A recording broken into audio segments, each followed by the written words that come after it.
The endless countdown is finally over, don't worry. Hello. Hello, peoples of the internet. Hello, hello, hello. How are we? Did I did. Maximum suspense with the 7-monther, ayo. Thank you very much, Maximum. I appreciate it. It's very kind of you. Pretty sure I was lurking longer than that, but okay. Well, 7 months. I mean, well, that's just for the sub, though, isn't it? So, I mean... I can't believe what I'm seeing! You might have just been vibing, you know? For a long time. Another ping there as well. Hang on, let me scroll down and chat real quick. Asmodeus, welcome in. Thank you very much for the cheeky follow. Welcome to stream. How you doing? It's nice to meet you. That was very close to the start of stream. I wonder if you're from somewhere. If I had to guess, you wouldn't happen to know Torgal Wagnus, would you? If I had to take a guess, maybe? It's a suspiciously early follow. Usually when that happens, it's because someone's like shouted me out or something. I wonder if it's Wags. That's my suspicion. But anyway, welcome in. It's nice to see you and nice to meet you. Welcome to the lab. I appreciate it so much. Thank you very much for the follow. We're going to do some Pokemon Monotype today. Who? Wagnus was the potential name I was suggesting. Actually, no, I should have a notification, shouldn't I, if he shouted me out, which I don't. So maybe it wasn't. Maybe you did just randomly stumble in right at the start of stream. I don't know. I don't know. We'll figure it out. Yeah, welcome in, everybody. Nice to see everyone as well. We've only just started, as I say, so... you don't think so? Did you just randomly come in then, Asmodeus? You just randomly found the stream and just came in? It's just a weird coincidence. Cheese. Thank you for the cheese. And the Lord Shags. Welcome in, everybody. I hope you're all having a nice weekend. It's nice to see you all. Welcome, welcome. Oh, you did just okay, well, there you go. I just wondered, because it's like, it's not very often when you get people, like, come in that early in the stream. So I just well, I suppose it could happen anytime. I just wondered if you'd come from somewhere else, if you found your way in. But there you go. Welcome in. I like to browse for new streamers. Yeah, well. Hopefully you'll enjoy your stay here. Obviously, we haven't started playing yet, but we're going to be doing a Scarlet and Violet Monotype Steel today. We're actually right towards the end game. We only need a few more battles until we finish, and then we're going to re-roll, get a new type, and start again. So our aim is basically to go through every typing in the game. So far, we finished Flying, Fairy, and Normal, and we're on to Steel, which is our 4th one, and we're with the intention of finishing all 18 types, is it now? And doing every single one, so yeah.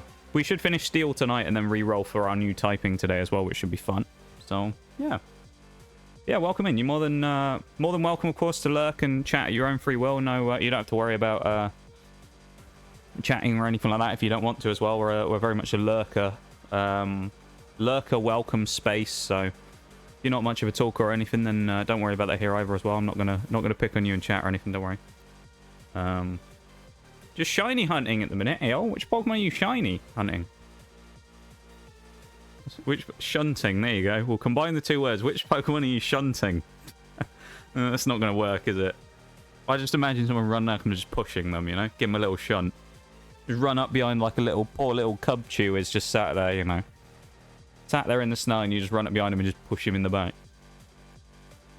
Just started a week-long vacation. I feel pretty good right now. That's what we love to see.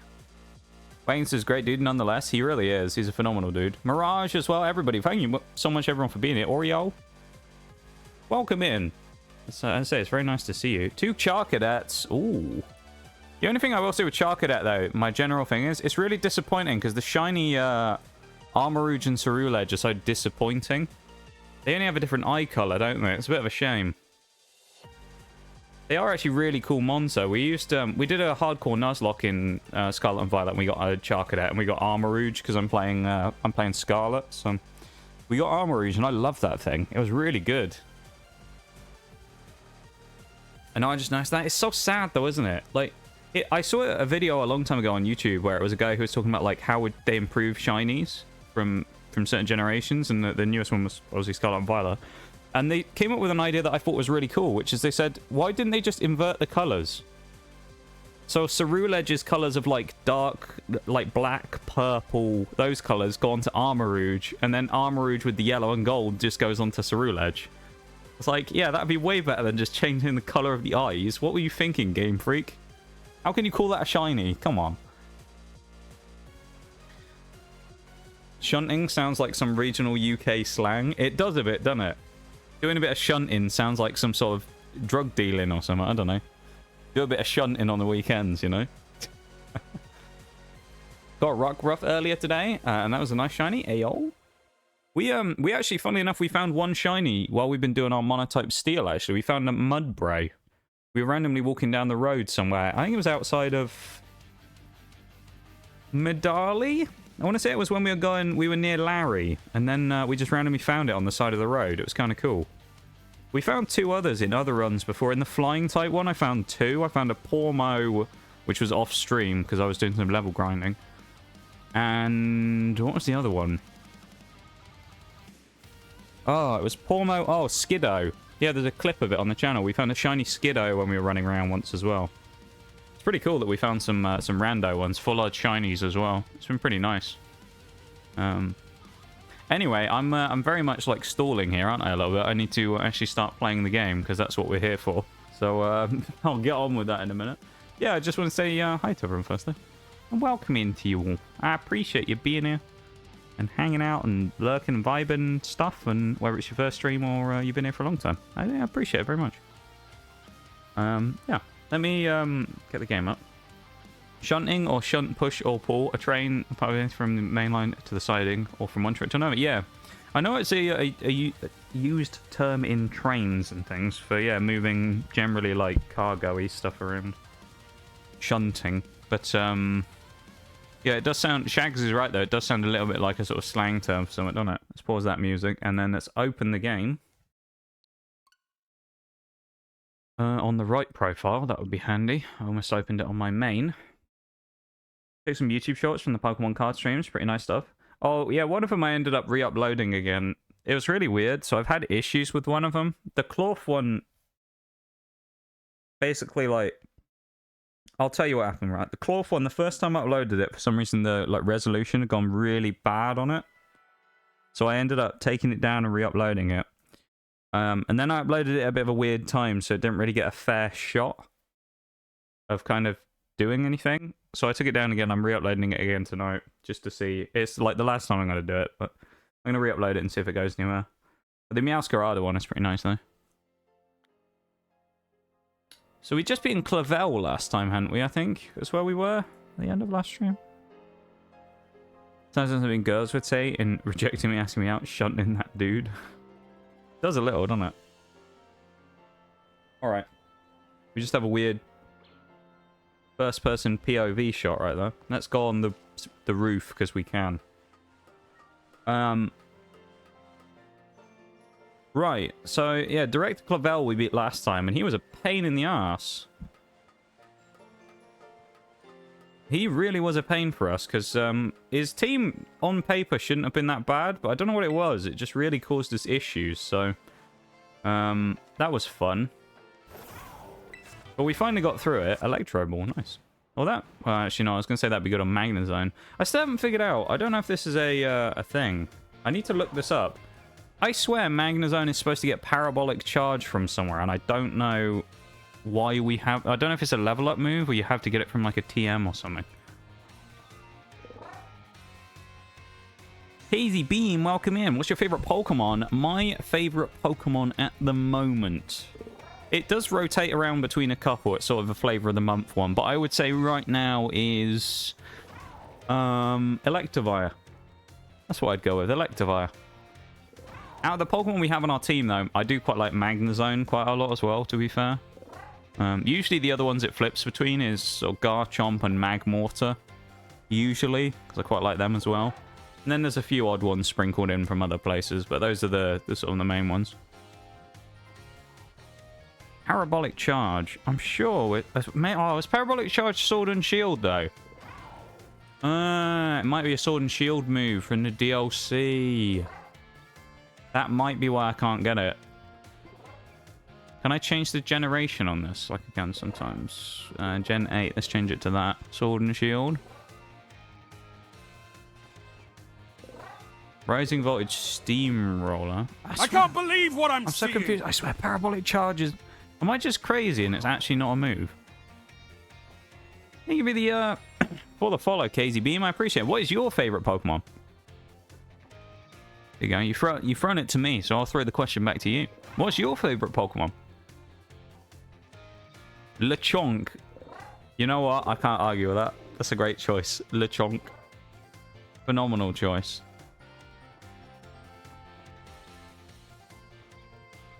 You can't see it right now because I'm just doing it like off screen. I'm looking up Parabolic Charge because I'm sure like Magnezone should be able to get this. That's a Gen 6 move, is it? Wait, Parabolic Charge came out Gen 6. Damn, I didn't know that. Did it get removed then?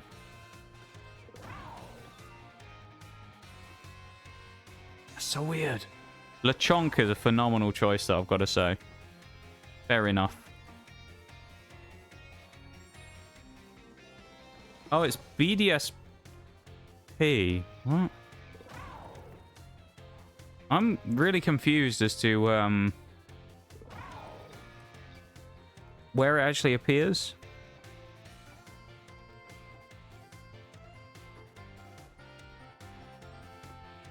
It looks like maybe we can't get it on Magnezone then. Belly Bolt seems to be able to get it. Oh well. Well, we can't get it on Magnezone. I thought we could have, but maybe not. So there you go. That's a bunch of time wasted. Thinking about getting a move that we can't get anyway. Oh well. Let's go fight Penny, shall we? So we're doing Monotype Steel for anyone who wasn't here when I was talking about that earlier. So we're trying to basically complete the game with only Steel types.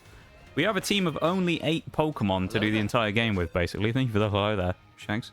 These are the other 2 in the box. We have named after chemical elements this time. We have Bismuth, the Bisharp, and Carbon, the Reveroom right now. This is the team we use, though, to defeat the Elite Four, pretty much. And the champion is these 6. So now we're going to go beat up Old Penny. So we're going to put, we'll put Tin out front, and then we use Play Rough on Umbreon, and we'll go from there. So we'll go beat up Penny, and then we'll probably challenge Nemona, and then try and finish the Area 0 stuff today. And once we finish, we will rotate onto a new typing by just spinning a wheel, seeing what we get. And then we'll be on to the next one, because we're trying to complete every typing in the game. So we've done 3 already. This will be number 4. The 3 we've completed is Flying, Fairy, and Normal. And this is Steel, obviously, which is number 4. We're trying to go through them all, so... It's schoolyard, isn't it? That's where we have to go. I think. Methinks, maybe? Yeah, there we go. We're good. Nice. Video renders take so long now. Why are they taking so long, Maximum? Is it something that you've changed that's the reason they're taking so long? Or... And Flying, Normal, and Fairy, right? We have Shags. We have indeed done those 3. Those are the 3 we finished, yeah.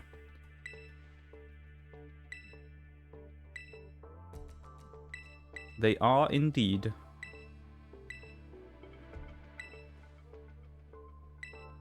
Yeah, I appreciate everyone being here. Thank you for vibing and lurking and chatting and hanging out and all that. I do appreciate it very much.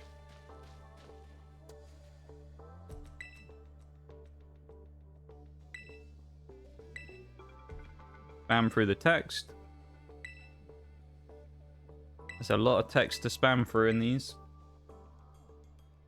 Increase the resolution, add like 25 to 30% more time to renders, but I think it's worth it. Yeah, that's fair enough. I mean, higher quality is usually good. Obviously, yeah, the trade-off is just the time, but I suppose if you've got the time, then fair enough, you know. No reason not to. Here we go. Penny of Team Star. Umbreon, which we're going to counter with our Fairy type. If we really wanted to, we could have put Operage out front as well, because it also knows Play Rough, but I'm not really too worried about that.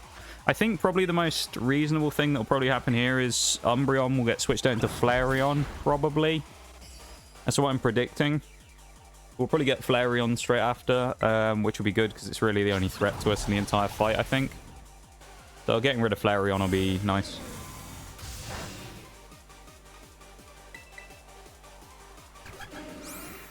Baby Doll Eyes is kind of annoying, but at the same time, we probably will end up switching Tinkatink out anyway, so it's fine. I'm going to start editing streams again. Figured that would be worth it. Fair enough. Yeah, get the VODs up or whatever. Or grabbing the edits as well, I suppose. Yeah, it is the thing that we can't switch anyway. Thank you for the Yoda Death, KZ. Do we stay in for this? I mean, we could. Realistically, we are part fairy. We have got our attack dropped, so is it worth going for Gigaton Hammer? Let's go for a Gigaton and see what happens. Why not? And we can always switch afterwards. Yeah, it didn't do that much damage. So we Flare Blitz. This will do some damage.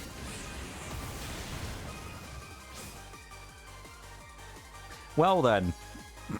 Never mind. Well, that gives us the switch out we wanted, doesn't it?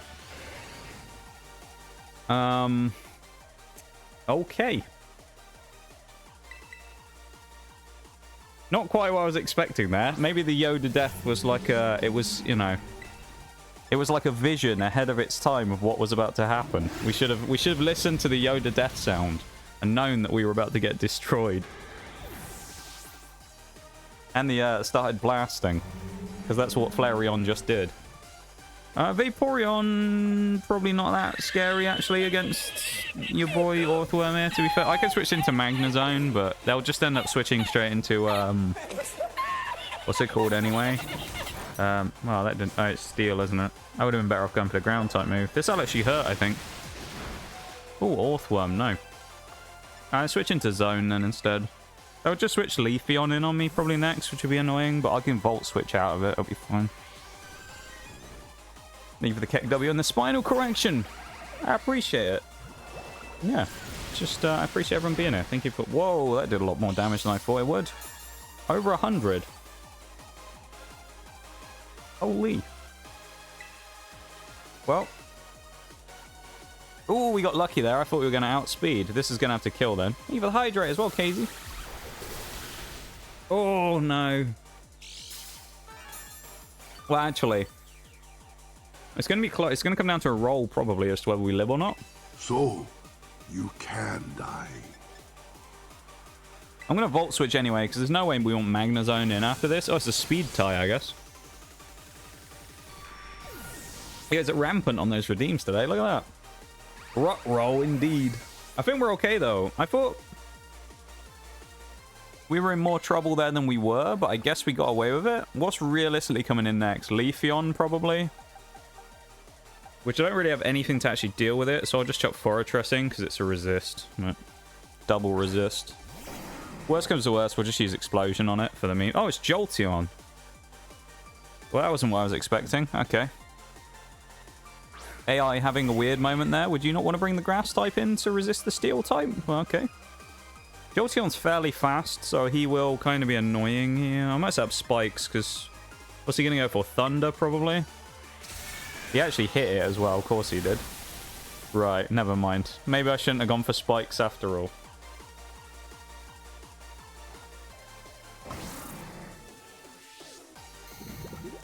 Well, we're definitely slower. It's all going to come down to whether he misses Thunder now, isn't it? Although we're even slower because of the paralysis. So actually Gyro Ball maybe means that he did hit. So he hits 270% Thunders in a row. Of course he does.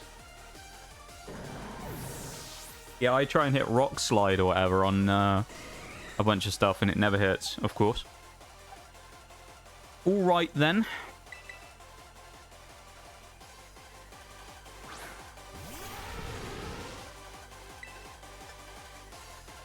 Horsepower is probably enough here. To be honest, heavy slam is... It's 3 thunders in a row. Really? Are you joking?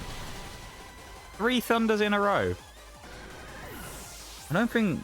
Penny doesn't have Glaceon, do they? They only have Leafeon. Oh yeah, with Life Orb as well on Copper Just for anyone who's wondering. We'll use Heavy Slam. I know actually Leafeon's fairly... Oh, no, it's Leafeon's the one with attack, actually, never mind. Toxic Spikes is kind of nice here, actually. We only got 1 layer up, but it's definitely going to outspeed us, so we're going to take a hit from Leaf Blade, probably. Nice. This might knock it out, to be fair. No, it didn't. Oof. And the Life Orb recoil, we're going to have to switch. Who do we switch into, though? I guess we have to switch into Bronzor. Do they have Espeon as well? Hang on. What else does Penny actually have? Just Sylveon left. Alright. I guess we switch into Bronzong then. Thank you for the silent lurk, Sean. I appreciate it. I hope you have an enjoyable lurk, whatever it is you're up and doing. Thank you very much.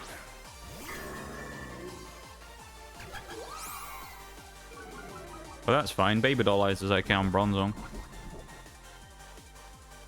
If we have Protect, it'd be even better. Another Yoda death sound. It's going to die to poison no matter what, so we will take a hit here. It's a shame we don't have Protect. It has a Bug-type move. Okay. That's fine. We ate that pretty well. They just got zonged right there. Absolutely zonged. Sylveon coming in should be fine here as well, because in theory, even with the reduction to our attack, Heavy Slam should still do quite a lot of damage. Especially Terra Fairy. If it Moon Blasts, which it probably will. Or actually, what's its... It does have Shadow Ball, so actually it could hit us quite hard here, but I think Bronzong will probably still live a Shadow Ball. Heavy Slam, I don't want to say it one-shots, but it might get quite close here, I don't know. Didn't expect this fight to be so hard. No, it's actually been kind of more annoying than I thought it'd be. Some of that, to some degree, that's kind of been like... We've got a little unlucky here and there, but it's been okay, actually. The Evolutions fight normally is a bit of a joke, but, yeah. Yeah, this Shadow Ball, it's not stab either, so... Yeah, we can eat loads of those. We'll win this for free.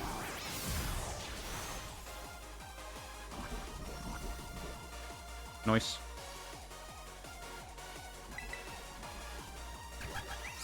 Oh no, our attack has been lowered. Whatever are we going to do?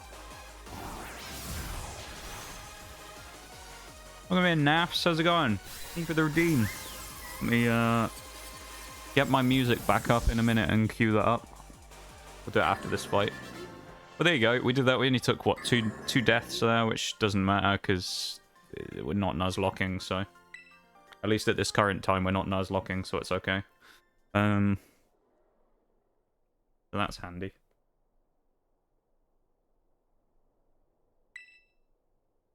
Oh, this cutscene lasts forever, I forgot. Never mind, I'm going to do the lo-fi now. I forgot how long this cutscene is, I'm not going to wait.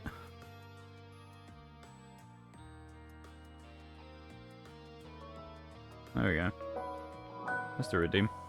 Wii Sports Lo-Fi redeem.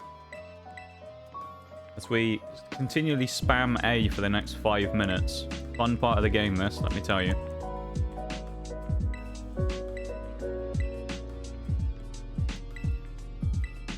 One of my favorite parts of the game, this, where you go through cutscenes by spamming A repetitively for about the next 10 minutes. It's really fun, I'm telling you. Really fun.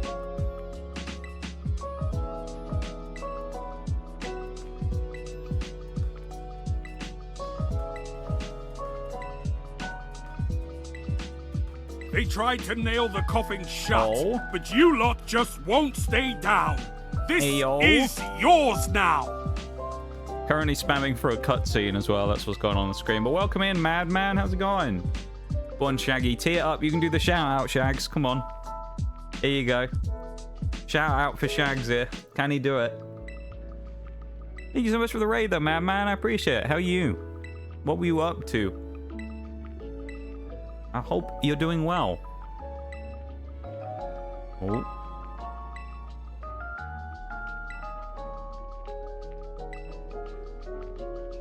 Yeah, welcome in, everybody.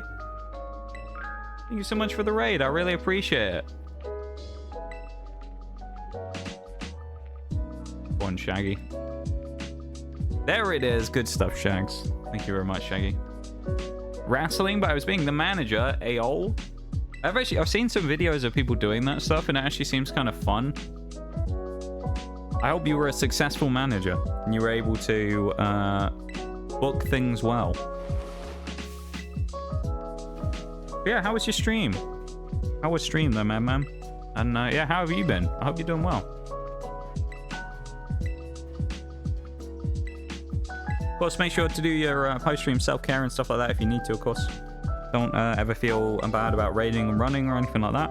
So it's the same for everyone who came in on the raid as well. If you have anything to do, you know, take care of yourselves, do all that stuff. Make sure you do that first, and then if you want to come hang out with us afterwards, of course, you're always more than welcome to. But please make sure you do look after yourselves, though. Wii Sports Lo-Fi, though. It's just finished. What a great redeem.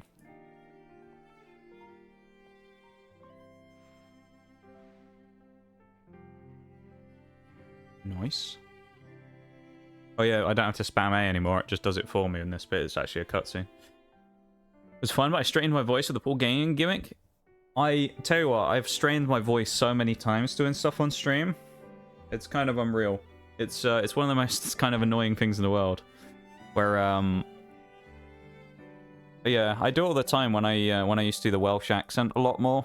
I don't do it quite as much these days, but when I used to do it more, especially when I was doing the I can't remember. I felt like we met you. Was it when I was still doing MotoGP? Was I still doing MotoGP around that time? When I used to do the MotoGP streams, I used to strain my voice a lot because I would do the Welsh voice for like 2 hours while I would commentate the races. It used to absolutely kill me. So I feel your pain on that. Guess what I'm making? I'm going to guess it's Angel Delight. If I'm wrong, then well, I'm just wrong, really. There isn't anything. Nothing else happens. Oh, we have to spam again now. No, I was enjoying not having to press the button constantly. Remember the karaoke stream? Singing Disturbed did a number on your voice, didn't it? Yeah, that one, Shags. Yeah, the karaoke stream. You're right.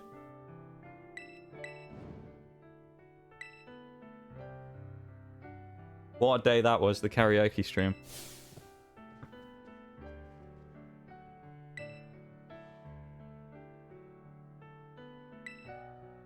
Nutella sandwich. Is this... Am I about to say something really controversial here when I say I've never actually had Nutella before? I actually never eaten Nutella. Never. Never had it.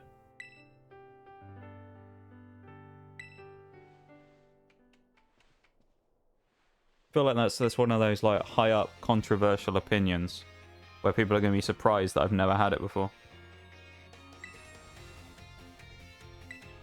Try it? Well, it's not that I've like never like I don't like the concept of it or anything. I've just never tried it because it's not like something that I'm that interested in eating, or I don't have a reason to necessarily eat it. You know? It's also kind of expensive, but still. I don't like it. Is it the hazelnut part that you don't like, Asmodeus? I wonder. Hear me out, Nutella sandwich with mascarpone on top. That sounds kind of interesting, Shags. Cut through the sweetness a little. Be very rich, though. It'd be a messy sandwich, that, surely, wouldn't it? Because, I mean, it'd be like squishing out the sides. You'd have to eat that one on a plate, otherwise, mate, that'd be a mess. You need some strong bread for that one as well, I feel like, otherwise it will all just sort of go soggy.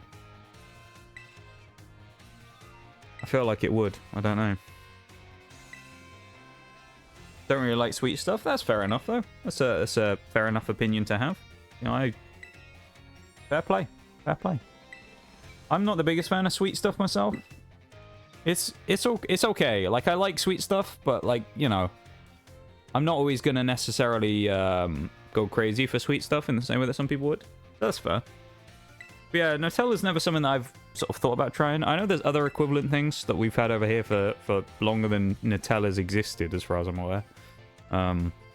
Which I've had in the past, but yeah. Yeah, never had Nutella, no. You've been summoned by the sweets, I see, Oreo. Yeah, we were just talking about sweet things. Maths was saying he's making a Nutella sandwich, and I dropped the controversial opinion that I've never had Nutella. And now we're just talking about it. Seems like we've got a sort of fairly even split so far of Nutella enjoyers to Nutella indifferent folks, which is fair enough. We have to go and see Clavel, don't we? I think we have to talk to him. We summoned Oreo. We have, I think, though, Shags. Don't like chocolate either, but there is one brand and type I will eat. Interesting. What type is it that you will eat? What is it? What's different about the one type that you'll eat versus the ones that you won't, then, or the ones that you don't like? Is there something specific about it, maybe, that you quite like? Having some Oreos right now. Ooh, plain ones, Shags. Original Oreos, or are we going crazy on the flavors, mate? What are we doing? We going wild. We eating like, I don't know. This is when Shags pulls out the Nutella flavored Oreos he's been keeping up his sleeve. He's gonna hit us all with that curveball. Symphony brand, and it's got toffee in it. Ooh, interesting. Actually about to bake some stuff today. What's on the menu today, Oreo? What are we baking? I know you made that like cream cheese pie the other day, which looked good. What? Or is it a secret and you won't tell us later on? Or until later on when it's done? And we'll have to conveniently check out your Instagram account / Twitter to find the, you know, the post. It's a secret, okay. So keep an eye on the socials later on, that's all I'm saying then, alright? Got toffee in it, eh? Toffee and chocolate's always nice. Stuff like that's nice. I like extra flavored chocolate sometimes, as long as it's not too much. My favorite thing from when I was a kid anyway, I used to, obviously I'm from over here, so not everyone might have heard of it. But there's a brand of white chocolate over here called Milky Bar that I really like. I've always liked it since I was a youth. And I always used to, whenever I went to certain places, there'd be a vending machine where you could go and get this stuff from. And it would, like, every once in a while, I'd go to, like, I'd go swimming or something when I was a kid. And I'd always get some out of the vending machine at the end of my trip. And it was... I would always get the same thing. I'd always get a Milky Bar white chocolate bar with Smarties in it, which are the equivalent of, like, chocolate M&Ms. So I'd always get that every time. It was, like, the best thing ever. It was really sweet, and if I ate it now, I'd probably still like it, but it'd be too sweet for me. But... it's kind of one of those, like, childhood classics where I'm like, this is still amazing, you know?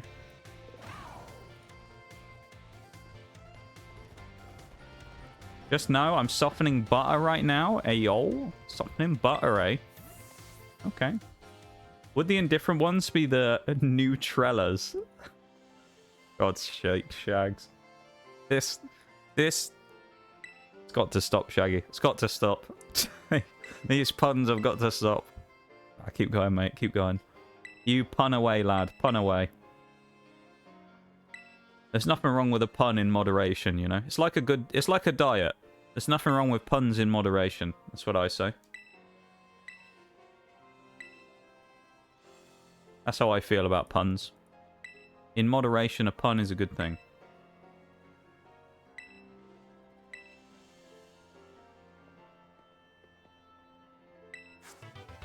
Nice. Draco Meteor, eh? I don't think we can teach that to anyone because we have no dragon types. That actually might be useful in the future, though, in like a dragon run or something.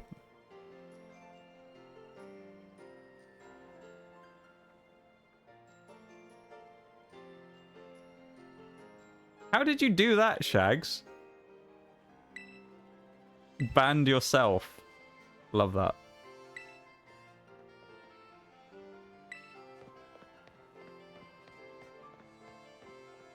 So long as they're very moderate. Yeah, I guess it depends. It depends if you like puns or not, though, doesn't it, really? If you like a pun, then, you know...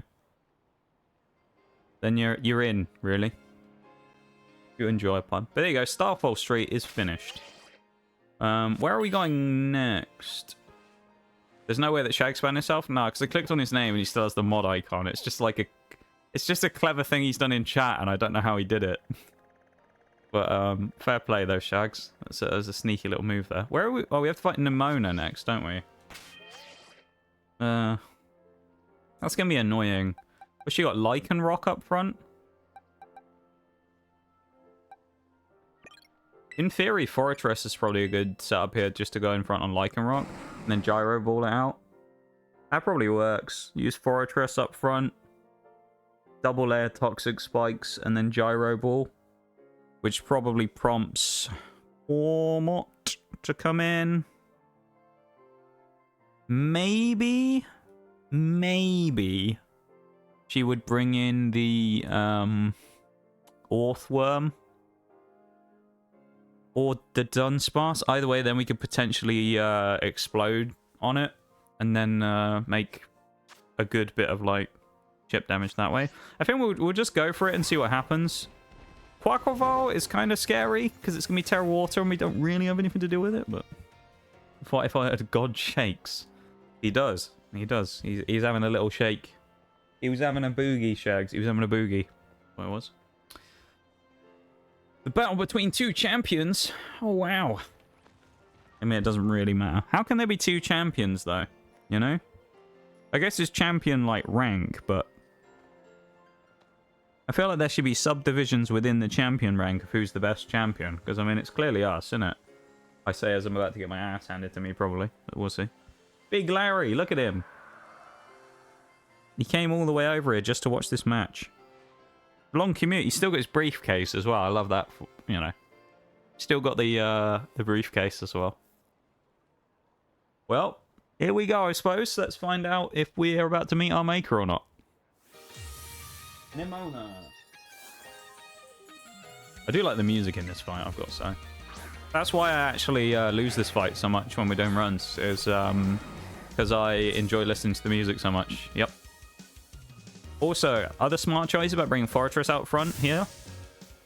I suspect, if it doesn't go for a ground type move, I suspect that your boy Lycanroc here may well end up going for Stealth Rock, so we can remove that. Oh, he's Stone Edged. That did more damage than I thought it would. Okay. Well, he didn't go for Stealth Rock, which is nice.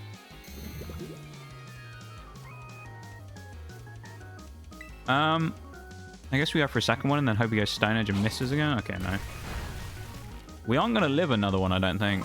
We're going to have to get lucky and he's going to have to miss. Because we don't have leftovers. It's not a it's a non-contact move as well, which is annoying. We have to basically get the luck now that he misses or goes for something else and we hit the Gyro Ball in one shot, which I don't think we will. It's 3 Stone Edges in a row. Of course he does. Of course Lycanroc lands 3 Stone Edges in a row, because why wouldn't you, you know? It's only like 80% chance to hit or something, and the likelihood of actually doing that from the other perspective of us doing it is like fucking impossible.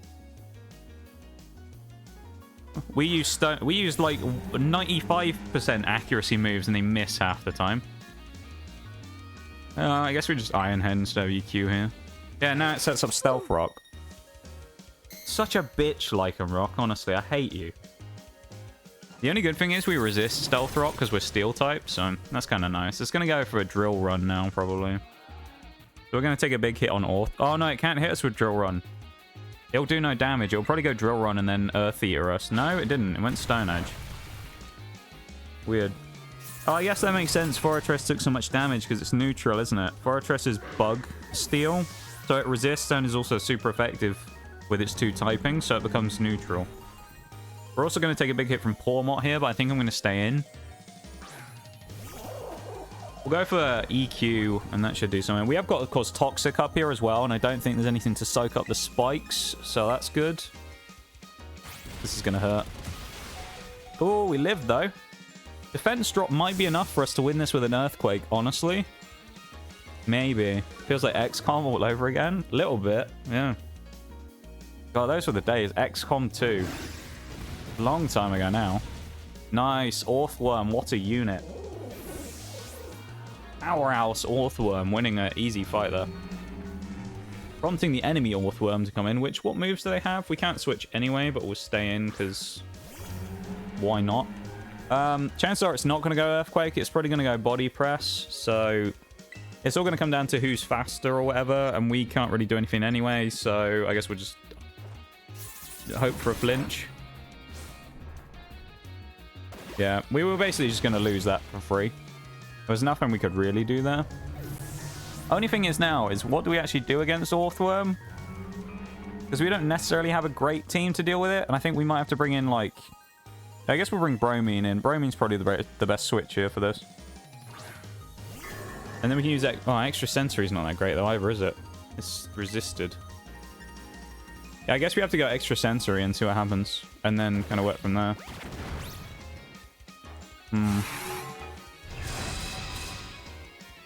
Everything else with Earth Eater isn't going to work here. So we're just going to have to do this and get lucky now, basically. We can't flinch either, which is a shame. Maybe I should have gone for Confuse Ray. I'm throwing this, actually, now I think about it. This is a really bad throw. I shouldn't have switched Bronzong in, probably. I should have saved it. I probably should have brought Bronzong in against Pawmot instead. Maybe led Bronzong against Rockruff. I guess we have to bring Magnezone in now and then... Oh, no, we're going to be slower, though, aren't we? Again, that's a terrible switch now that I think about it. If we aren't faster, we're going to probably get... We might get one shot here. Oh, Earthquake. We did live, which is good. We're slow, though, on Magnezone. That's the only problem. If Magnezone was faster, it would help us a lot. But we aren't. Unfortunately.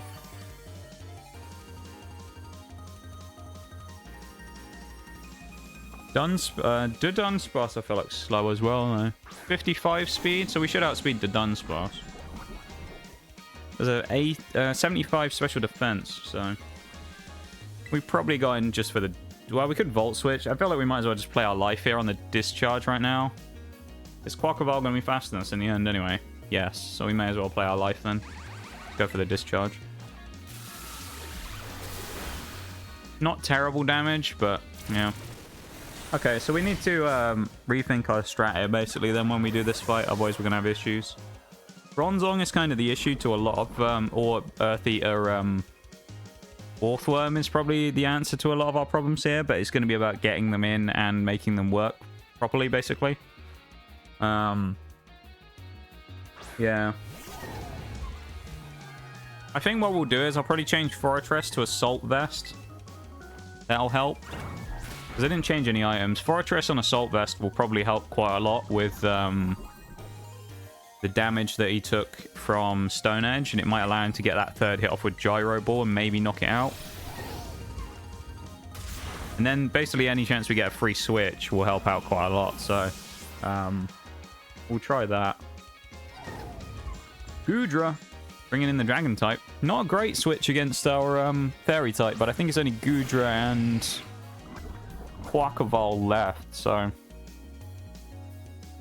Stone Edge was brutal. It really was. And it hit us 3 times in a row. Stone Edge is kind of notorious for missing quite a lot, so the fact that it got us as many times as it did is frustrating. It's going to drop our accuracy. We should outspeed the Quaquaval, which is nice, but we won't do too much damage to it because it will be pure water. It doesn't have any items either, as far as I'm aware, so I can't use knockoff. No. It's torrent boosted. He doesn't really have anything to deal with our Tinkaton either. So it's kind of just going to come down to doing a big hit to him. He will lose steel typing.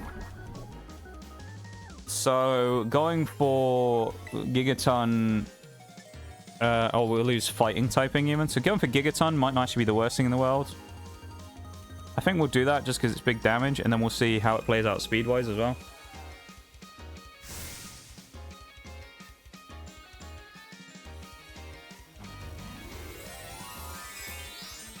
Yeah, that Stone Edge was kind of gnarly though, you're right.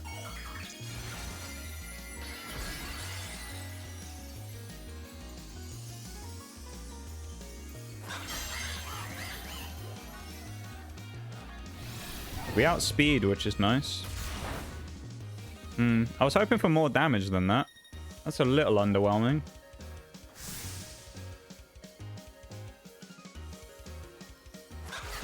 Is Aqua Step? No, it's Wave Crash is the one that does recoil. Right. That hasn't gone quite to plan.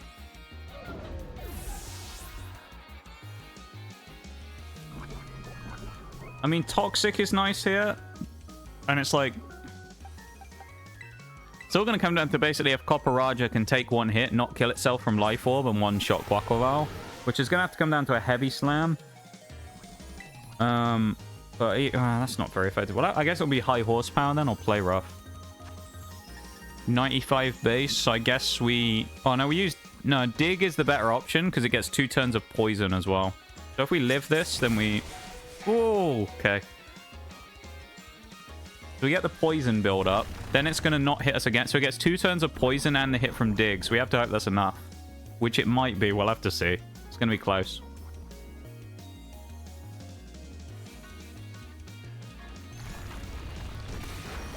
No, it's not. It's not going to be enough.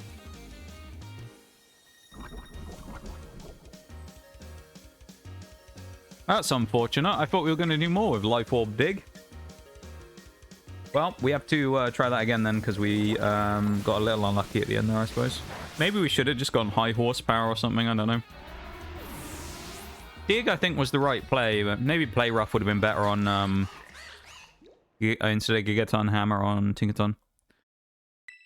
That was a useful learning run, though, against Nemona, because I feel like now we kind of know that we can do certain things differently, and it will help out quite a lot.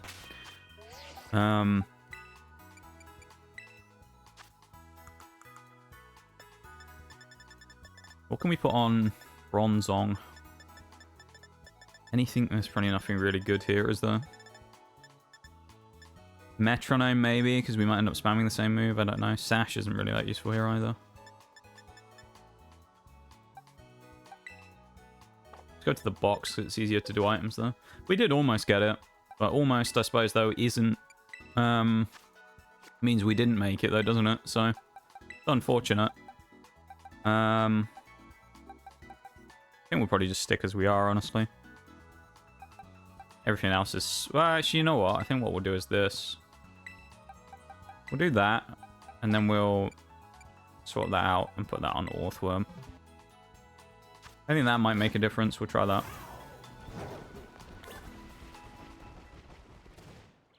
I don't know why I'm going all the way down here, actually. I didn't need to, but still. We'll loop around, we'll be fine. We got a better... better preparedness for it this time. We also know now that realistically it's going to go Stone Edge instead of going for Stealth Rock turn 1, so I thought I would get away with it. The idea with the thing I was using was basically that it wouldn't go for any attacking move. It would go for a turn 1 Stealth Rock, which would give us a free shot, and then would also allow our... what's it called? Fortress to be able to spin the Stealth Rock away. And we could kind of work that early on. Didn't let us do that, obviously, because it just went straight into Stone Edge and did enough damage to be able to knock us out. So,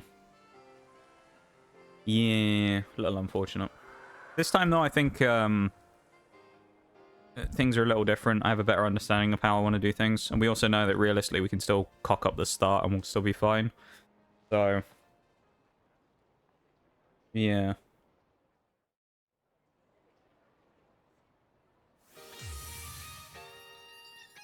Ormot the Dunsparce, I think, are probably both going to get done by Bronzor here if I can. Fortress up front is kind of just the position for it. Fortress is just a Pokemon designed to set up, really. It's a wall to set up from. Not really anything else, so... Kind of should be our lead. Oh, we can't use Thingy because of Assault Vest. Never mind. Alright, well, I guess we'll just go for Gyro Ball, then knock it out. That's fine, we'll lose Toxic. We actually took more damage that time using Assault Vest than we did before. That doesn't make any sense, does it? Don't really understand that, but okay. I guess it was a high roll. Now it sets up Stealth Rock. That's fine, because whatever comes in next, we can spin and get rid of the Stealth Rock. Free turn. That gets rid of Lichen Rock. Now whatever comes in next is kind of free, because Fortress obviously didn't fight it before. Hopefully it's Pormot. That would be perfect, yeah. It's going to outspeed us. It's going to go for close combat, so it's going to drop its defense as we want it to anyway.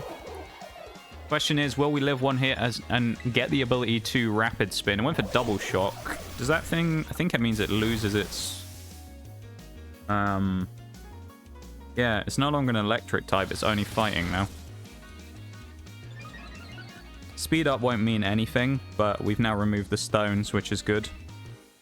I mean, just in case something random happens, like it misses. Not that it would have, but if it somehow did, we could have used explosion, but... It's now only pure fighting. And it's now got minus special defense, so... Perfect for Bronzor, basically, to go in and sweep against this thing now. It'll go for close combat again, which will still hurt. Oh, it'll still hurt, but...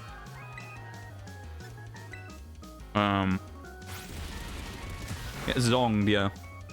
Did, what, 81? Hopefully this one-shots. I don't know if it will, though, on extra sensory. Okay, that's good. I think... I suspect... Well, maybe Gudra comes in next. I actually don't know. Maybe... I don't know what they'll bring in next. Orthworm. Okay.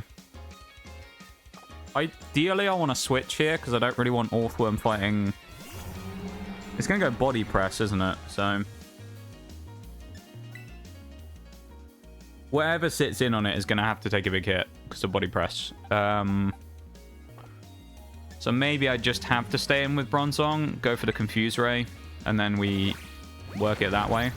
We should be able to take one more hit, I believe. Rocky Helmet's nice as well because it will take chip damage. And if it confuses itself, gets hit by confusion, and takes chip damage, kind of doubles up quite nicely. Or if it breaks through confusion, it's going to hit itself. It's going to do damage anyway, so... Let's see what happens. Nice. The zonging has started. The great zonging of 2024. Bronzor out here. Cleaning up again like normal. We're actually a little under-leveled for this fight as well by a few levels, which probably could make a mini difference to certain things like speed, but... Most things, I don't think it'll make a huge difference. Realistically, if it doesn't kill Bronzor, we probably win next turn, because if it hits itself in confusion or hits us with a move and we survive, Rocky Helmet and Extra Sensory should knock it out. So we have chance to basically beat Orthworm here without sacking Bronzor. There we go. They got really unlucky with the confusion there. The only thing is it going to live on a sliver? I hope not. It is. Of course it is. Alright, well, we still get the same thing again then. It's still going to either hit itself or Rocky Helmet. Knock itself out anyway. Bronzor lives on a sliver. Lovely. Either the Hydrate Spine or Sunny, I appreciate it. Thank you, thank you. I appreciate. Even the Noxcat as well, Shags. Let me get that one. Noxcat's been a little scarce these days, hasn't he? Since Christmas. I swear he hasn't been appearing as much in stream, old Noxcat. The lad's been, he's been off a little. On his holidays. We might get lucky here and get a free hit on the Dunsparce, actually. Because it might go for Drill Run, but we have Levitate. Oh, Hyper Drill, never mind. I was hoping we might get away with it. We didn't. Rocky Helmet chip again, though, is nice. The Bronzor, unfortunately, doesn't get to win that fight. What's the other Pokemon that comes in after Bronzor here? I'm trying to think. Not after Bronzor, after Dunsparce. It's Gudra, isn't it? Okay. Let's bring in Uranium. Because remember, it can't go for Iron Head on us. Not Iron Head. Can't go for, what's it called here? We should outspeed as well. It can't go for Drill Run, because it will not be able to, because of Earth Eater, basically. So, there you go. We stop its one super effective move that would have hit us, so now it can only use normal type moves, basically, or boost itself.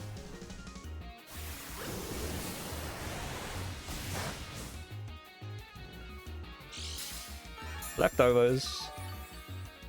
Yeah, and then Gudra comes in afterwards, which isn't the best matchup in the world against us, but we can probably tough it out with Orthworm. You know what Orthworm's like. This thing's a monster. Dragon Rush. Ooh, damn. What a powerful move that was. Dragon Rush is, I think, 120 base power as well. That was a big move to hit us with that did nothing. So there you go. Lovely. I'm glad we get to experience the music in this fight, though. I just like the Nemona battle music. Just something about it. Gudra. Yeah, I thought so.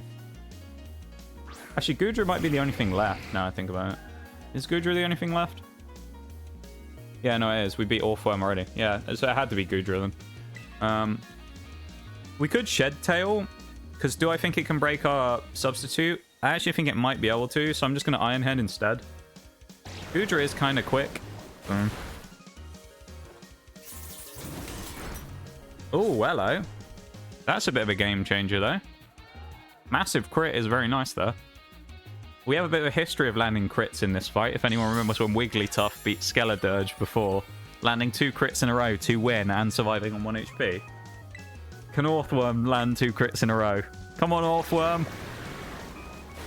Come on, Orthworm. You know you want to. He didn't do it. Unfortunately, because we're not faster either, we can't flinch, so we're going to have to rely on a miss from Gudra. But, come on. No! It can still live on 1 HP. Never mind. I was going to say, it can still live through friendship.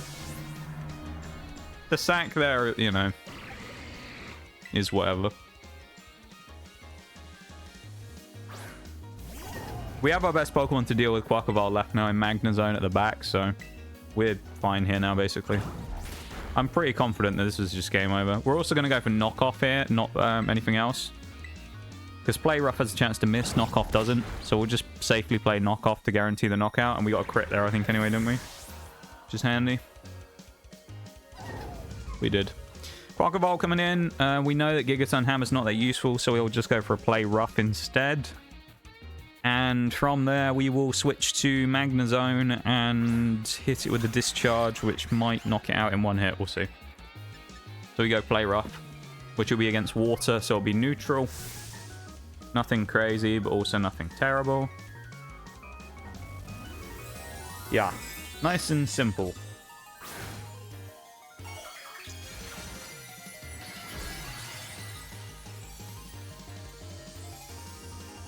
This thing is going to hurt us quite badly, though. Although, didn't we figure out before we outsped? We did. Actually, they did about the same as Gigaton. Never mind. We're going to get hit by Aqua Step again here, because it's whenever they do the line, when they've Terra'd and they say something before, that usually means, well, I say usually means, it means they're going to hit their Terra-type move. Which we did live. Speed increase is kind of annoying, though, because it might actually outspeed us now. I'm going to go Gigaton anyway, because you never know. It's faster. Good. Okay. It was really close speed then. So this thing's got, like, well, basically whatever the speed is on our Tinkaton has got about that much. Magnezone is the safest switch. We will get hit quite hard by a nasty Brick Break here. So we're going to have to do big damage with the Discharge. Whether or not we knock out, I don't know, but let's see. Alright, Zone took that well. Go on, lad. Big hit, Magnezone. Finish it, Magnezone. Enter. That's the one. That's the one, lad. That's the one. Critical hit from Magnezone. Knocks out Quackleval. Goodbye, Dance and Duck. Game over for you.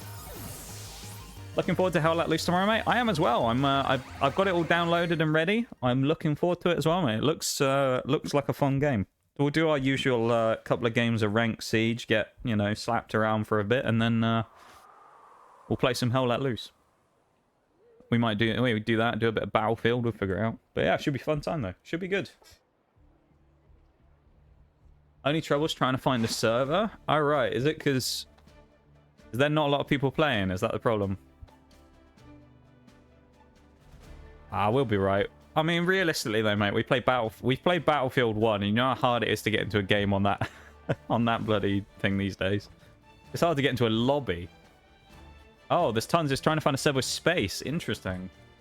Okay. Well, there you go. We beat Nemona as well, so cutscene time again, but... we'll figure it out, though. We'll figure it out, mate. We'll be good. We'll be alright. Can't be harder than Battlefield, you know? That's a pain in the arse in itself.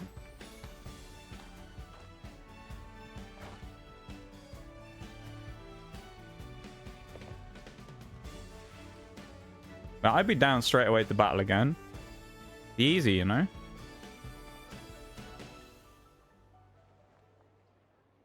True, yeah. But I'm looking forward to it though, mate. I very much am. I think it's gonna be a fun time. I'm excited. Very excited. A victory road complete. Well, now that means now we can go talk to Monsieur Arvin. Actually, no, he's going to talk to us, isn't he? Arvin's going to talk to us, say, wow, you've got your 2 people ready. Let's go to Area 0. So we're basically in the final straight. The final straight, stretch, whatever you want to call it. We're on the home straight now. We're very close to the end of the game, so we will be wrapping up Scarlet, Violet, Steel today, probably. The only way I can see us not doing that is if we somehow have the most catastrophically terrible fight in the world against Sada. But I honestly don't see that happening. So, because thinking about her team, I'm pretty sure she has nothing really that dangerous to us, other than, like, the one Pokemon which has really good special attack, which is Flutter Mane, but that thing's also Fairy, so it's weak to my whole team. So, yeah.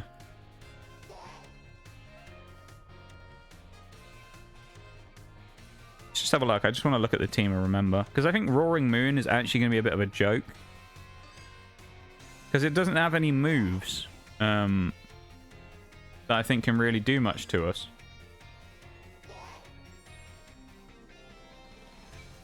Let's have a quick look.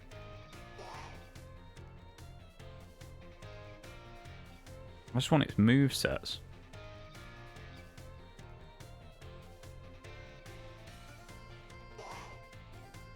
Either way, the fairy type that we have in Tinkatink is basically going to slap it around all over the place. So now we're doing it today? Yeah. Now you jinxed it? Well, realistically, though, the thing is... Right, if I look at it... So you look at, like, the actual Pokemon we fight. First thing is Slitherwing, which is part fighting, so it's weak to fairy. So we have a counter to that. We also have Bronzor, who can kind of mug this thing off. It has Leech Life, Lunge, Low Sweep, and Zen Headbutt. Second thing in is Brute Bonnet, which is Grass Dark. So this thing is basically nothing on us. It has an Earth Power move, but we can put in one of our Pokemon like Orthworm that can sit in there and slug it out with that thing. Should be fine. Scream Tail, part Fairy. Only scary thing is Drain Punch, but again, Scream Tail's pretty slow from what I remember, so we can get it in there against one of our strong Steel physical attackers. Or potentially Magnezone and give it a bit of a slapping. Sandy Shocks, to be honest, is kind of the only annoying thing right now. However, Sandy Shocks might kind of get mugged off by us putting in Orthworm against it because it can't use Earth Power. So it kind of limits its moves quite a lot. It'll really only be able to use Discharge, and I think we might be able to get in there and deal some damage to it with Orthworm. What else? We've got Flutter Mane, which is Fairy Ghost, which has Mystical Fire and Thunderbolt and Shadow Ball, which is dangerous, but it's part Fairy and it's very weak, other than being fast. And then Roaring Moon. Roaring Moon's an interesting one because it's very fast and it's Dragon Dark, so it's very double weak to Fairy. So it's quad weak to Fairy. It does have Earthquake, which is kind of dangerous to us, but other than that, it really isn't too much of a threat. Like, it's not the type of Pokemon that I look at and I go, oh, a Run Ender. Roaring Moon is kind of nasty, but it depends on the team, right? But, like, if you flip this, there's a number of teams we could do in Monotypes for the final fight, where it actually, in theory, the team comps could be very easy. And some of them are kind of unexpected. Like, you think Grass type? Grass type could be an absolute fiend in the final fight. Because there's no real counter to it other than Slitherwing. Slitherwing has Bug. Other than that, there's really no counters to Grass in the entire team. So when we eventually get there with a Grass type team, we basically should just be able to slap them around quite a lot. So, yeah. It should be good. I think we're going up there, if I remember rightly, on the cliff. I usually just mark it, because sometimes it can be a bit wonky on the camera. There you go, it's slightly further around than I thought it was. The Dedenne over there, we missed it. But yeah, I'm fairly confident going in here. I was less confident with normal type than I am for this. Because we've also, remember, we've got, not only have we got a good team, we've also got a team that's kind of versatile, varied, and very annoying to fight. Yeah. Because, like, first things first. If we really wanted to, and I don't know if we will, Slitherwing is going to come in first, right? Bug type, fighting type. Slitherwing comes in first. If we want to, we could literally just lead Fortress like we have every other time. Lead Fortress, set up 2 layers of toxic spikes, and explode on it. And then we make the switch into like Bronzor or whatever to fight whatever comes in second. So it's like almost anything. It's kind of like we can set up quite well, get the toxic ready, and then we can get lucky from there. Because you've got to remember also that Roaring Moon, while it flies in the sky in its animation, as it's not part flying, means it still gets affected by toxic spikes, and stealth rock. It doesn't avoid them, so it will still get hit with toxic spikes even though it floats in the air and it's a dragon. So we'll still get free toxic as well if we set up with Fortress in turn 1.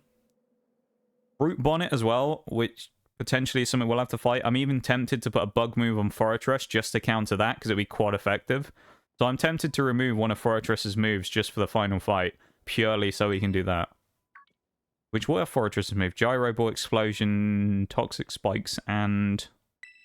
what's his 4th move? What else do we have on Fortress? I don't remember. Oh, Rapid Spin. Yeah, they're not going to hazard us, so I'm tempted to just remove Rapid Spin for the final fight. And run with a bug-type move of some sort, if I can get, like, Bug Bite or something on Fortress, just to deal with Brute Bonnet. We got a steely-eyed team, we do. Our team is, you know, we're going to test our metal today, you know. That's what we're going to do, Shags. We're going to test our metal. But no, I'm fairly confident in the team we have, though. I'm not too concerned. I feel like that's a good... I'd rather be not concerned going in. Rather than concerned we weren't going to do well. Because, like, I'd rather have the confidence we might do well because it gives me options. If I feel like there's no hope, it limits what we do. Because remember, we only have 8 Pokemon as well. Now, there's a couple of other Pokemon we could have picked up that would have been useful options here, maybe. Lucario could have been good. Klefki could have been good here, but Klefki we decided to keep banned. What else was allowed? I can't remember. There was... oh, Scizor would have been good. So there are options of things that could have been good here for the final fight, but we decided not to use them. We went against it, and that's okay. Joining on the puns, I see. A little bit, Shags, a little bit, you know. Sometimes I'll go for a pun in the title. I was thinking about testing our metal for the final time as a pun today, but I didn't. Or steely determination or something. I was going to go with some sort of metal pun I was thinking about in the title, but I never did. Yeah, Fortress. Let's do this now. What? Because I'll forget otherwise. Fortress, if I could, I would like to get something on it that would be good. Just for dealing with that first for Brute Bonnet, maybe. You can learn Ice Spinner. Ah. You can get Ice Spinner on Bronzor as well. What? That's a bit wild. Break Will-O-Wisp, Drill Run. We could get a ground type move. Substitute Gunk Shot.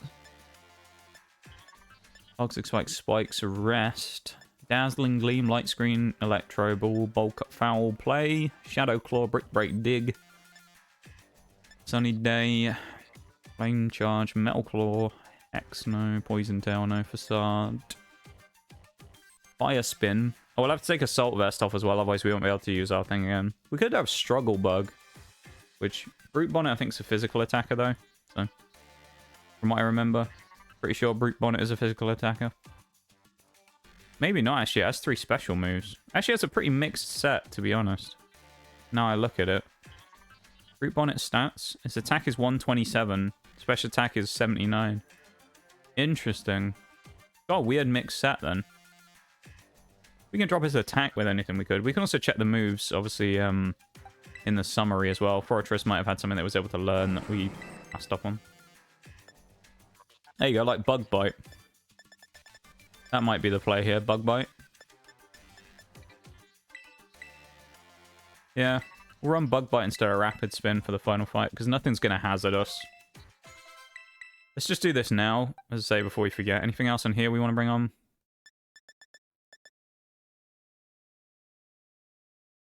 Probably not. This looks like a fairly safe bet. Orthworm, anything here? I mean, we could go Sandstorm or something, or Bulldoze just to get speed drops, but I'm not really that... That looks fine. Magnezone.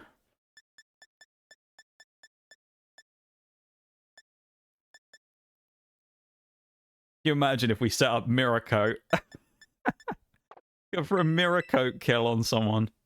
Like Screamtail or something. That'd be kind of memey. Weather Ball won't be that useful here either. None of that would be really that useful. I mean, Power Gem is kind of crap on Bronzong, so I could probably put something else on there, because we aren't going to need it. But it's not really anything else that comes to mind as a move that I think is worth taking. Yeah, if anything, I guess there's probably a TM will teach Bronzong, but I don't know what, necessarily. Oh, Hex. Yeah. Hex. We'll put Hex on Bronzong. It's actually a bit of a big brain play there. Yeah. Hex is actually a big brain play. You're wondering why?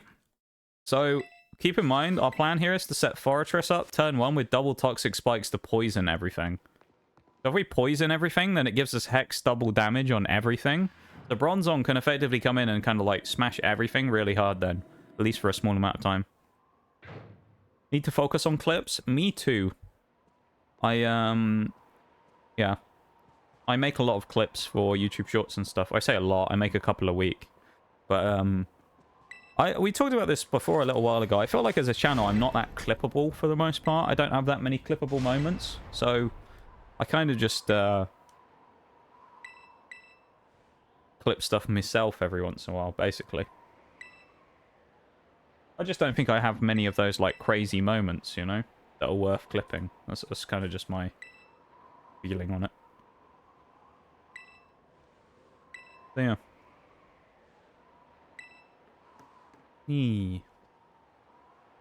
It is what it is, though. Sounds like a good strat. Yeah, I think so. I think it is. We'll see. We'll see. It might not be in the end, but it's kind of a backup. Fortress will just do its thing at the start, and then we'll go from there. We'll actually change its held item now. Otherwise, I will forget.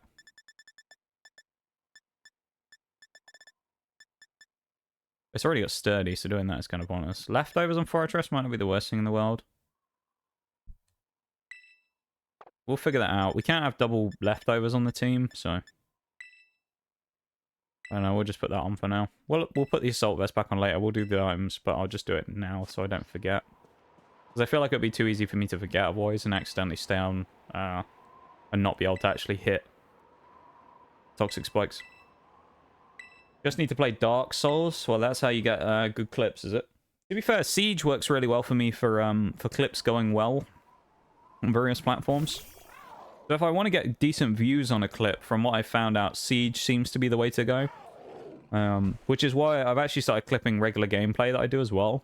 So you'll see on Mondays I play play with Mirage. We play Siege together. So I've started taking clips because I record all my gameplay anyway, just in case. I've started taking clips from some of those gameplay sessions if I have a really good moment or anything. And that helps out like a little bit as well, because it gives me a few extra I can't even speak today. Gives me a few extra free clips and things to help out with YouTube and TikTok and all that rubbish. Not that I think it really makes much of a difference anyway, because I don't know. It's a little redundant, probably me spamming shorts and TikToks and stuff, but I don't know. Who knows? Maybe one day one of them will go crazy. I did almost get that 10k views one though, which you know, I'm still pretty happy with. So that one kind of blew me away. Still, the YouTube short with 9,000 whatever views. That one still kind of blows me away.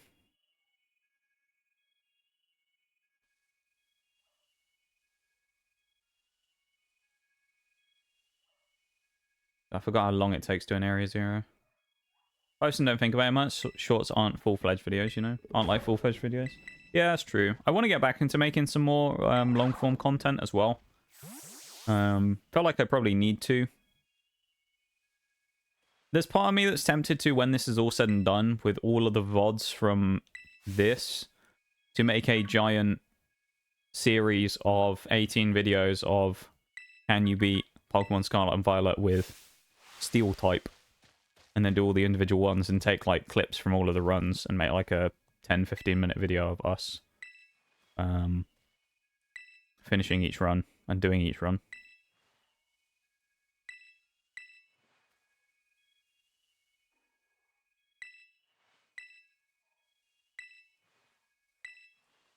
I think that could be good.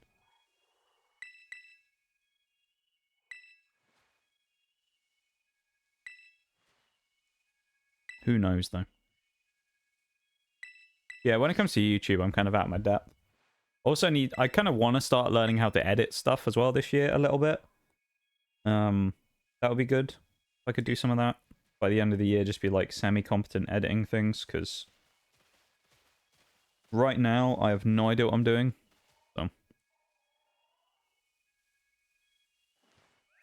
You start uploading VODs. You should have your chat on screen to show viewers what the context. So, I've been uploading VODs for a long time, but yeah, I don't have the chat captured for that, because I don't have a chat on screen. Because I feel like, in my case, I've already got like the PNG and stuff blocking part of the screen. So I've never wanted to put chat over it, just because I always felt like it would block too much of the screen. But, yeah. I mean, I suppose the thing is, though, is like VODs, probably most people are going to be watching it who already know of the channel anyway. Which probably helps a little. Shiny stone. Wow. Because I doubt that many random people are going to stumble across the VODs and actually watch it, other than maybe past the first, like, 3 seconds. They'll go, oh, it's 3 hours long, and then just not watch it. But, you know. Sounds interesting, but ending that much gameplay to summarize each run should be a lot of work. It would be, but I was thinking, like, realistically, I can cut it down quite quickly, because I'm not going to include any, like, random trainer fights, am I? I could do, like, the odd thing just to mention, like, oh, we did our rival fight with Nimona, and just show a clip of us beating her. You know, and then do, like, all of the gym fights. A brief summary of Team Star and how that went. A brief summary of, like, the Elite. Like, I feel like it wouldn't be that bad. It'd be a lot of clips cut in, but I don't know. You could just record yourself on Twitch theater mode. Turn on OBS and replay and upload that. Yeah, that's true. I think, like, the thing about having the chat on screen, I'm just not really that worried about. Because I say the VODs, I mean, VODs are VODs when it comes to that. Like, I upload them on YouTube, but, like, chances are no one's going to watch them on there anyway. Probably just going to watch them on Twitch. So, like, I don't know how many views you get on a VOD on Twitch, but I suspect it's probably more than I actually get on YouTube for them. Some of them kind of go off every once in a while. Like, Sea of Stars, strangely, the VODs get a few views here and there. But, like, a lot of the Pokemon ones get maybe 2 or 3, and that's about it. So, but yeah, I think it depends a lot on the game and things. But, either way. Doesn't really matter. I'm not too worried about it. Highlights of especially the tough fights? Yeah, that's what I was thinking. Like, cut a lot of it down into smaller parts so we can have the important kind of special parts of the run. There's a giraffe rig behind me. Bloody hell.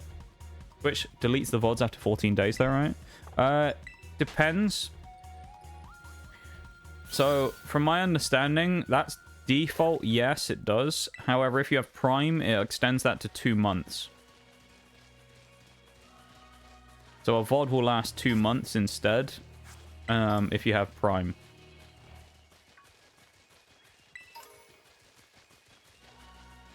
Hence with mine, how I'm able to upload a VOD a month after it's happened is because of having Prime. It allows me to extend the duration of how long they appear for. That's, as far as I don't know if that's an official thing I found anywhere. I can't remember, but I think from kind of trial and error of looking at people who either have Prime or don't, and seeing how long their VODs stick around for, I can fairly confidently say that I'm pretty confident that's the reason why. Is if you have Prime, it lets you keep them up longer. There might be something about it in Prime benefits, I don't know, but either way.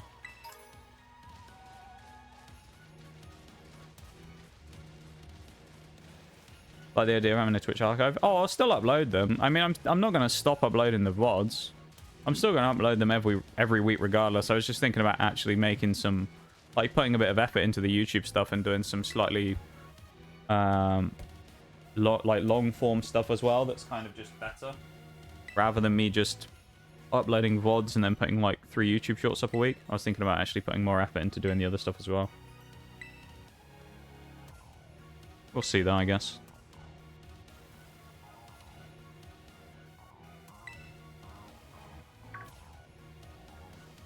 Did we fight anything? Oh, we fight Glamora, I forgot.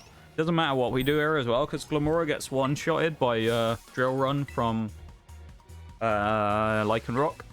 Oh, it doesn't actually matter what we do here.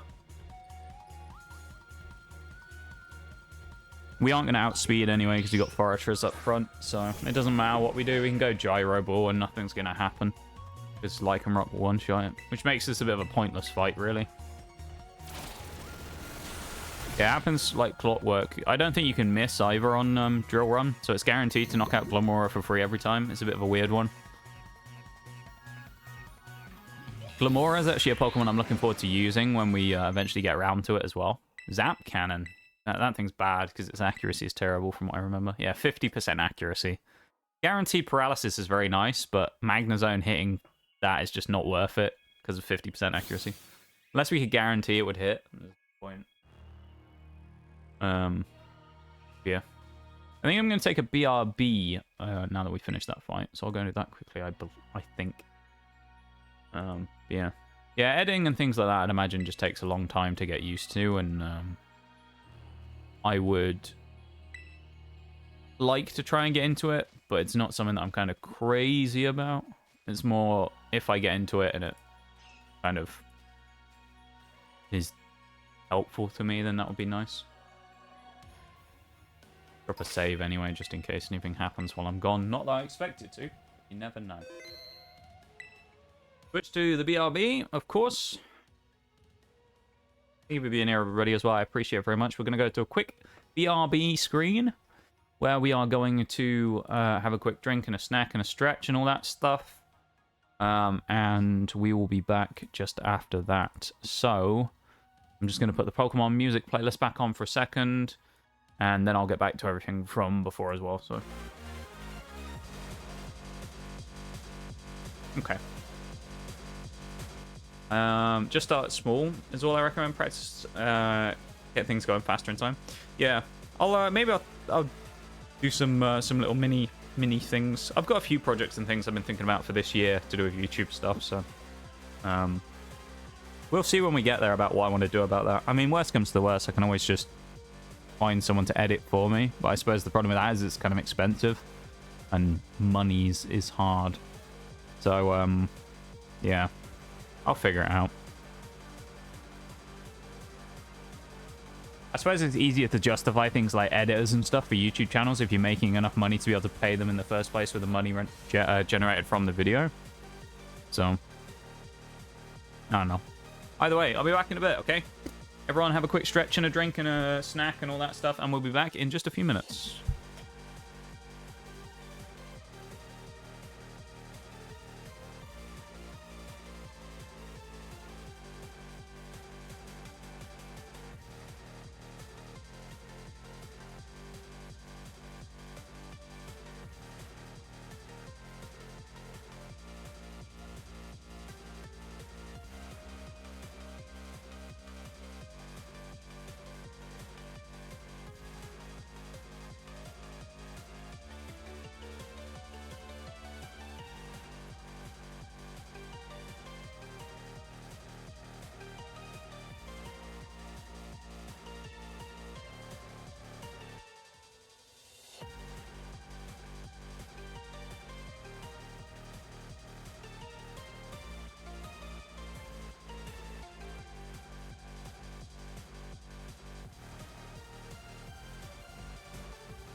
We back.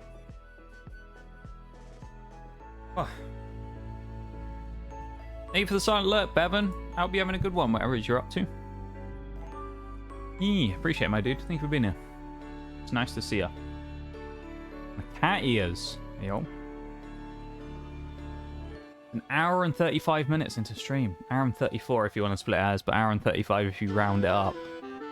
And we've only just gotten a Nox cat and a cat ears. Damn. Slacking today, aren't we, chat?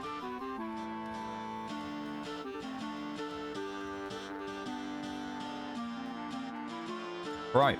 Let's crack on. Music I need to switch off as well. Yeah, thank you for the redeems, Bevan and Maths. I appreciate it. I was trying to grab that item and it walked me in the door as well. That's not very helpful, is it? That's a bit annoying. Oh well.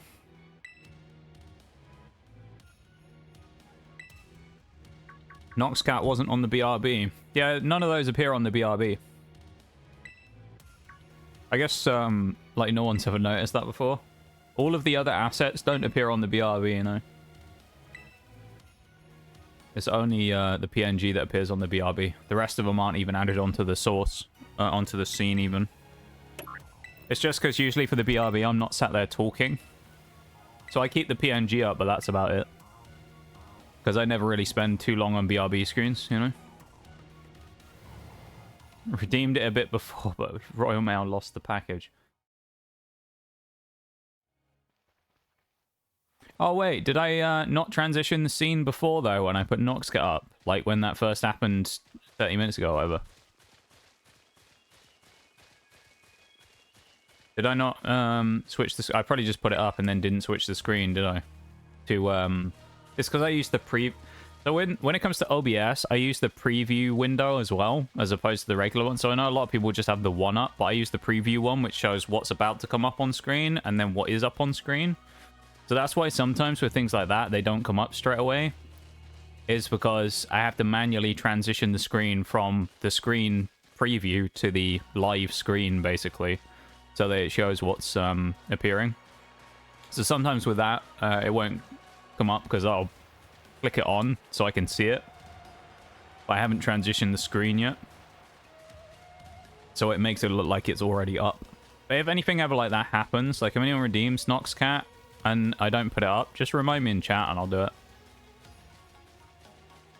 I appreciate people doing that. It's particularly useful. If anyone ever has anything like that, any like issue that's happening with stream that you notice, I guarantee you every streamer in existence is going to be a lot happier with you for pointing it out than for not saying anything.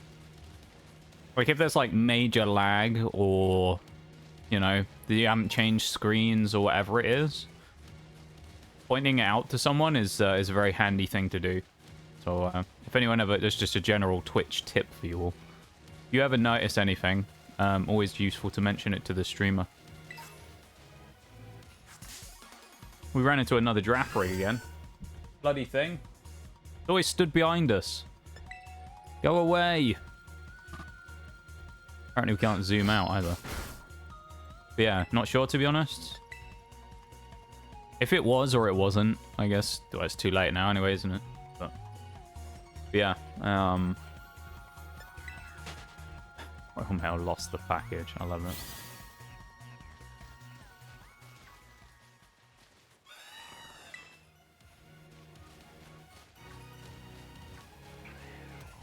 We're also going the wrong way here because we're kind of going around the outside, so we don't want to go there. We want to go down here. I think you can walk down this way. It's just the long way. What we're going to do is walk off there and slide down the cliff. Just quicker. Because realistically, we're not looking to take our time necessarily here. We just want to get going with this and then find out what our next fate is going to be, of what our next monotype will be. And obviously start the laborious process of doing the intro for about the 500th time. Well, actually, I think it'll be the 6th, 7th time I've done the intro on stream now, all in all, because I've done nuzlocke, I've done the 4 monotype runs, so that'll take us to 5. I've also played the game, or at least I never finished it, but I did start playing the game casually when it first came out on the stream, so that would be at least 6, providing there's no other resets that we've done anywhere, so yeah. So I've potentially done 6, maybe 7 versions of running through the tutorial, so The sooner we get through that, the better. But yeah, I think we basically could have gone the long way and come all the way down there, but I don't think it's really worth it. I don't think there's any point. Fortress can stay up front as well. More appreciation for you speaking. I tried doing voiceover for my uni work, and it took me 55 attempts to do a 1-minute talk. It is, see, it is harder than it seems on paper. No, that's fair enough. Back before I used to stream, so I finished uni before I was a streamer. So my first like thing like that, speaking over for something, was when I was doing my final uni project as well, because we were doing it during the first year of the pandemic, so we had all of our stuff cancelled. So I did, anyone who doesn't know, so I was doing forensic science and crime scene investigation. It's my degree, which I did finish, but... So we were supposed to do effectively like a courtroom visit where the law students, as part of theirs, would be the defending and prosecution lawyers, effectively, and we would present expert evidence at a like fake court scenario to basically like test our knowledge. But that never happened. So what ended up happening was we basically had to record at home the voice lines of what we would have said to the responses of to the questions that would have been given to us. We were basically given the questions and had to record responses to them, and then add them basically onto like the PowerPoint slides for what we were given. So they would say like, you know, you said in your findings that you found this. How did you come to this conclusion, or whatever? And then you'd have to explain it in excruciating detail to make sure you didn't make a mistake, so that they couldn't say, well, that's not correct procedure or whatever, you know. So that was the first time I did that. Except we were given time limits, and it was a real pain in the ass. But yeah, it was that was the first time I ever did any like voice recording stuff, was that type of thing, and that was not too bad. But the problem is we had to do it in one take. So it took me a few attempts to get it to sound right. Usually it would be the start. Once I finished the start, I would be fine. But it was the first, like, 30 seconds. I'd always mess it up. And then after that, it'd be okay. Criminology. No, crime scene investigation and forensic science. That's what that's what my degree is in. So, yeah. I'm a trained forensic scientist, basically.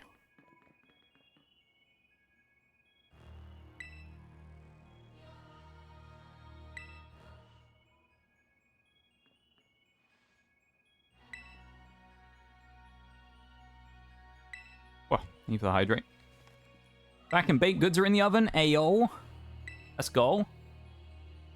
That's what we love to see. I'm excited to find out what they are later on. Very excited. How are you doing there, Oreo? I know you're sick at the minute, so I hope you're hope doing a bit of baking has helped you feel a bit better, because I know you're feeling a bit crap at the minute. So I hope you know, just feeling a bit better from doing something fun that you enjoy. With your new mixer as well. I know you're enjoying your new mixer. Did you get to use the new mixer today? I hope you did. Kept failing at 30 seconds too. Yeah. I feel like it's kind of the same thing with streaming, I feel like. Well, like, it takes a bit of time to get used to it. I mean, some people are naturally good talkers. If you're like me, I'm not a very good talker. You wouldn't believe it because of the fact that I'm a streamer, but I'm actually very quiet in real life. Like, I'm not much of a talker in real life. I don't really talk much. And just kind of generally, I'm just not really much of a talker. Depends who I'm with, I suppose. Some people I'll talk more with. But like Mirage will tell you, was here earlier, that like I've known Mirage like 20 years. He'll know that I'm not like a hugely talkative person. I've always been pretty quiet since I've been youngster. But yeah, so it's kind of a weird one. You kind of just get used to it after a while, though. I think that's with like the 30 seconds thing. Is once you get past the 30 seconds or however many attempts it's taken you to get past 30 seconds on doing one of those voiceover things, you just kind of get to that point where you get used to it, and it's easy now because you've repeated the same line 15 times trying to get it right the first time, so now it's not a problem, you know? But yeah. All I remember is I scored really well on that final one, so on that final exam, PowerPoint voiceover thing, so I guess I did a good job, and they were happy with me, so that's the main thing, you know? Other than that, I had a few presentation things to do at times. We had do you know what the worst thing we ever had to do was? Worst exam thing I ever had to do? It was a verbal exam, not a written one. It was in, I can't remember which module it was in. It might have been, it was either forensic biology. I think it was forensic biology, not genetics. It was a forensic biology one, I want to say. I'm going to go with it now. Forensic biology. And we had like a verbal exam instead. So you basically had to go and sit in the room with the lecturer. And they would, instead of writing them down and giving you time, they would ask you the question directly. And you would just have to answer it just on the fly. Oh, it was horrible. I hated that so much. I don't know why, but having to say it out loud instead of writing it down on paper made it feel like there was so much more pressure. It was unbelievable. Just sitting in a completely silent room while they just say like, oh, I don't know. Can you explain this type of DNA staining or something? You know, why would we use this different type of, you know, DNA extraction method or whatever in order to, you know, it's just something like that. Or like, what method would you use to extract the DNA out of this sample knowing that it's been potentially contaminated with this thing? And then you'd have to say it instead of just writing it down. And I don't know why, but it just felt so much worse. It's horrible. Hopefully no one ever has to go through one of those verbal exams, because that was the worst shit I've ever done. I scored fairly well on it, though, from what I remember, but I hated every second of it. Did kind of remind me of when I was back at the bakery. Aw, that's nice, though. Just trying to get the rest of my household too, so I'm not the only evil. I'm very excited to find out what you've made, though. And I'm glad that you're having a bit of nostalgia as well, because I know you enjoyed the bakery after. It was like a nostalgia thing where you enjoyed it more after you'd left, I think, than initially when you were there. So, yeah. Pretty shy RL, well, 50th try, I got to 50 seconds. I mean, the thing with that is, I suppose, is at least with those, it's seconds, isn't it? So it's like, even 50, 100 different tries isn't going to take you longer than, you know, 30 minutes to an hour, which is nice. Yeah, it just takes a lot of repetition in a lot of those cases just to get something right with one of those types of things. And a lot of it's just confidence, honestly. Nothing more, nothing less. It's the same thing with streaming, I think. If you get kind of confident talking, it makes it way easier, you know? And you build the confidence over time of doing said thing and getting serotonin boost from it working out for you, and you're not just walking in and saying completely the wrong words backwards like I do every 2 seconds. Then, you know, it gives you that kind of confidence to do it again. I have to do 3 slides for 3 minutes for 3 slides. 3 minutes per slide, or like 1 minute per slide? Lichen Rock Midnight Form, I think, is that? And then there's an Espeon down there, which is kind of cool. I always run in here anyway. We don't have to come in here, but it's just the same thing I do every single time. Just in case anyone doesn't know and you're wondering, and you're playing Pokemon Scarlet and Violet for the first time, etc. In here, in this room, and it's never happened to me on stream, and I don't know if it can happen before the post-game. It might not be able to, and that might be why. This room with this big, like, crop symbol type looking thing on the ground, this is where Roaring Moon or Iron Valiant spawns, if you don't know. So if you're ever looking for Iron Valiant or Roaring Moon, they will spawn in here. The rarity on them is fairly high, so I don't think they spawn super frequently. But I suspect if you used maybe a dragon or a fairy sandwich, you could probably force them to spawn more frequently, because, I mean, the only thing is with dragon here, it's like, and dark, really, either of its typings. You've got other stuff around, like Sableye and Zvilus back there. So, or Sneasel, so it's going to spawn other stuff as well, but your chance of getting a Roaring Moon are going to be a lot higher if you use a sandwich than just running in and hoping. But yeah, this is what, if anyone's ever looking for it, you're ever playing the games, this is where you can get it in this cave here, which is in Area 0. It's the only place, as far as I'm aware, where you can catch them, including in the DLCs and all that. It's just in a little cave that they don't tell you about. It's unmarked, just behind some rocks. It's kind of sneaky. Enjoyed it when I was there, but it was just bad because we were extremely understaffed and management would fix it. Yeah, it kind of tarnished your enjoyment of the place because of the way that people... What is that in the wall? I think this is violence. Basically, the way that it was managed wasn't good, so it made you enjoy it way less while you were there. And so now I guess you appreciate it more after going to other places that have had some equally piss poor, quite frankly, management. Or worse. 1 minute per. That's not too bad, to be fair. At least you can do it in 3 sections. If it was 3 minutes, it'd be worse because you wouldn't be able to break it down. Let's say, like with me, with my one, where they said, like, you have to do 5 minutes minimum of, like, talking to answer the question for this one slide. Those would be the worst ones, because if you messed up at the end, you'd have to delete it all and restart the entire thing. But one thing I did quite a lot that I actually abused pretty heavily in that is the fact that you can write the notes of, like, your script beforehand or while you're doing it. So if you do get to the end and cock it up, you can basically reread everything you've written down previously. And scripting it out makes it way easier.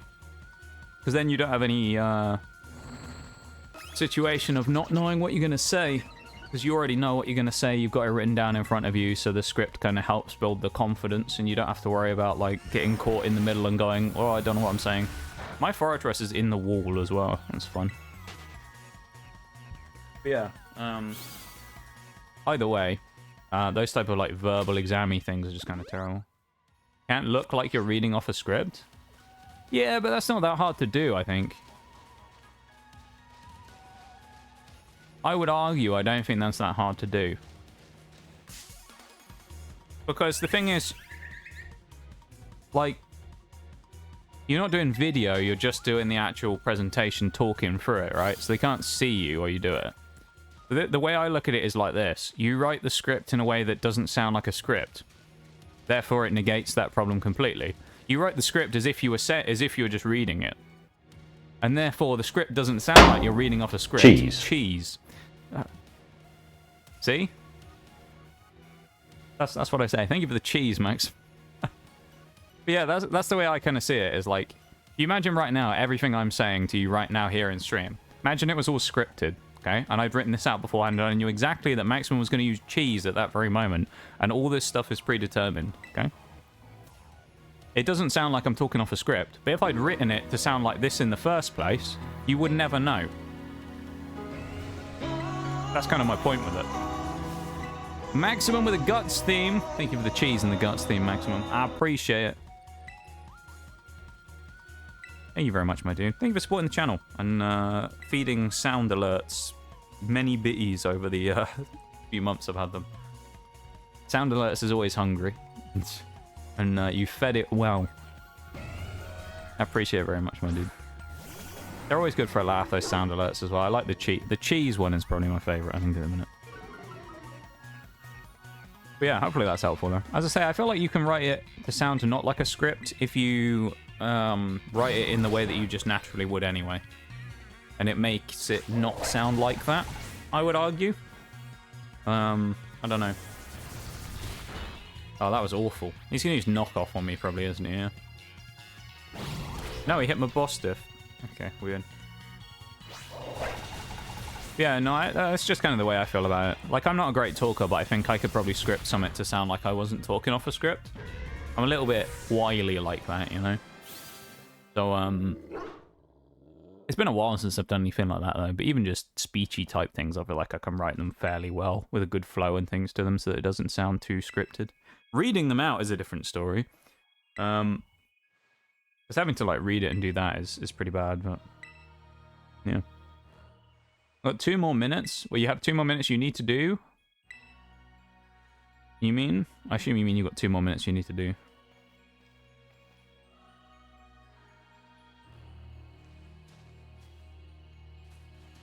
Oh yeah, we need to go in and press the button. The big red button. It's actually not red though, it's green, but still.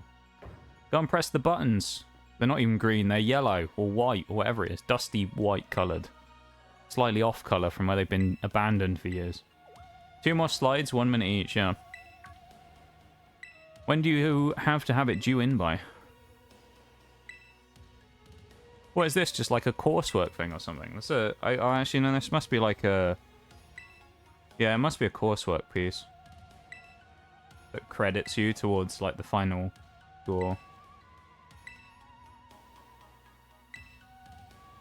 I'm trying to think, from when I was a student, would we have gone back yet? I don't think we would have. Realistically, this would be exam week, I think, wouldn't it?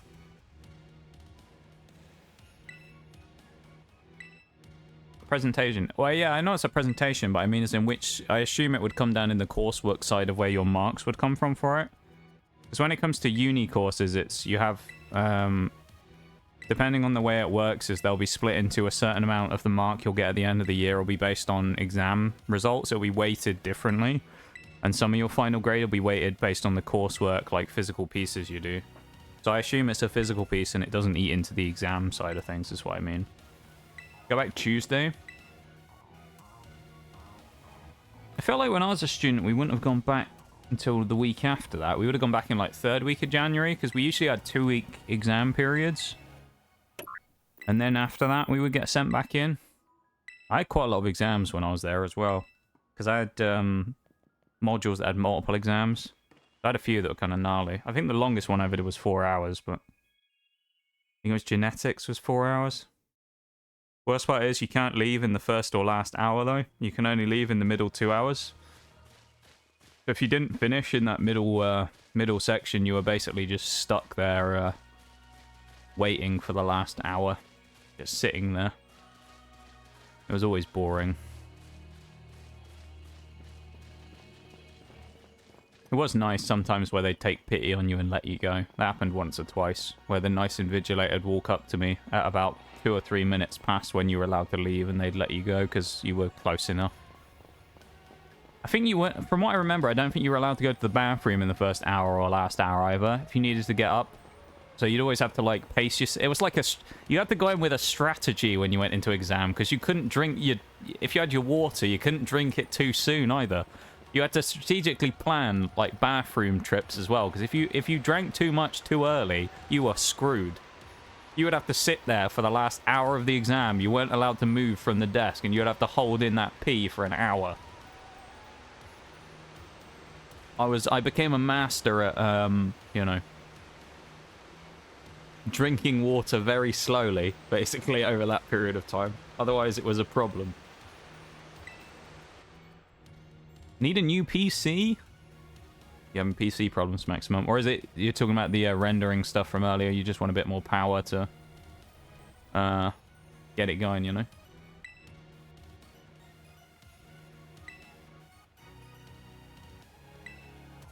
Get it going a bit quicker. I suppose some of it will just be like YouTube side of things, though.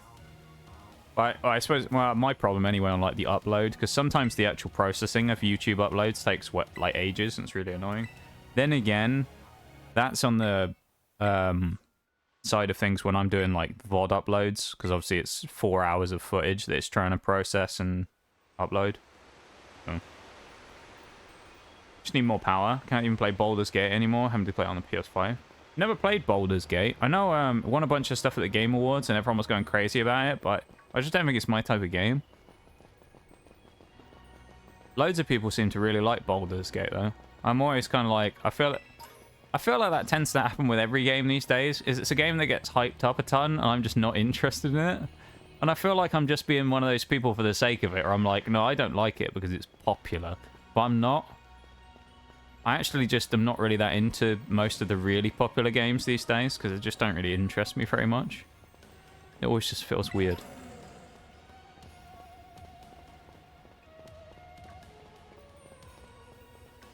I'm in a team of 5. Wait, what's this in context of? I'm confused. A team of 5. Well, oh, for the presentation, was it 15 slides and you have...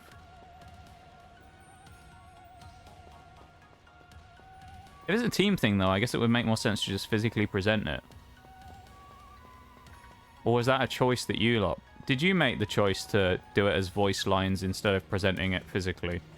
Or was that given to you that you were told you have to do it via voice recording and not just present it?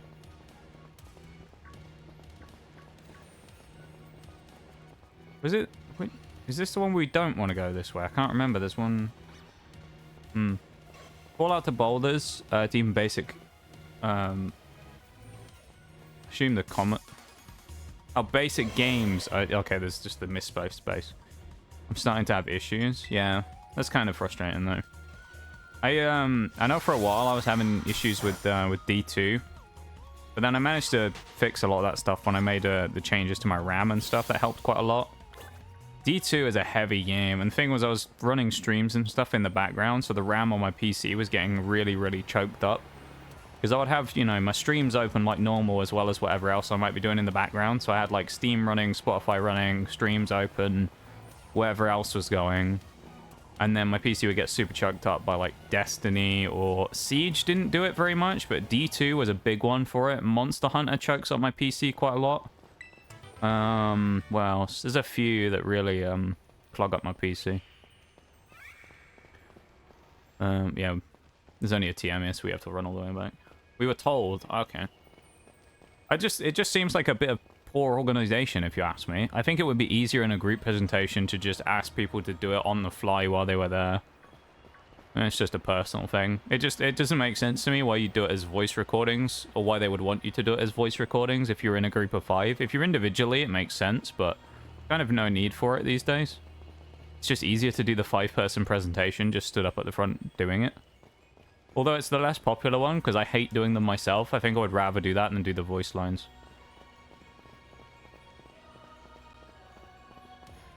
Cooking right now, but still listening in. Shout if you need me. Yeah, no worries, Shags. I appreciate my dude. He's on break at the minute, Shags.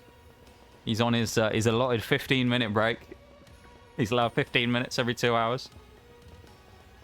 It's a joke, of course. He can take as much break as he wants, because modding is not a job. Nor do I want it to feel like one. And if it ever does, then, you know. That's not good. We also can't get that either, because we can't jump up on the roof yet. But when we get access to Corydon, we can. They have 16 groups, and I have anxiety in public speaking.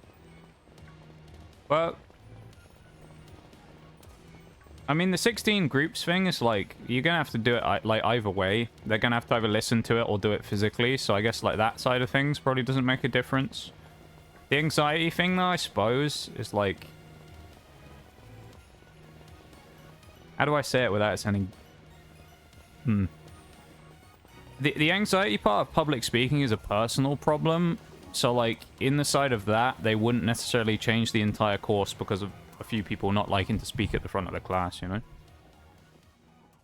Because, like, I hated doing it as well. Like, it would chew me up for days before doing it, but it's kind of like, once you get in there and start, usually it will settle in.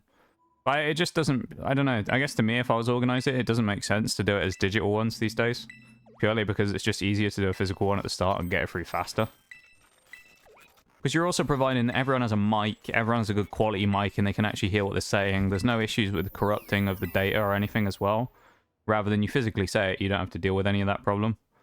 I don't know. It's just a bit overly complicated to do it with 5 people, like, doing individual clips, I think. That's just my personal opinion on it. If that's the way they've decided to do it, then that's the way they've decided to do it. Things have probably changed a lot in unis and schools and stuff since I left a few years ago anyway, so... But at least back when I was there, the way that I would have done it is we would have had to have done a physical one, I think. At least while it was outside of in like regular times and not during COVID. Build plan so far is to double my RAM processor and storage unit, like 4 terabytes of storage at least. Yeah, I've been running into that a lot as well. I have a 1 terabyte M.2 SSD. I do have an expansion slot to put another one in, but I only have 1 terabyte on that, which has got usually my bigger games in that I play more. Like Destiny's on there, because I know it also takes a long time to boot.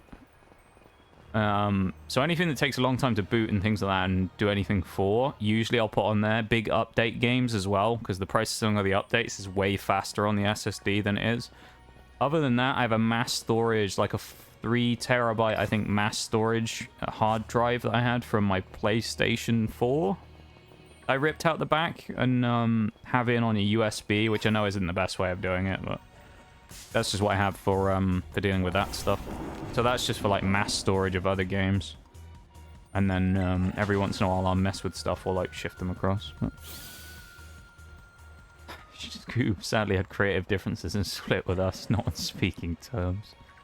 But yeah, I don't know, I guess the presentation thing is a bit of a weird one to me. To do it by in that way, for them to want you to do it in that way. But go off, I guess, whoever the uni people are. Unis are weird though. They're to be fair, probably part of the reason why they did it is because whoever has to do the marking of it and award you the scores probably doesn't want to actually be there. That's usually the way I feel like it is. It tends to be that people who at least over here, a lot of the people that are uni lecturers basically hate their job. They just do it because it pays well. They actually hate every part about it and do anything they can to do as little work as possible. That's probably what it is as well, is they don't have to physically sit there and listen to them. They can just do it at their own time at home. I suspect that's where a lot of it comes from, actually. It benefits everyone else as well, because no one likes doing those presentations. They always suck, having to talk through them. Especially in a group, it's almost worse, because you've got other people to rely on for parts like that. I've had issues before with stuff like that, where group projects... I hate group projects. When it comes to group projects, I'd rather, honestly, just be effectively in a group on my own, and just fuck everyone else, because, like, always ends up happening that someone lets the group down by not doing enough work or not doing whatever, and everyone else has to make up for it.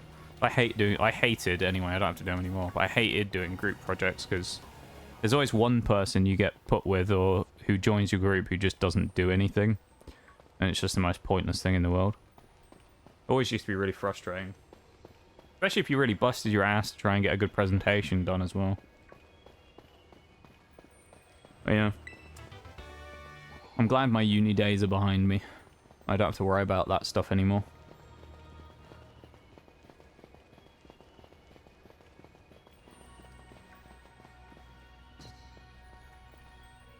No more items. Looks like we're getting ready then for the final section of the game in a minute. We're about to get jumped by Brute Bonnet and then do the, what, 4 fights? Or is it Brute Bonnet we fight up here? I don't remember. We get jumped by something, Koraidon shows up, and then we go time, basically, don't we? Water type, please, next. Yeah, it could be anything. I mean, what have we got? 14, so we got 1 in 14 chance, which is really bad odds, really, of getting anyone. So the chance of anyone predicting it is pretty slim. So I'd be interested to see if anyone gets it. I'm just intrigued to know what it is. The only thing that kind of scares me a little, and it's nice that I'll have a bit of prep time, if it's Dragon, it's going to be a bit of a yikes. Because what we'll do, if it's... Because, oh no, we won't have prep time because it's during the stream. What I'm going to say is... I just want to get this on the table now, just as a personal thing, because I think there's a legitimate reason for this. If it's Dragon, I think we re-roll. Because Dragon is going to need prep in order to not only decide what starter we're going to use, because I think we'll just decide as a group, because Dragon type, you don't want to pick one that's super OP. So it's going to have to be an egg, and then realistically, if we do that, I can probably use this profile to get an egg and dump it in Pokemon Home. Or at least get a couple of different dragon eggs, because we might end up having to do multiple ones. So, because, I mean, obviously, you can only get 1 or 2 dragons really early. Like, Applin is about the earliest dragon type we can get.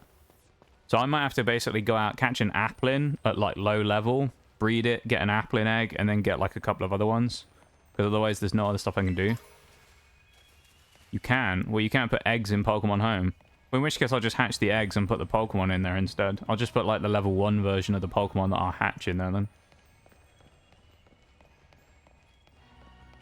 There you go. I'll just hatch them and then put them in there. That'll be fine. I'm just going to check for items, because I never actually do this, so I wonder if there's anything else down here that's useful.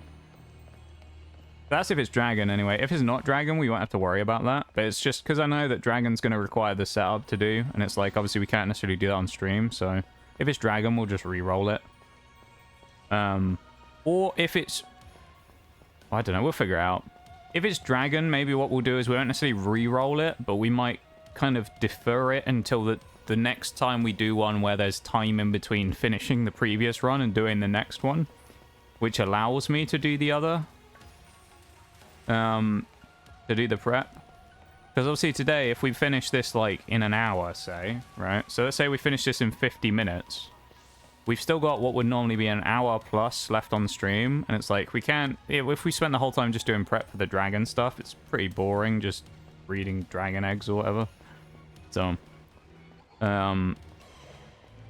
yeah, we'll just make sure that if it's Dragon, we'll just re-roll it again.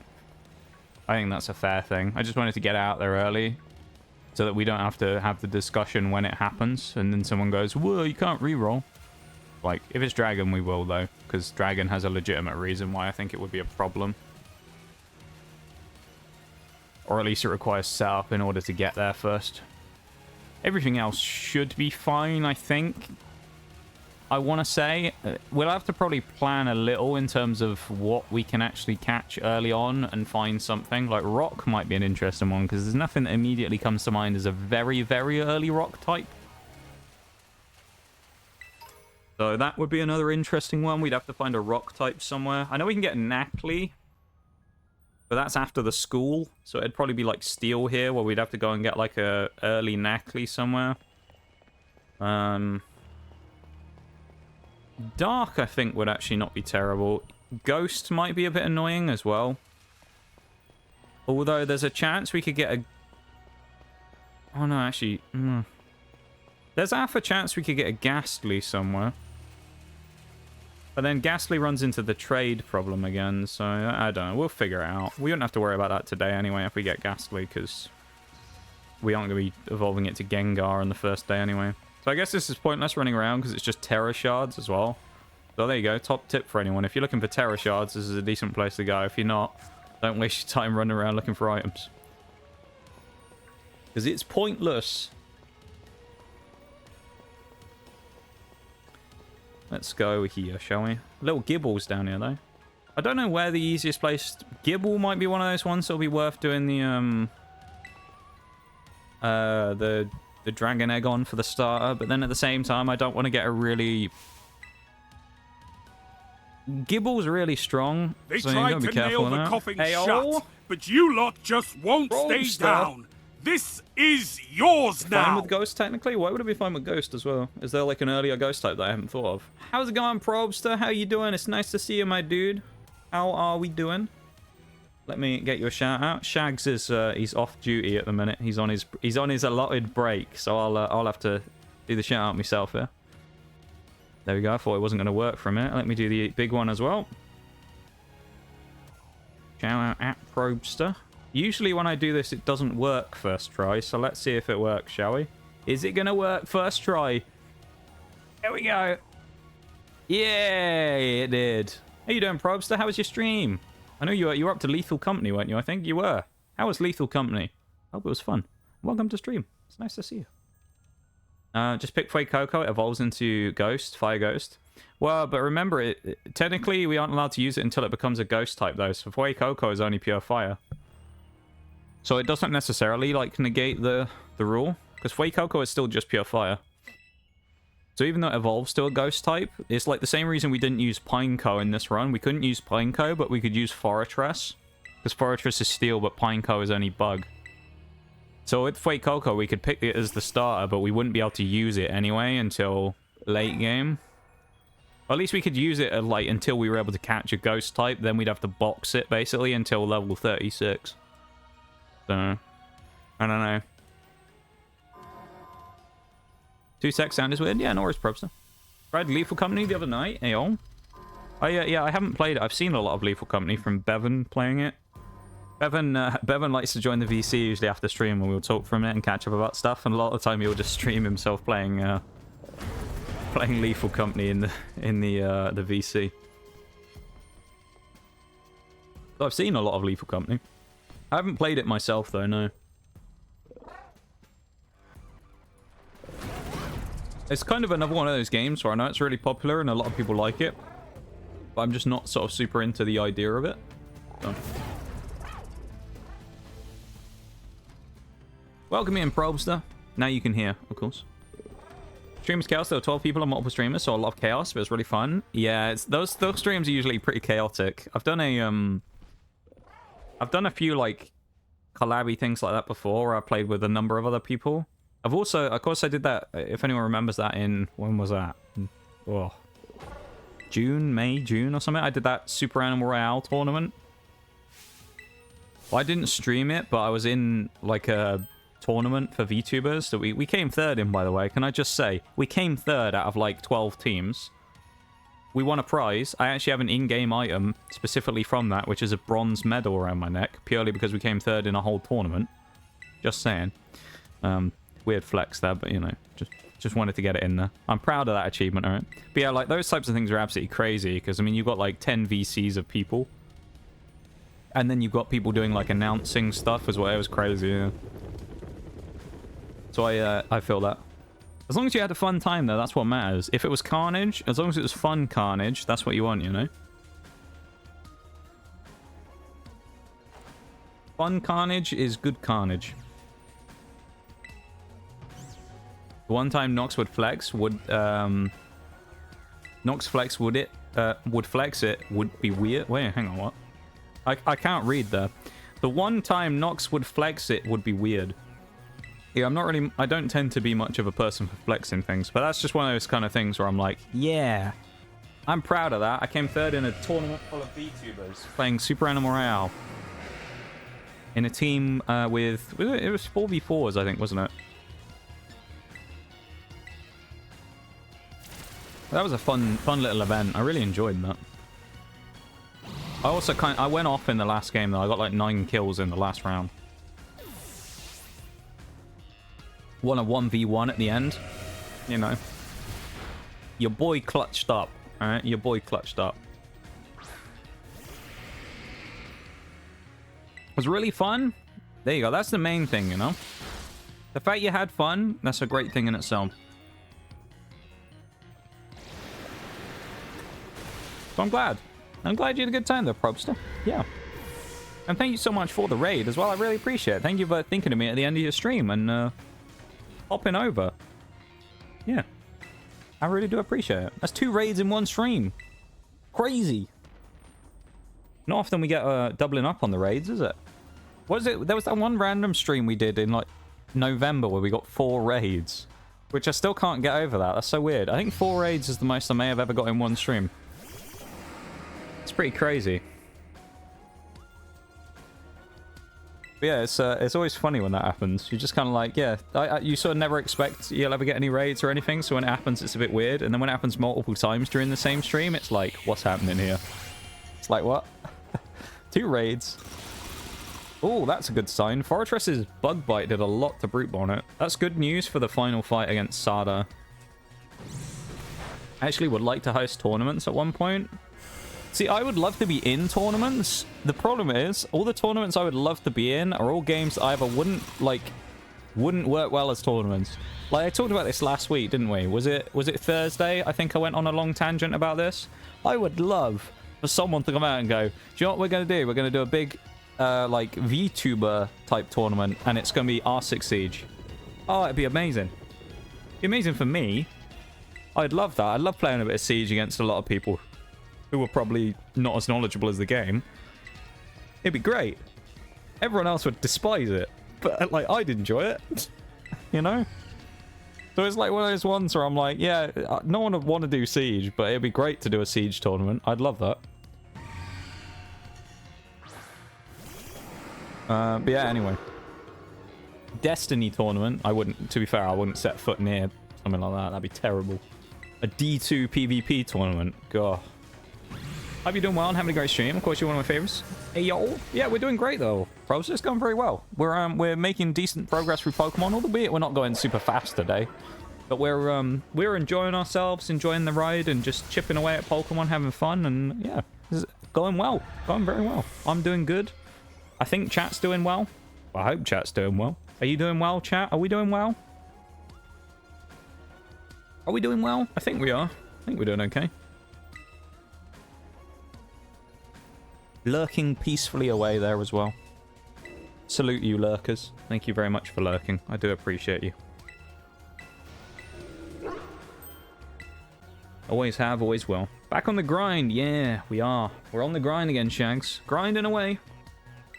We're actually very close to the end, so... We only have the final fight now against... Well, we have the final fight against Sada here, and then the run's basically finished, and then we have to do the Koraidon fight. So...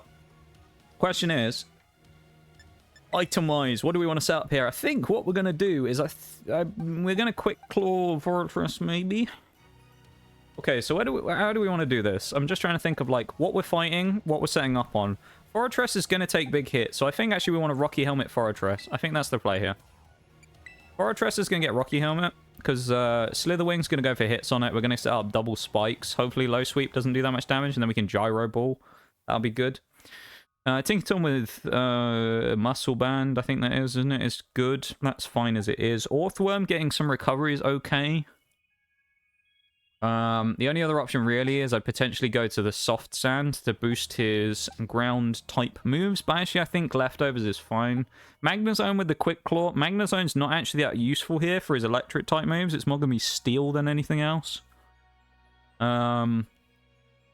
But he's just kind of useful just generally, so I think actually putting a quick claw on him is not the worst thing in the world, just for giving him a little bit extra speed potential. Bromine is kind of just doesn't really matter, because I mean the whole point of this thing is it's probably just going to go in and take a massive hit off someone and then die. So, but you never know, Bromine might turn out to be a bit of a monster here. And then, oh, we're going to hex things, weren't we? In theory, boosting special attack would be nice, but I don't think I have an item for that.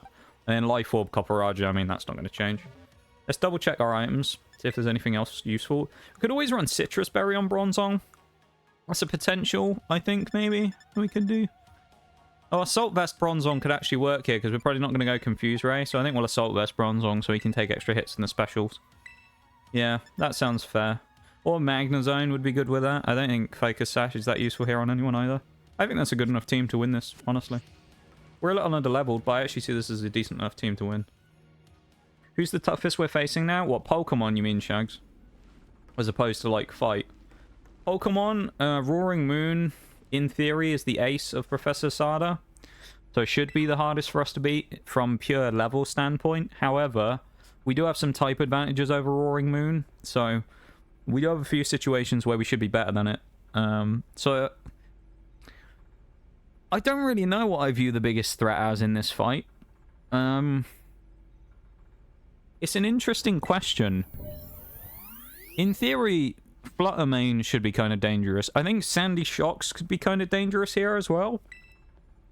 So it's kind of like, I feel like half the team are dangerous, half the team not so much here. It's kind of a mix. I think probably Fluttermane, Roaring Moon, and Sandy Shocks are going to be dangerous.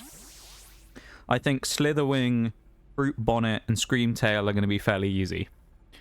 That's my assessment. So I think it's a 50-50 split. I think those first three, so Fluttermane, Roaring Moon, and Sandy Shocks will be the dangerous ones.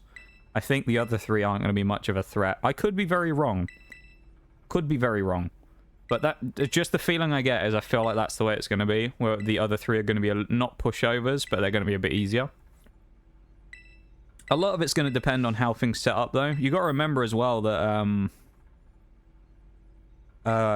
as it's Brute Bonnet, not a Moongus, they also have no way of absorbing toxic spikes this time, like Clavel did, because it's not regular Moongus, so it's not poison type.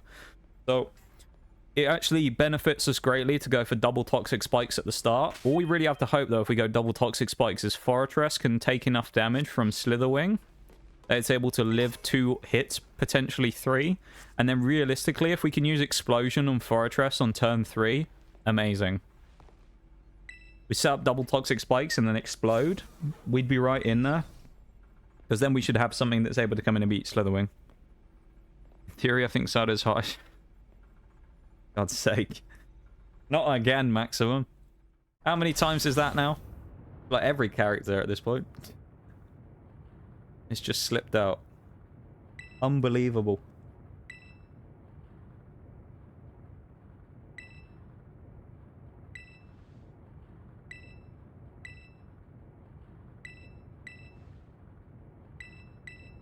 Keep spamming through the text. Some of these characters have no right to be so cute. Alright now, Shags. You're gonna get put in the naughty corner in a minute, Shags. Alright now. Calm down. Calm down, lad.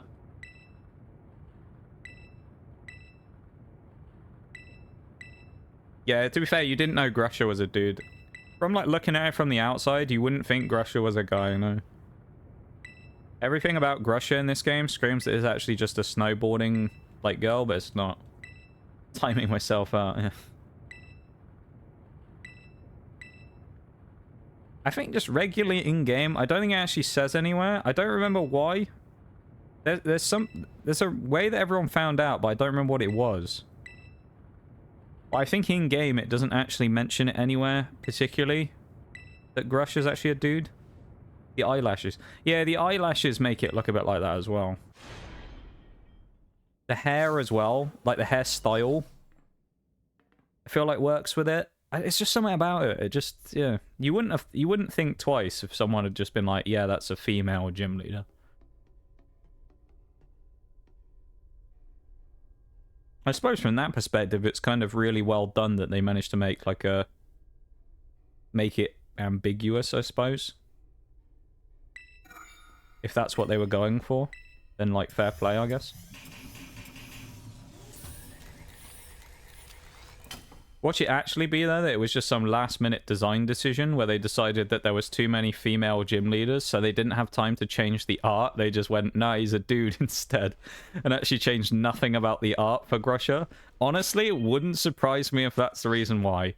Knowing what companies are like, where you go, they've thought about this and they've done some big play.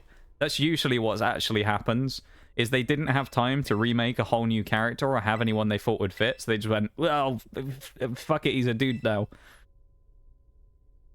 We'll just say he's a dude. There's not enough split on the female to male gym leaders. Like, it honestly wouldn't surprise me. It would make sense why the design looks so similar to like a traditional like female gym leader, as if they just decided last minute that there wasn't the correct split.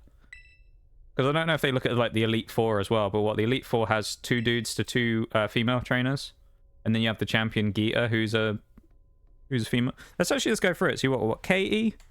Gym 1, so that's one for the girls. You got Brassius, who's a dude. Then you got Iona at 3, who's a female character. Kofu, male character. Gym 5 is Larry, who's a male character. Gym 6 is Rhyme, who's a female character. Gym 7 is Tulip, who's a female character. And Gym 8, bringing 4 on both sides, is Grusha, who's a dude.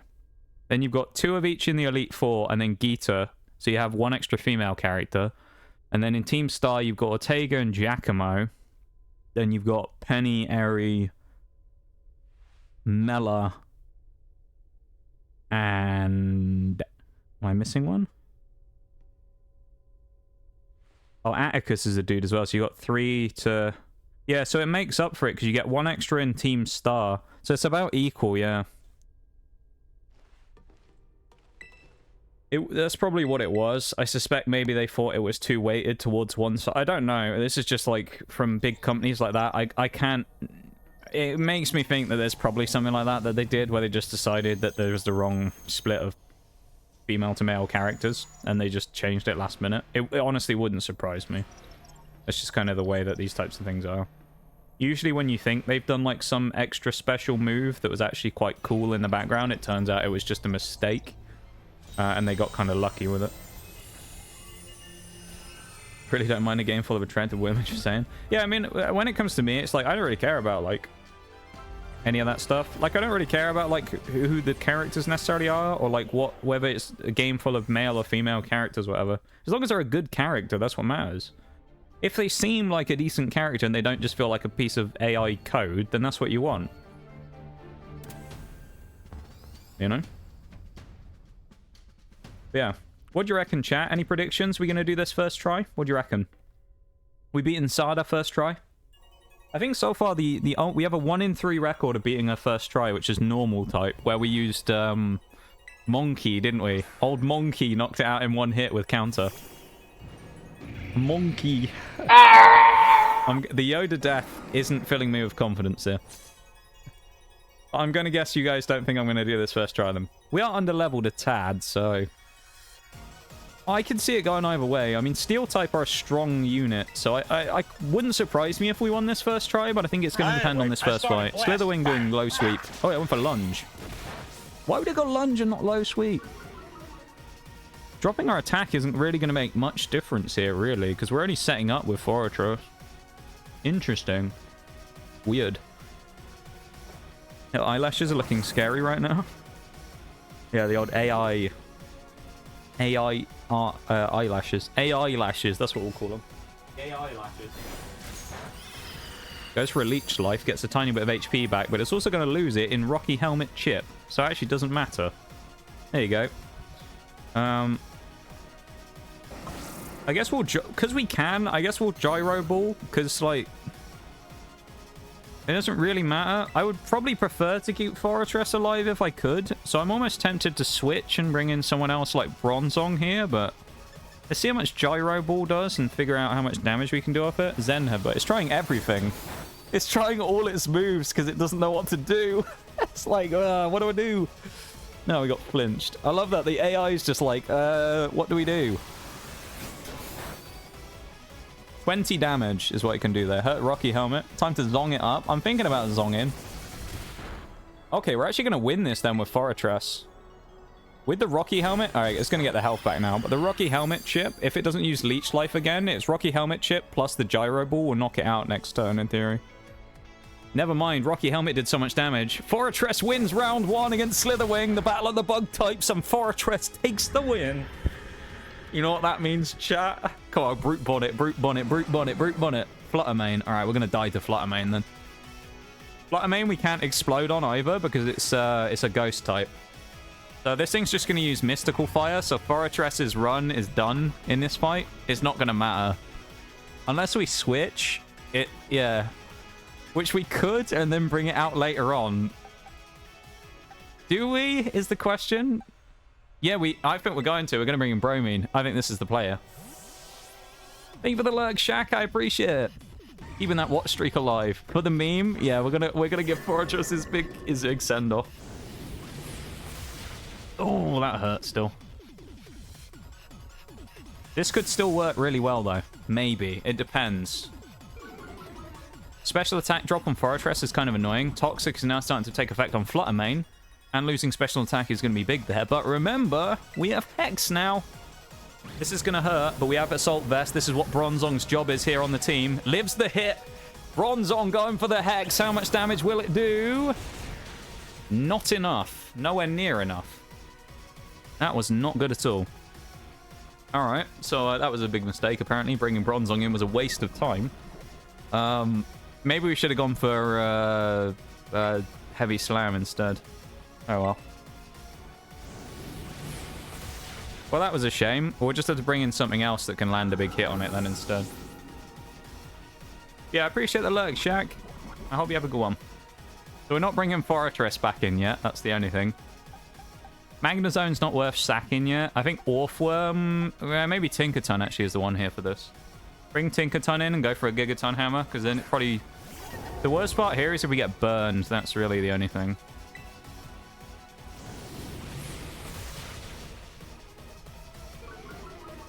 Because we're going to switch out after the kill here anyway. I think Brute Bonnet's probably going to come in next. Well, Sandy Shocks actually might come in next.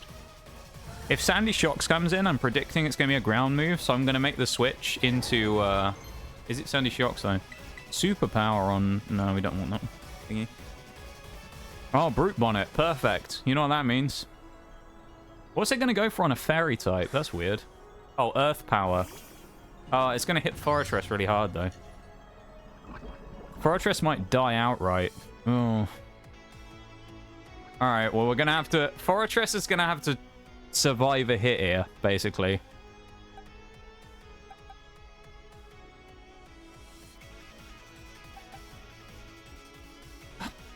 How fast is Brute Bonnet? That's what I need to find. How fast is Brute Bonnet? Do we know? How fast is it? Base speed. We're going to have to do a bit of messing around here, I think, to figure this out. So stats on Brute Bonnet is... this is base stats. 55 base speed. Right. I'm pretty sure we're going to be way slower than that on Fortress. 40 base. So Fortress is going to be slower no matter what. The only thing is, what I might need to do is bait it into using something else. So if I stay in with Tinkaton, but no, I don't want to do that. We're just gonna have to roll the dice and see what happens to Fortress here. He's got really unlucky based on having to switch out. If I could have got Volt Switch or something in, that would have been nice, but... Come on, Fortress. Don't go for Earth Power, please. Fuck. He lived! Okay, well, we can't hit first. We know that much. He's going to hit us with, like, Sucker Punch or something. Hey, Fortress... Even if Fortress dies, it doesn't matter, because what Fortress just did... That's enough to cement its legacy here. Fortress just lived. Fortress lived an Earth Power at 40 HP. Even though it can't explode right now because it died, Fortress has been worth its weight in gold in that fight already. That's been great stuff from Fortress there. Fair play. Fair enough, fair enough. I actually think now we want to bring Tin back in again as well to go for a play rough. It's probably going to sucker punch me, but we'll see. Oh, we can fake it out as well. It exploded in our hearts. It did. It used explosion in our hearts. The best one is still that Clodsire one where it dodged the protect and got the explosion. That's still the best one we've ever done. The first one was the best explosion. We missed the play rough. Oh, that could be crucial in this fight. Earth Power's going to hurt us. That's going to punish us badly. Uh-oh. We're in trouble now, chat, because that potentially is a big punishment for us. Sucker punch from Brute Bonnet gets the knockout. Oh, no. All right, well, it's going to die to Toxic, so... Well, Sandy Shocks is going to come in now, isn't it? You can die. What else do they have left? Sandy Shocks and Roaring Moon is the only two left, isn't it? There has to be Sandy Shocks coming in then. Which, Sandy Shocks against Orthworm is the play here. And then we're going to have to rely on Copperage and Magnezone to win out against Big Boy at the end. Oh, a Scream Tail! I forgot that exists. Shit. Okay. That would be alright. Welcome back, Mirage. You got Camembert. Let's go. Amazing stuff, though. Cheeky Camembert. That's what we love to see. Rain Punch. That's going to hurt. Orthworm takes 40 damage. Going to negate some of the damage from the poison, but massive hit from Orthworm. What a shot. Critical. Crit Iron Head when he needs it. Big shots. Letting the hands go there. Absolute belter of a hit. Belter of an Iron Head there from Orthworm. Doing the job it needs to do. Putting down Scream Tail. Garlic Butterfly. Oh, mate. Stop it, mate. Stop it. You're spoiling us all here in chat right now with all that lovely stuff. Evil Jigglypuff, yeah. That sounds amazing, though. I got nothing back on the energy drain. Bang. Get out of it, Scream Tail. Right, Sandy Shocks is going to come in next. Sandy Shocks does have potential to do some damage to Orthworm, so it's going to be an interesting fight. But if I've learned one thing from these Pokemon runs before, specifically this one, and we are going to start blasting real quick. If there's any Pokemon that can pull off an unbelievable clutch out of nowhere, just when you think that it isn't going to be able to win, it's going to be Orthworm. You've seen it during this run. You know what this thing can do. Orthworm has clutched time and time again. Dodging the Earth Eater, not the Earth Power. Gets the health back up to almost full HP. Uranium goes for the Earthquake. It's not that much damage. It was a super effective hit, though. Plus the toxic damage. Here we go. Uranium. Gonna pull off some magic right now. About to go nuclear in terms of its power output. That's what's about to happen. Here we go. Just talking to Chili about garlic toast because we were talking about how to oven roast garlic. Went for flash cannon. Why would it not go for discharge? Uranium. Massive hit from the Earthquake. Sandy Shocks gonna potentially be close to the edge of death with the damage coming in any second now from poisoning. Oh, it's very close. It's going to take one more hit, so we're going to get the leftovers hit again this time, which is okay. We're going to go Iron Head. Power Gem. That's going to eat pretty well here on... yeah, there we go. Orthworm takes that well. Nice. Sandy Shocks goes down, leaving the Orthworm to fight Roaring Moon. This is better than we thought it was going to be. Orthworm is about to fight Roaring Moon for the final. And we still have Copperager and Magnezone in the back, and Orthworm is about to do it. Got the Camembert for free as well. Hey, y'all, we're friends with the owners of the store and asked us if they wanted it. Because it was going out of date in a couple of days. Let's go. That's actually massive, mate. Good stuff. Always nice to save a bit of money, you know. Get some freebies. Lovely stuff. Come on, Orthworm. There's the toxic. Orthworm, come on, you know you can do it. Go for Earthquake. This thing has Earthquake. I can see Roaring Moon going for Earthquake turn 1 and setting itself up for a big hit from your boy Orthworm. Roaring Moon's attack goes up. Iron Head gonna be coming in hot. Goes for the Stone Edge.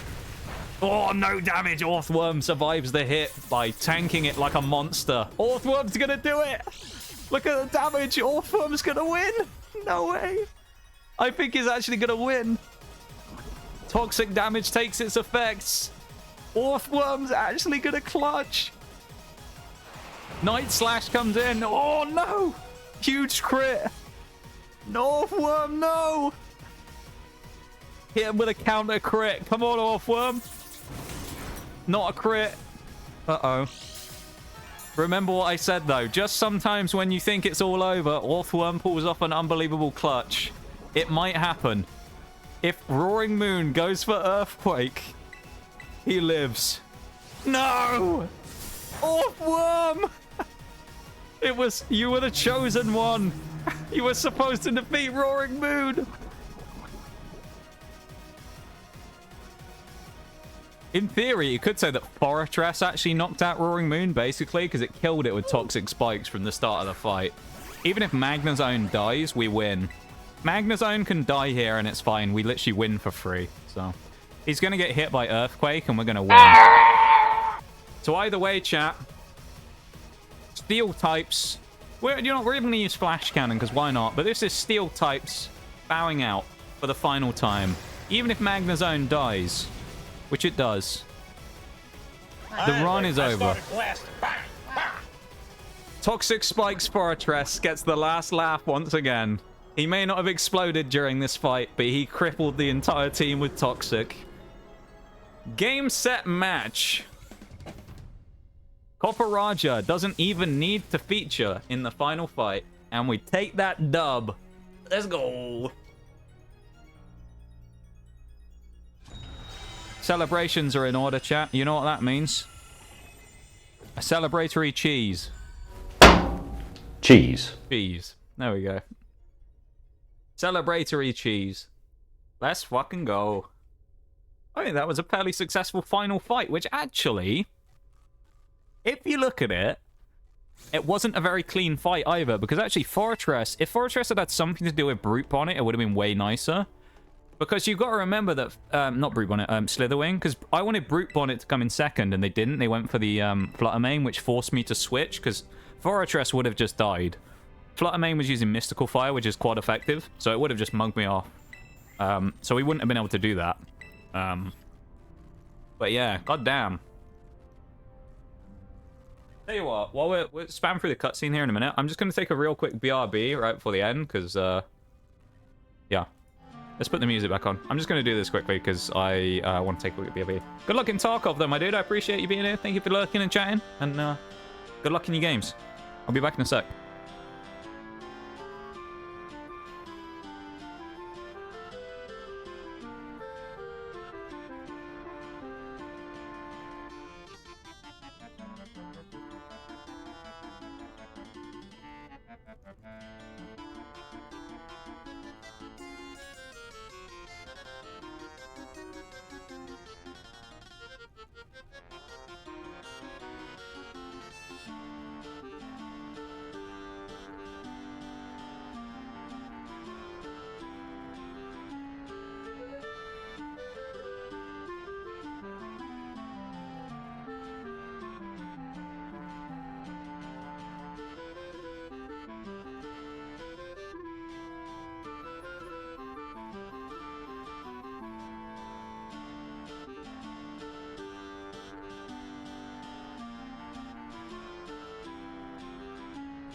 Oh.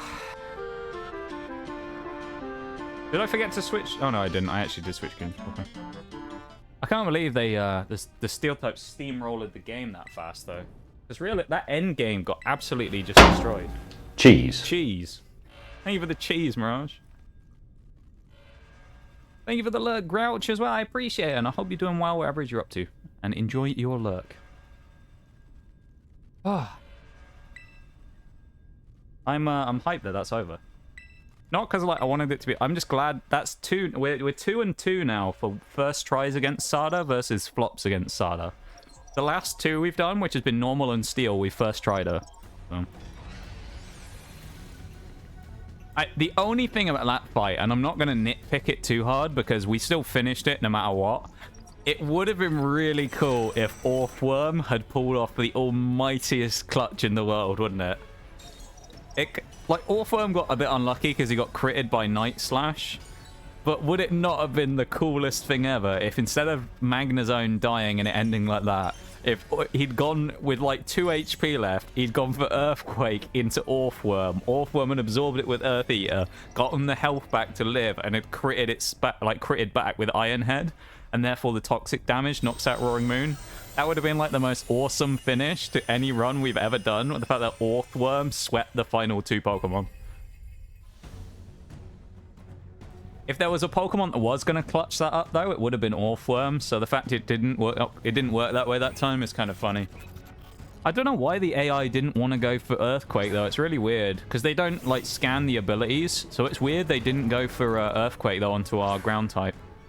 Unless it's because they learned from fighting with Sandy Shocks they can't hit us with ground. Maybe, I don't know. But, either way, that's funny, though. Orthworm winning that would have been the creme de la creme, but it's okay, though. Orthworm did a hell of a job in that fight, and that is what we love to see. And now it's time to end it off fully, the only way we know how. Koraidon, the only non-steel type member of the team the entire fight. This entire battle against Paldea is about to take center stage. Here we go.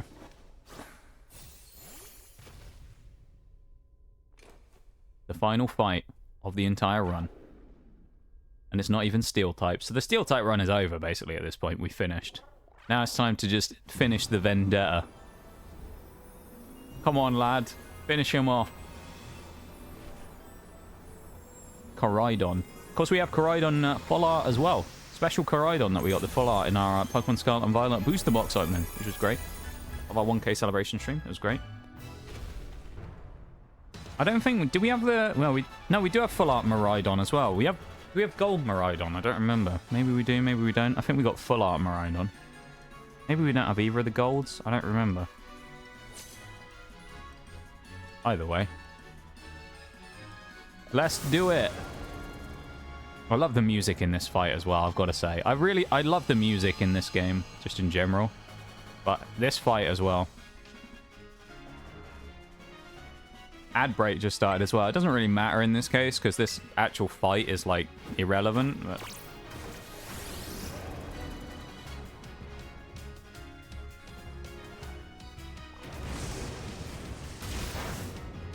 let's go.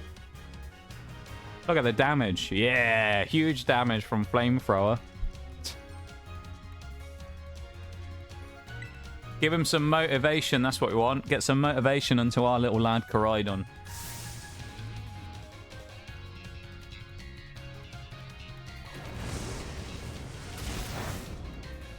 Lovely stuff.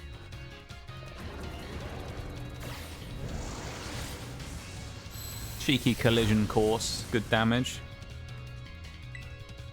Of course, get ready for it in a minute because we're going to have to use Terra Blast. So. Actually, one thing I just realized, I guess it's because they're like the special gimmick, but interestingly, Professor Sada doesn't have... She's like the only boss in the game, basically, that doesn't have a Terra Pokemon. Because most of the rest of them almost always will Terrastallize. Every gym leader, every Elite Four member, and that will have a Terra Pokemon. Nemona will always Terra. Even in the first fight you fight her in the game, well, after the initial, like, very first starter fight, where she has Poor Me, she uses Terra. Penny uses Terra. Arven uses Terra. So it's really weird that you fight this final fight against Sada and she never uses a Terra Pokemon. Oof. We toughed it out so we wouldn't feel sad. Let's go.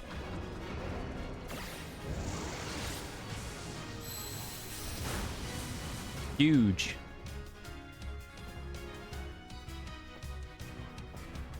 I can't remember if... I think technically you're supposed to heal, because I can't remember if we actually outspeed it or not anymore.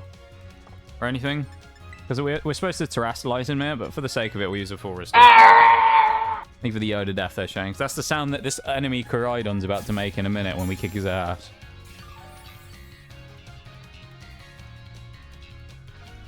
Heal him up.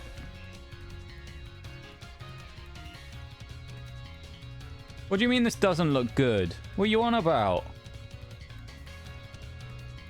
Of course our terror orbs glowing. That's the whole point of the region, you mugs. What are they on about? Increased attack again. Increased... We got an Omni boost, I think. Yeah, we do. We got the Omni boost. Maybe you technically can't die in this fight then? Terror Dragon. Let's go. Koraidon about to finish business. Reminder as well, before we do the rerolls in a bit, for the roll for the new typing. If it's Dragon, we're re-rolling it, because Dragon requires prep, and because we're going to be going straight into it on stream today, we're not going to be doing Dragon just because we won't have time to do that prep beforehand. Prep being that we can't get a Dragon type early, so we're basically forced into getting an egg and then hatching the Pokemon at like level 1 and bringing it in from Pokemon Home. So basically, because of that, we're going to have to do prep off stream for that one. The knowing Dragon's coming up, it'll work if I have days in between, but today, like here, where we're finishing this run at about just coming up on 3 hours into stream. Yeah, basically we won't do it today if it's Dragon because we won't have time to prep beforehand. And I feel it would be potentially unfair to start off doing the Dragon one if we can't get a Dragon type for ages. So I think it'll only be right if we get ourselves a Dragon type egg early on, and then we come up with like a rule maybe, where if there's no Dragon type we can catch for a while, because there aren't that many in the game, maybe we have to have like after every gym we're allowed to hatch another egg of a Dragon type or something. Or at least we're allowed to grab another Dragon type from Pokemon Home, maybe. Something like that. I don't know.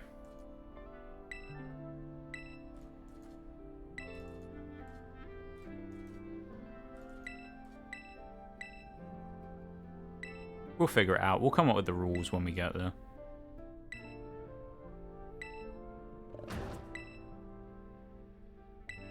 Either way, there are ways of getting around the problem, though, itself. Of course, as well, get ready for the giant muted section in the VOD in a minute as well, because we can't skip the final credit section. I don't think. So we'll have to listen to the DMCA song and go from there. Or Arven as well. I mean, every time we watch this, it's just, it doesn't get any easier, does it? Watching Arven find out that his mom's been dead for years, and that the AI version is the one that he thought was real for a long time. Kind of sad, isn't it? And that now the AI version, now that he's found out that his mom's actually gone, and that this AI version who was trying to be his parent for so long, and is the last, you know, even though it's a fake version, it's still a version of his mother, basically, is now about to leave to jump into the portal and travel back to the past to research the ancient Pokemon.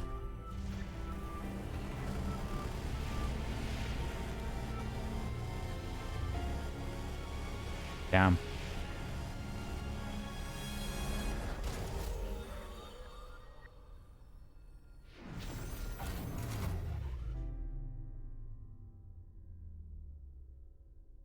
And there we go. Honestly, traumatic. Is a little, isn't it? Poor Arven. Poor guy. Nice clipping of the tail there through Arven's legs. Koraidon's tail just clipping through his legs. I love how Koraidon's now disappeared as well. He was stood right in front of him a minute ago, and now he's disappeared. Poor Arven.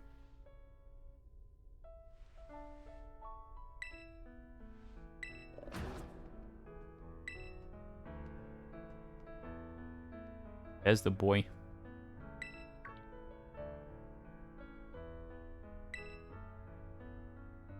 Of course, we've seen the battle form before, though. He did it at the start of the game, so...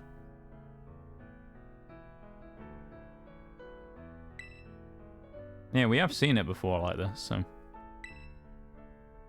And we kept that ridiculous hat on for the entire game as well. I didn't even remove it. Amazing, eh? Didn't even take the hat off. We could have gone and got a better hat at any time, but we chose not to. What a wholesome ending. Let's go home. And leave your hat on. Getting all the references today, Shags, aren't you? Love it. I'm assuming that was supposed to be a reference anyway.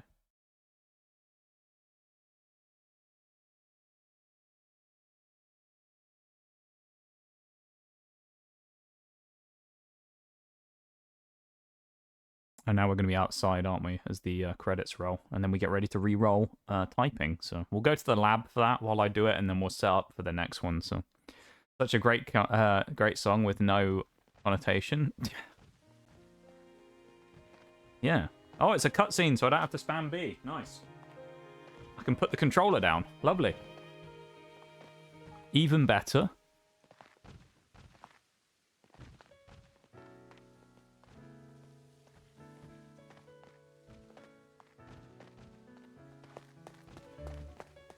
Man, that music every time. What a team this has been, though, I've got to say. What a team. Legends, all of them. Fortress, Orthworm, Bishop, who didn't feature that much, Copperaja, Reveroom, Magnazone, Tinkatink, and Bronzor. What a team. Legendary squad. I think this might be even the best squad we've had so far in terms of everyone basically pulled their weight in the entire run. Anything we say now as well is going to get muted, so we can talk about whatever we want right now because it's going to get muted by Twitch so and YouTube. Well, it's going to get copyright claimed by YouTube. It'll allow me to publish the video anyway, but it doesn't matter. I don't really care. It's fine. But yeah, what a run though. Honestly, Steel about what I expected. Tough early game, because a lot of the Steel types early on are kind of a pain. And some of them aren't that good. But strong performance really from the team in general. They looked good and they really did kind of go off. So fair play. Honestly, fair play. Great team. Fun run as well, and just a good team. That being said, what I'm going to do now, while this is getting DMCA'd anyway, because we all know it's going to, is I'm going to go and update quickly the Monotype bans sheet. So all of the Pokemon. So remember, Corviknight, which was used before anyway, which we didn't end up using. Lucario is still free to be used. Klefki is officially now on the list of finished Pokemon. Scizor is still completely free because it has not been used at all. Same with Lucario, of course. Qfant and Copperaja is only a pure Steel type, so that thing is now effectively banned. Pawniard and King Gambit, I'm actually going to put free on the list because it barely fought at all. Orthworm as a pure Steel is now banned, of course, and is gone. I'm going to give Reveroom another chance as well because Reveroom really did not... It was in like 2 fights. The real question is what we do with the rest of them, because I'm going to leave this up to you guys. I'm going to run through the names of the 3... actually, is it 3? Yeah, 3 Pokemon. I'm going to give you the choice.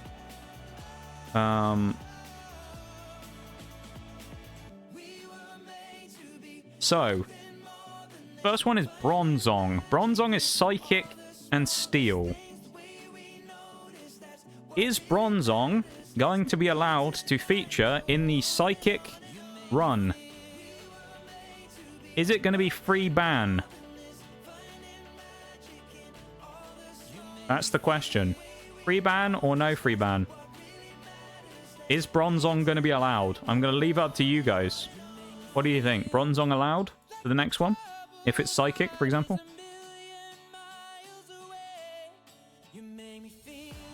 I'm guessing Shaggy... I feel like everyone's going to want to say yes, because they're going to want to see some more Zong in. So... Alright, we'll give Bronzor the pass. 2 other Pokemon we have choices for here. Fortress. For Bug.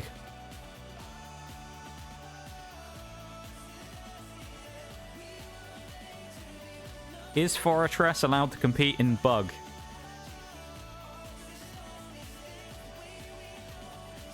I would actually argue, I think yes, purely because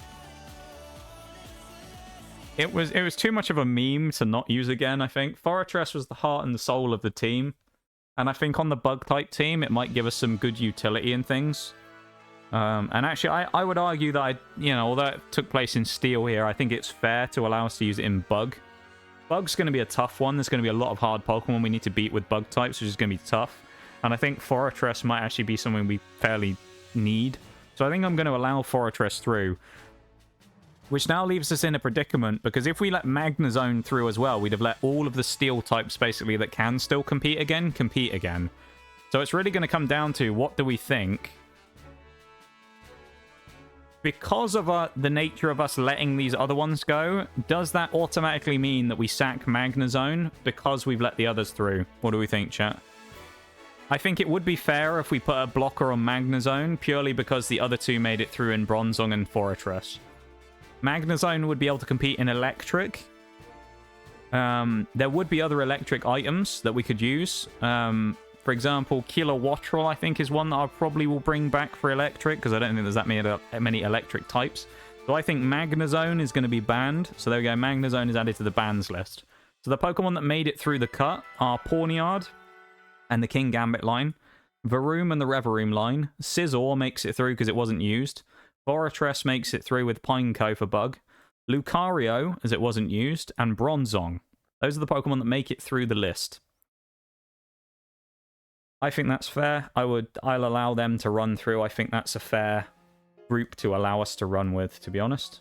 And I think some of them, potentially it gives highlights to other Pokemon again. Bug type in itself, as I say, is kind of going to need all the help it can get. Hence why I didn't use Scizor in the first place. Because I actually think Scizor is going to be huge if we can get it. Scizor, Fortress, and probably Heracross are going to provide, like, the firepower on Bug. I'm so excited to use Heracross because I know Heracross is going to be a monster. I really want to use Heracross. I want to get one as soon as I can. Find out where we can catch a Heracross when it comes to Bug and just go get one. Heracross probably won't be banned if we get Fighting first either. Because I think it'd be fair to allow Heracross free passage, basically, to compete in all of them because it's Bug. I think anything, basically, that's in Bug should almost be given a free shot just to do whatever. Purely because Bug in itself is going to need so much, like, crutch support, pretty much. At least that's my general kind of consensus on it. Bug is going to need a bit more firepower than some of the other ones, so I think it would be fair if we allowed some of the Bug types to bleed through, versus in comparison to some of the others. I think the bans, like Magnezone, I think is a fair ban. Magnezone would be amazing in the Electric type one as well, and I would love to have Magnezone, but Magnezone played a big role, I think, in this one, and realistically, its role as a Steel Electric, while there won't be another one I don't think that we can get, Electric will have itself a fair amount of Pokemon that will be particularly potent and can fulfill that Magnezone role. One of the biggest ones I can think of right now, which is important to remember, Electric has one of the very few Pokemon, if not the only Pokemon pre-DLC at this point in the game, that has literally no weaknesses. So, Tynamo, who evolves into Electros, has no weaknesses because it comes with Levitate as its ability, and it can only be hit by Ground-type moves super effectively. And it has Levitate, so it can't get hit by Ground-type moves. So we actually have the massive benefit there of having a Pokemon that will be effectively immune to almost everything. Or it won't be immune, but it won't be able to be hit super effectively. So we'll have a very strong Mon in the first place, and I think it would be fair to do that. I've also got to remember to drag the Shiny out as well and put little Mudbray in the box of Pokemon Home so that we don't end up losing him. So we'll transfer Mudbray across to the next game this time as well. So I'll do that when I'm doing the setup for this, because we need to go and get our picture first, don't we? Do we do it up here normally? I think we do.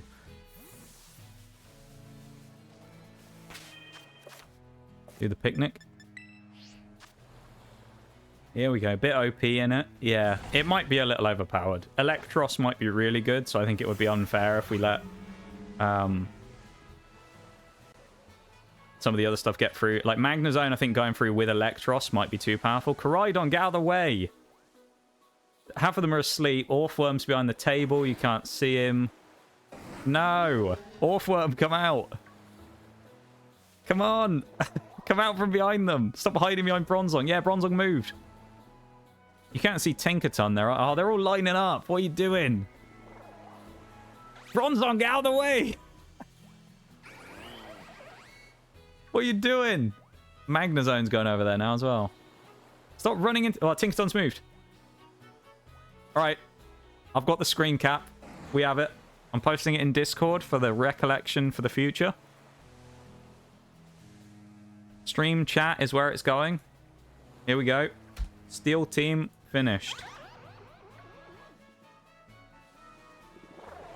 Steel team ended the run. There we go. The final steel team has been put up there. So that's it. Copperaja, Magnazone, Bronzong, Fortress, Tinkatink, and Orthworm, the unlikely hero, pulling through and being an absolute legend for us in the final part here. So let me switch back to the lab. I'm going to not do that. That's not what I wanted. I don't want to pet him. I'm sorry, Orthworm, but I don't want to pet you. But yeah, switch back to the lab real quick. What I'm going to do is I'm going to quickly go to Pokemon Home if I can. Link the profile and then drag little what's his name across. Why not pet it? He just, we're saving time, Shags. That's why we're trying to save time. Okay? Watch me like have some random shit in Pokemon Home from another run somewhere that I dragged the Pokemon out of. This is the music from Pokemon Home in the background. Start with English, yes. Sign in and link to a Nintendo account. Oh, I can't do this now. Shit. Am I going to have to make one right now on the fly? I can't believe what I'm seeing. No. Forks. With the price. That's twice again that's worked, doesn't it now? Hi, Forks. How's it going? How are you doing, my dude? I'm going to have to do this right now. Please enter your email address. Ugh. Hi, Forks. Thank you so much for the Prime. Again? I think this has happened multiple times this month. Thank you so much, my dude. How are you doing? It's good to see you. We just finished Monotype Steel. What we're doing right now is setting up a Pokemon Home account so I can transfer the shiny we got.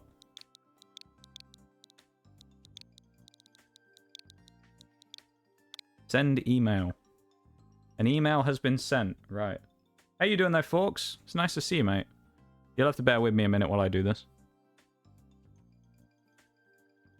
Oh, that's the wrong email. That's why. That's my other one. Nintendo account. Yep. Click that one to the landing page. Account for myself.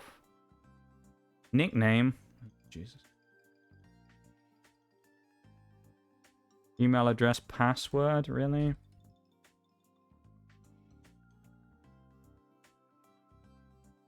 I really should have set this up ahead of time. I didn't know it was going to ask me all this, though. Date of birth. Oh, mate.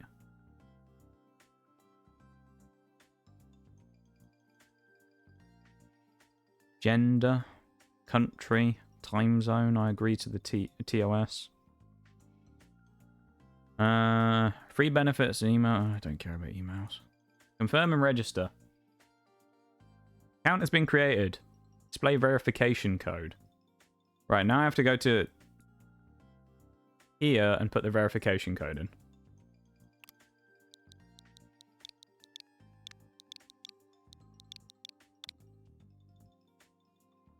Then we'll actually be able to get on with this.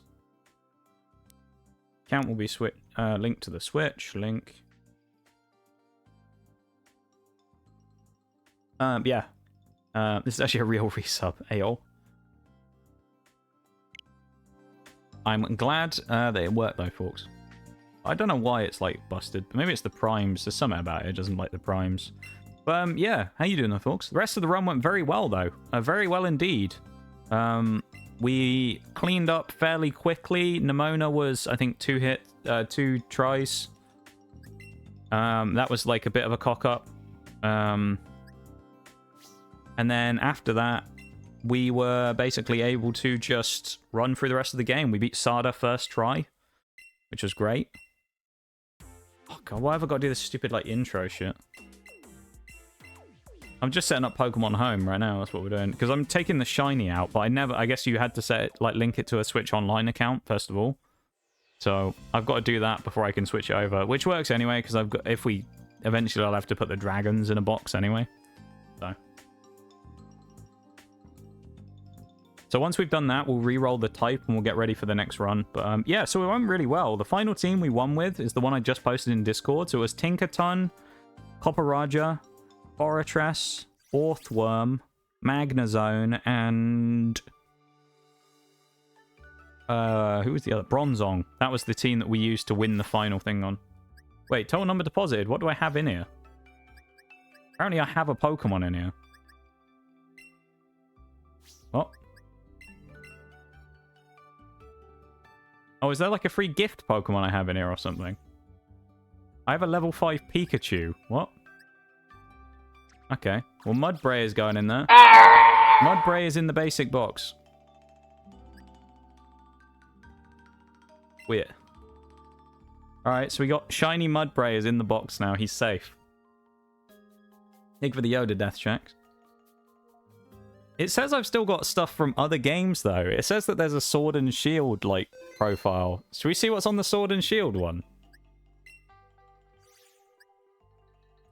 Apparently... Oh, I have the one from BDSP as well. Yeah, apparently... I'm going to connect Pokemon Shield and see what comes up. See what's... Is this Ludicolo with the goat? Oh, no, this is a weird team. I've got, like... bunch of stuff in here. No, this can't be it. Okay. I have like just a bunch of trash, I guess, from when we did a Nuzlocke, maybe. Either way, Shiny Mudbray though is gonna get away with it. He's gonna survive, live to fight another day. Right, so that's Pokemon Home finished with. So let's close that. Now it's time for the moment everybody's been waiting for. Are you ready for the re-roll of the typings? Everybody ready for the typings? Let's put Pokemon Lo-Fi on in the background while we do this. Set the mood. Are we ready? Let me go find it real quick. Which one was it? Editor and spin the wheel, this one?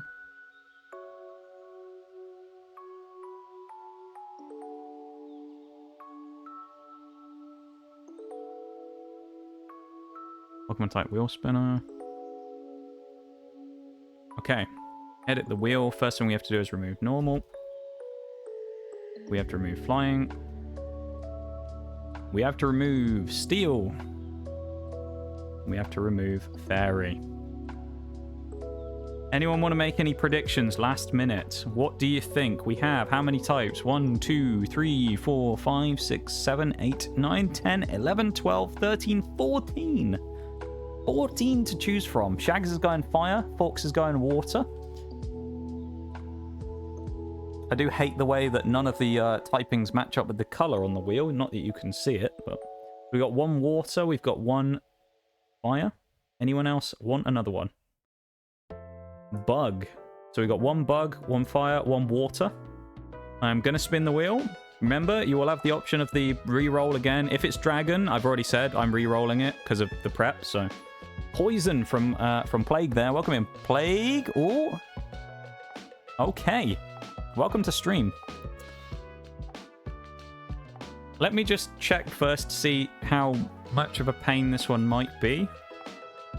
And then I'll say what it is. Just in case, because again, if this is one that requires prep, I may have to, like, roll it again. Oh, this one actually might not be that bad.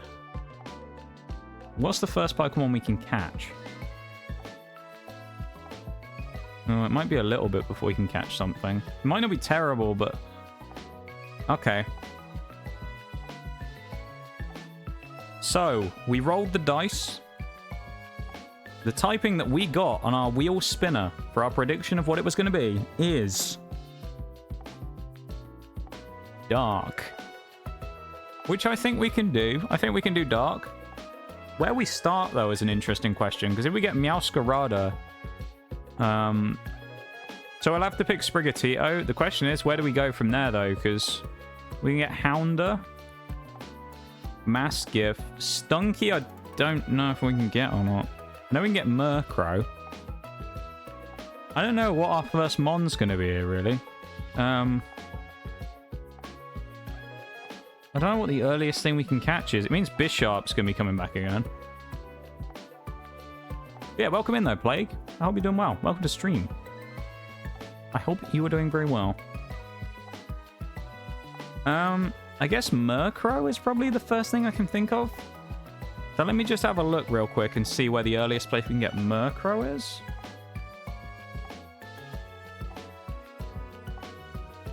That's the thing I'm thinking stands out to me as probably the first one we'll be able to get, other than like Meowscarada, obviously.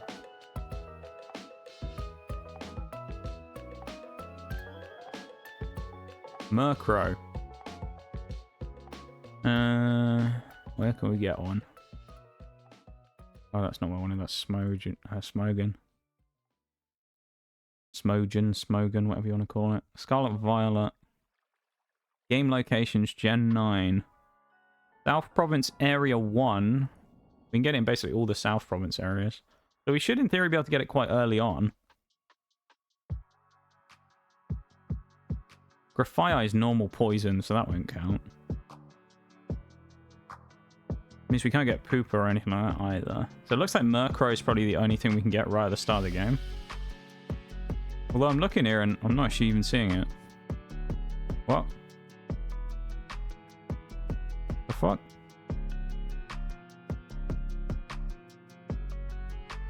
We're at South Province Area 2. Which is what? Slightly further away, isn't it? I think. That's over by Katy's gym. We can get Mastiff over there. So we get Mastiff. It'll be level 10 to 14, though. So we'd have to do all of the school without a dark type. Thank you for the lurk, Plague. I appreciate it very much. Apologies for not being very talkative right now. I'm just trying to figure out how I want to get this going. Yeah, it says Murkrow's here, but then when I look, it doesn't show up on any other sheets. So I don't know. I guess Mastiff will have to be our starter. I'll give you the option though, chat. Do you want to just re-roll it? I'll give you the choice. Do you want to just re-roll? It's up to you guys. I'll give you the choice on this one. Do you want to re-roll Dark because of it being a bit of a pain? We can. Because realistically, we're probably not even going to see a Dark type at the start of this. If I restart now, I've got like an hour or whatever. I probably won't even see a Dark type, so... We can go again if you want to. I'm fine to go again. We have to do it eventually, right? I mean, we do. I suppose it's easier to do with like a little bit of prep beforehand, because I can always grab a Dark type and put it in the box.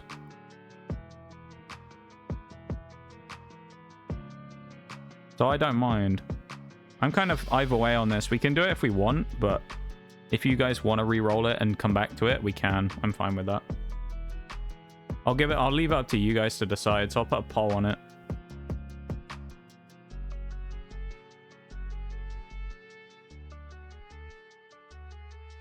Because you guys do get your re-roll anyway. Allow additional votes. We'll do it for 1 minute. There you go. Reroll yay or nay. That's the options you have. Can I either re-roll it and start something else? Maybe we re-roll it now and make Dark our next type so we can prep a bit. Potentially an option. See what people say. Dark, as far as I'm aware, doesn't have anything banned so far other than maybe Honchkrow. Oh, actually, yeah, that makes it way more annoying. Honchkrow's banned. Yeah, Honchkrow's banned from when we used it before. So we wouldn't be able to use Murkrow at all at the start of the game. We'd have to use Mastiff, and that would be our only Pokemon for a while, probably. We'll see what the poll comes up with. Maybe we have to unban Murkrow again. Oh. It was a tie. Alright, I'm going to flip a coin because it was a tie, so... I'm just going to flip a coin. Here we go. I'm flipping a coin. Heads, we'll just go in order. So heads is yes, tails is no, okay?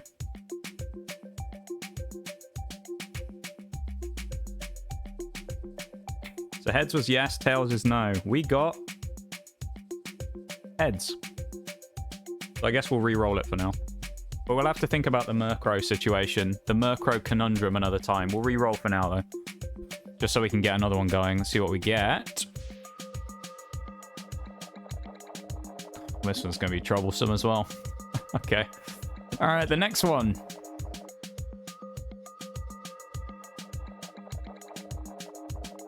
Let me figure out where we can... So this one, we don't get an option. This is a locked in. This is what happens for this one. We don't get the choice to change. We got... kind of an annoying type, actually, because there's a lot of Pokemon here that we can't get. We got Ghost.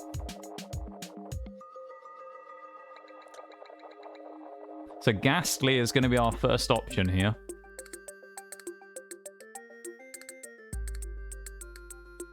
Ghastly is like our first choice, and that's it. Which means our ghost type, the amount of ghost types we get are going to be kind of limited. I also don't know how necessarily we can get him. We'll have to find that out. But it means we won't be able to get one super early anyway, so okay. Well, I'll write it in. Ghost is next. Ghastly is number 1 on the list. I believe we void the issue of any other Pokemon as well being previously banned. I don't think we run into that. There's also the interesting question of do we use Skeledirge or not, because we could save it for fire. Technically, Oricorio is allowed here as well, which I don't know because we've got it banned already, so I guess we'll skip that. Misdreavus is also an option here, but Misdreavus I'm pretty sure we can't get in our game. So... Drifblim is also... Wait, is Drifblim banned as well? Oh my god. So Drifblim is banned. Annihilate.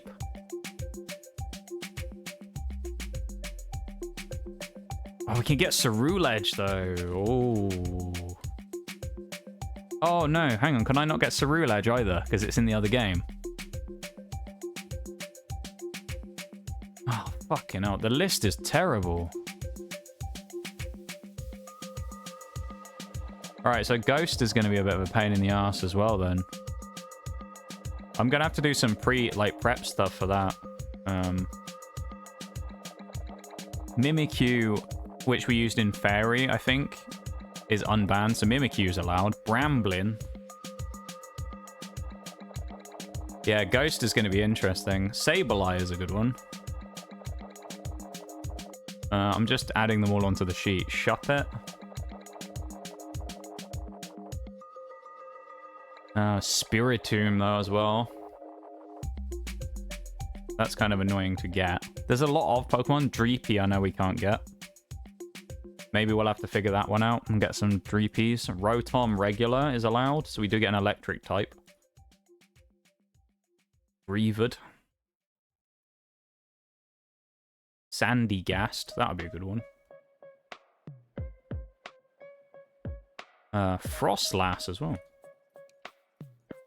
And technically, Gimmighoul is allowed. So we might end up using Gimmighoul and Golden Go. Technically, the other ones, Fluttermane. Fluttermane is technically allowed as well, but I don't know if we will do that or not. Okay, so the list of Pokemon that were allowed is available now. This one's going to be a pain, though. So in theory, Dreepy is technically a trade, so I'm going to put that in blue. Dreepy is one we can't get in our game. Misdreavus is one we can't get in our game, so we'd have to trade for them if we were going to do it. Annihilate we won't be able to get until we're allowed to get Primeape. Ceruledge, I think, falls into the same category of... I think... Can you... I don't know if you know this or not, Forks. Can you correct me on this? Can you get both of them in the same game, or can you only get the armor once from giving that guy the Bronzor? You give him Bronzor fragments, don't you? In Zappa Pico, and he gives you the auspicious armor. I don't think you can get the other one as well, though, can you? I think you have to get it off someone on the other game. This would be really helpful if I had another, like, the other version of the game, so I could just chuck them in Pokemon Home and grab them across. Right, so Cerulean Edge is off the menu, at least at the start then as well, without trading. And then kind of Gimme Ghoul is in a bit of a weird spot, because it's also annoying, so, yeah. This is a bit of a joke of a run then, isn't it? Oh, this is going to be a pain. Okay. Alright, well, I guess we'll start the game up again. Oh, and I need to delete the save first, don't I? Let me delete the save of our previous run, which is sad, because young Orthworm is going to be gone forever. That's sad, isn't it? That young Orthworm's going to be gone. What is under? I can't remember where it is now.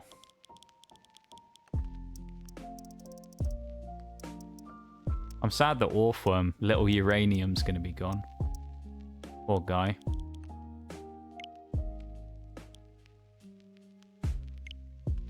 Stream. That's the profile that's getting the sack, unfortunately. There we go. It's gone. Save data's gone. They're all gone now.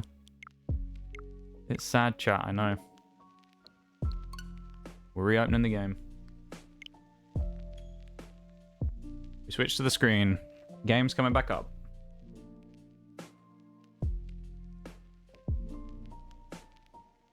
Goodbye, Worm. It was a good run. It was a phenomenal run from him. He did a great job.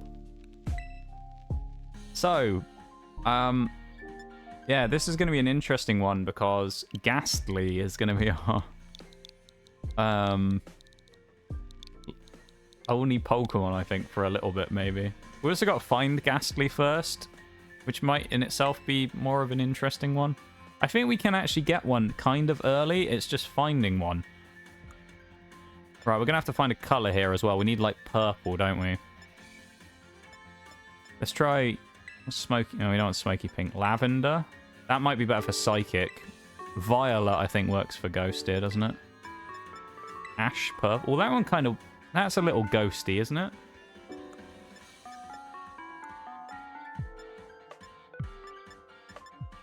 That ash purple's alright. I feel like we got to go violet or whatever, just based on in-game typing color. I feel like lavender's probably psychic. What do we reckon? Which one do we feel like? We feel like the bright purple or the other one? White would work. Well, I've been kind of doing them based on the in-game typing color. It's like the way I've been doing their hair, so...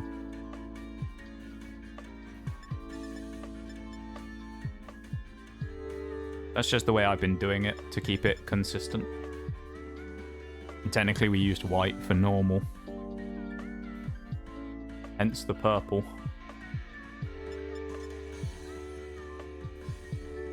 Kind of a split. Lavender for Lavender Town.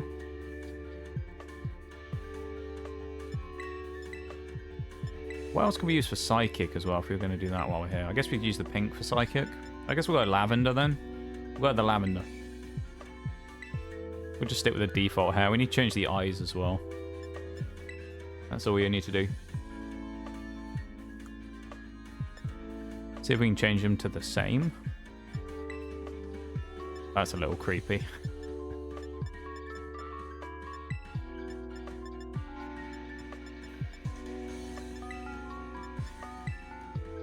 There you go, Lavender. Go with that. What was it? It was water maps. You were right. It was water. You were correct. Ghost, I see the name. Technically, it wasn't Ghost, actually. It was Dark, but we ended up re-rolling because we realized that Dark was going to be kind of a... We need to think more about Dark because of it being slightly harder with Murkrow being banned. So technically it would have been Dark, but we decided it was kind of going to take a little bit of planning to figure out how to get around the early game there. Because Mastiff was the only Pokemon we could get, and we can't get that super, super early. So we'll probably have to unban Murkrow. Yeah. Yeah, Ghost is what we got in the end. But technically Dark and then Ghost, so I guess it fits. So Ghastly is going to be our first Pokemon here. We also get Drifloon back again. Remember Drifloon, who featured before? This is going to be an interesting run, though, as well. I feel like there's a lot of Dark types running around in this game, like boss-type Dark types. Giacomo is going to be annoying. Skeledirge, technically, Skeledirge is an interesting one, though, because we're going to have to decide whether we want to use him for Fire or Ghost. So, it's going to be interesting as to, do we even pick Fuecoco? Because we could actually dodge Fuecoco and save it for Fire.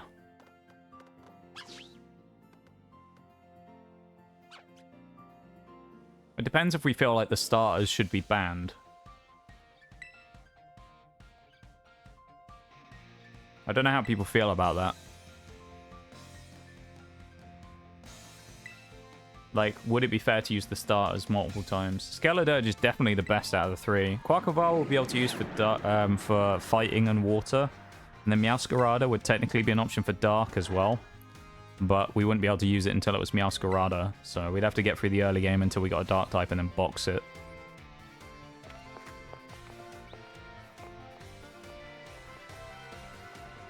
So there's a potential as to like Skeledirge, Quaquaval, and the other one being used. You do need starters. We do, but then the problem is, Shags, as I say, is Fuecoco is pure fire until it gets to level 36. So, like, technically we wouldn't be able to use it until it was finally, like, fully evolved anyway.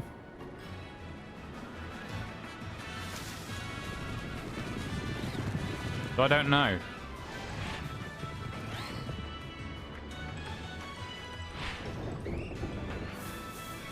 We're also going to have to figure out how to get Ghastly early as well. Like, where we can get him. I know we can get one fairly early, but I just don't know exactly where. Ruins is probably our best place to try.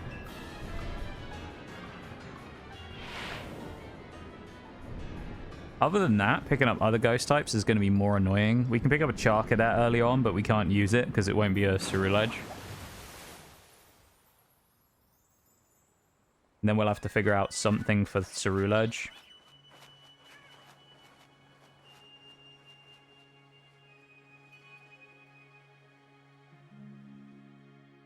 I feel like for that, this one, we're going to require someone who has Pokemon Violet, I think, to do some stuff here. Like, we might have to do some trades on this one. In which case is going to provide an interesting question of, are we going to have to do some of the other trades at the same time?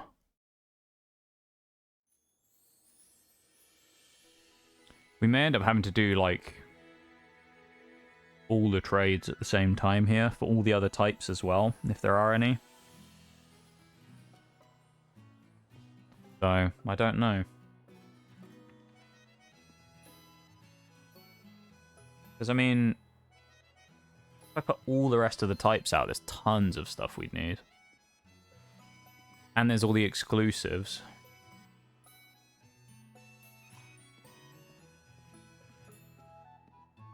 Which, at least for Ghost, is 3, so I could just grab them straight out of the PC. Or I would at least need 1 so that I could... but even then, that's kind of annoying. If I grabbed them and then bred them with Ditto to get my own version of them. I'd also have to get to the point in the game where I can get Ditto in the first place. Just kind of annoying. We'd probably have to get, like, level 1 versions of everything.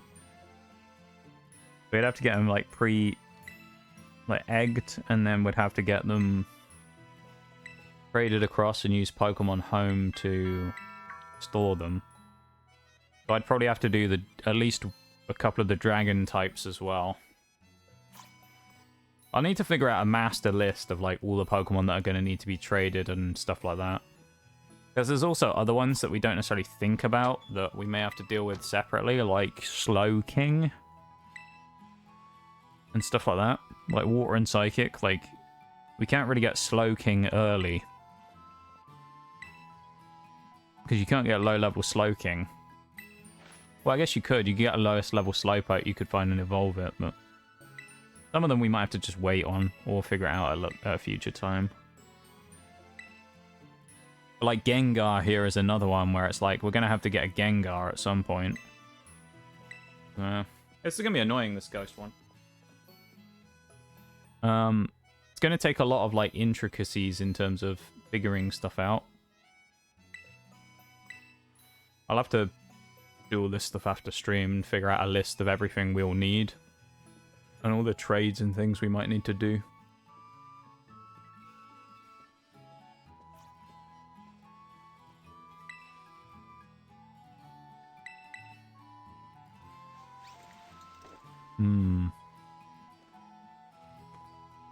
Gonna be a cool run.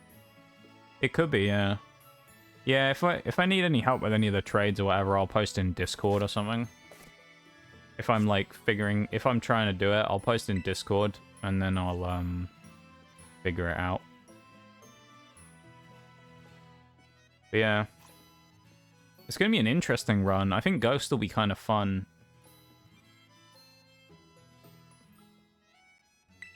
It'll be weird, but it'll be fun. Like, Larry's gym is going to be really interesting because half of his Pokemon won't be able to hit us. We also won't be able to hit them.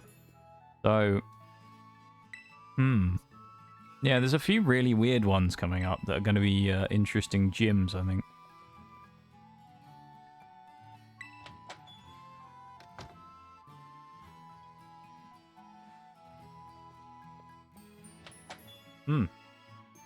I'm excited for the run, though. I think it'll be a fun one. I'm just a little confused as to how it's going to work with some things.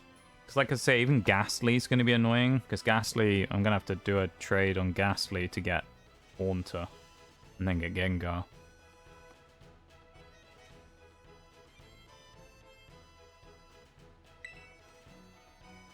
And the Mischievous I'll need. Fight Iona with her own team. Yeah, I guess we'll pick up Fuecoco just in case, because we can always give him the treatment where he can fight both, because he's a starter, so we can give him kind of special exception, maybe. But even then, he still wouldn't be able to be used past the point we got our first ghost type anyway. But that kind of might break the early game in itself. There's going to be some weird fights in this run. Really weird fights.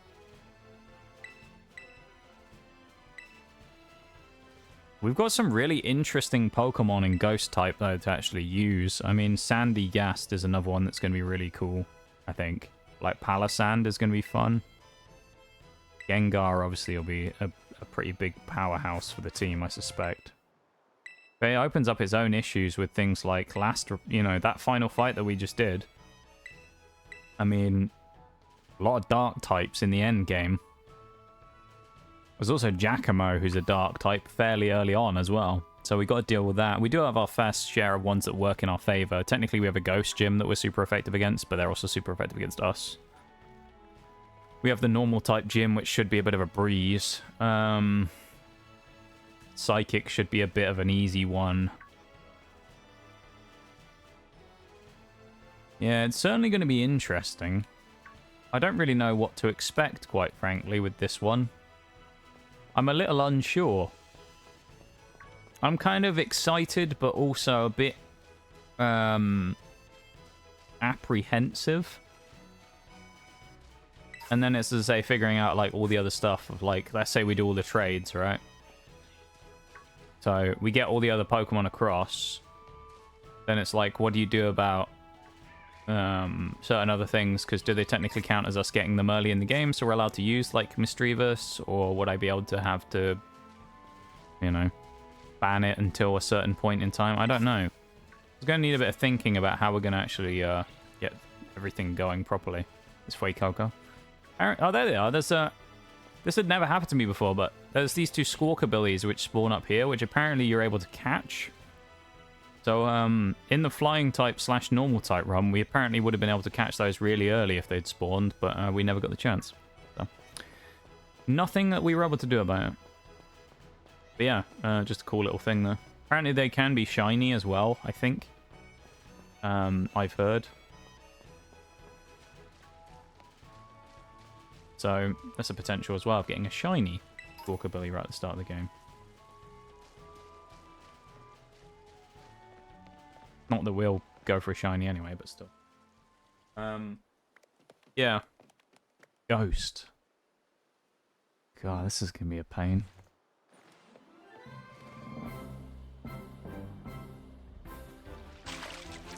Little Quaxley, look at him. What a guy. I'm telling you, some of these other ones are going to be... I suppose, though, it's nice to get Ghost out the way, because how much easier a lot of the other ones are going to be, right? So there's a lot of early ones where we've kind of cleared the annoying types. Fairy actually normally would be annoying, but in this game you can get a lot of fairies quite early. But, like, Steel we've gotten rid of, which is one of the annoying ones. Ghost now we're doing is one of the annoying ones. Dragon and Dark apparently will be the most annoying ones, seemingly. The only other one I can think of that will really give us any genuine problems, which we may have to do another thing of catching a Pokemon and getting an egg from, is Ice. Because there's no Ice types early in the game at all. Like, Ice is usually a late game thing that always comes in every game. So it's another situation where we might have to try and figure out Ice type as well.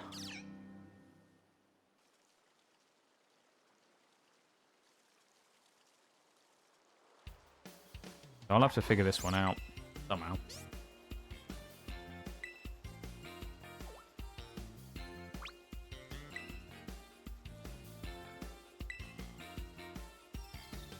I feel like the easiest solution to all of this is to just buy Switch Online, but then at the same time, that's kind of the worst case scenario. And just having permanent ability to trade. I'd have to buy like a year's... Well, I could buy like a month's worth, I guess. Maybe. And do all the trades I needed across one thing. I kind of don't want to do that, though. That's the last case scenario, is actually buying Switch Online. I guess we'll take Quakeoka then, just in case. Means what? Clavel's going to get a Quaquaval? Oh, actually, that works out really badly, doesn't it? Because it means that... while we have the type advantage over the grass type part of Meowscarada, it's also going to have dark type advantage over our whole team. Fuecoco potentially being part of it means we do need to nickname it. So what are we going to call the ghost type team? We did chemical elements. So we got a naming theme?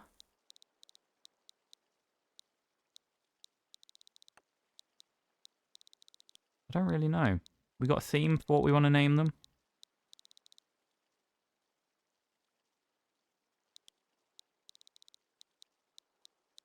We usually go like food and drink and stuff like that. So I mean, what are we? Have we got a feeling?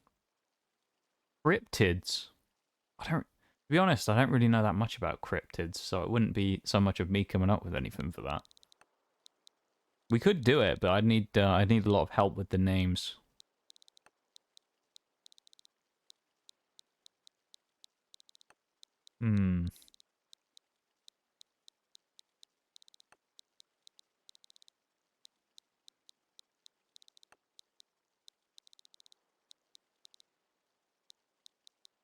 I don't know. I say we could do it. It's just I wouldn't be great for doing that one. What's something easy? I kind of want it to fit the type as well, you know, because I feel like the elements one worked really well with steel. What would fit ghost well? Something spooky. What's something spooky that would fit ghost type? There's a lot of names we could pull from it.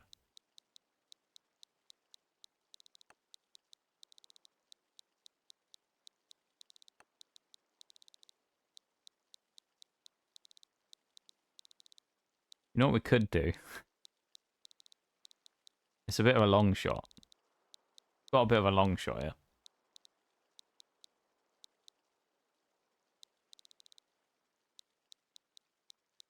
We could use the Halloween theme, and we could name them, by fusing it with the food type one, after different things that you might get. You went out trick-or-treating as a kid. So like candy bars and stuff. We could go with something like that. Be an interesting one. Nod to the ghost type. Or something. Horror characters, maybe? We've got a lot of choices here, haven't we? I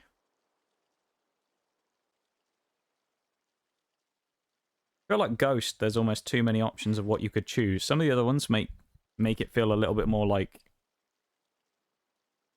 zoned in. This one I don't know.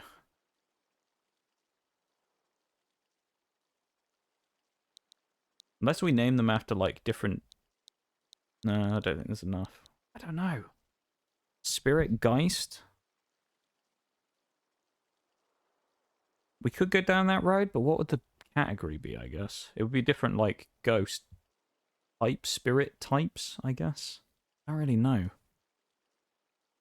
I guess we can always come back to it. Maybe we'll come back to it. Because we can always just rename them on the fly whenever we want. So maybe we'll come back to the theme.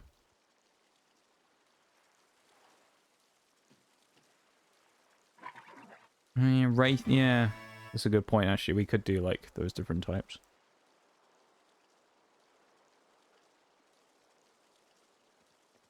That might work. How many Pokemon do we have for this run? If we get everything with including trades, it'd be 1, 2, 3, 4, 5, 6, 7, 8.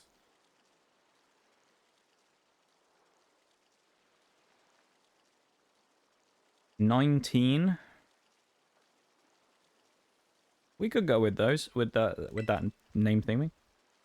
Alright, we'll rename Fuecoco in a minute. Why not? Let's rename Fuecoco in a minute. We'll do it before his first battle, or her first battle. We could have got the female one. Was it 5% chance of getting a female starter? Something like that? Or at least it was. They might have changed it in these games. Thank you for the suggestions, though, Plague and Shaggy. I appreciate it.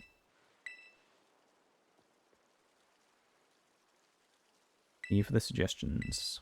We'll go with the like spirit types, if you want to call it spirit types, whatever you want to do.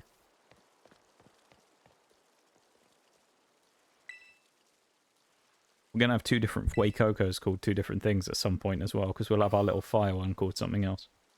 That scene just showed Fuecoco on your player's shoulder. Fuecoco is 20 pounds.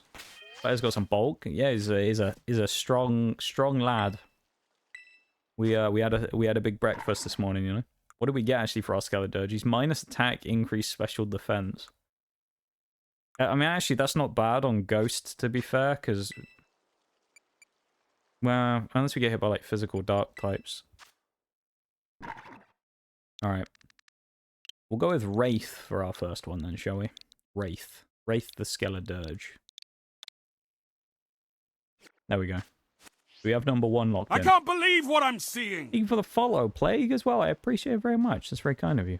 Apologies for getting caught in the ad break right there. I've actually run out of snoozes, I think. I cannot switch them off anymore. But I appreciate it very much. That's as soon as I follow. Yeah, the timing, eh? I'll wait. I'll say that again, don't worry. For all the people who, the cheeky subscribers, you'll hear me repeat myself in a minute when I say the same thing again. Don't worry about it. We'll go and get Rick Ghastly as our first Pokemon like normal. Ghastly's pot poison as well, isn't it, I think? So, we could also use it for that eventually if we wanted to. If we got lucky. Once the ad's finished, though, I'll say it again. I'll just wait for the break to finish.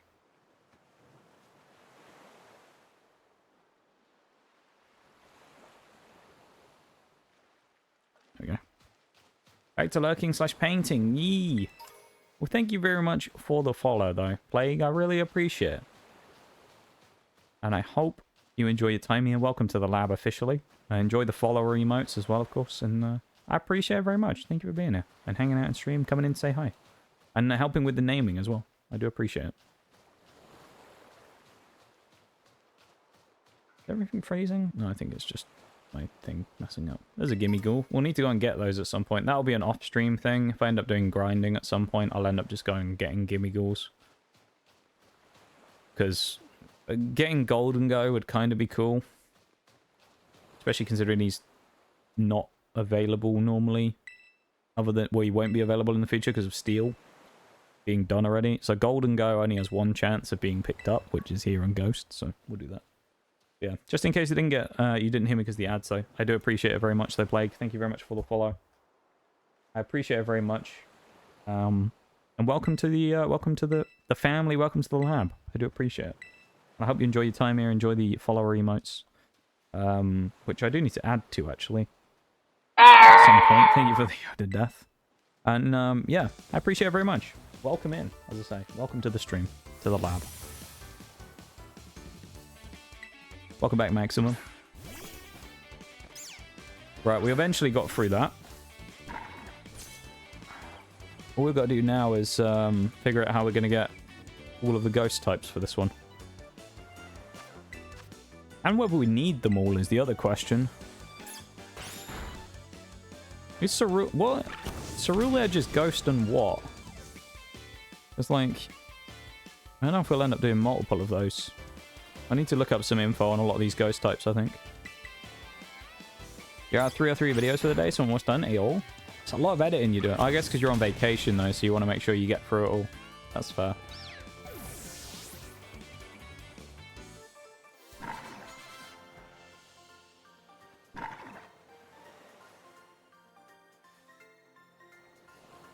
Thinking maybe we will want to go with Fuecoco as part of the ghost team here, or Skeledirge, purely just because we're not gonna have any counters really to like grass or anything otherwise, grass or bug, or ice, which will or steel. Yeah, we won't have a steel counter otherwise. We'd probably want that, especially if we're gonna use Mimikyu as well, which was gonna have to be because, well, you know, we don't have many options, so. Or at least for a while, we won't have any options anyway. So what we'll do is we'll go and catch our first ghost type if we can find one. So we'll spend a bit of time trying to find Ghastly in a minute. Once we get out of the cave, we'll try and find a Ghastly. Just trying to think where I can find them. I know where I can get Drifloons. So that one should be okay. Presumably Mischievous will spawn in the same place where I get Murkrow. So...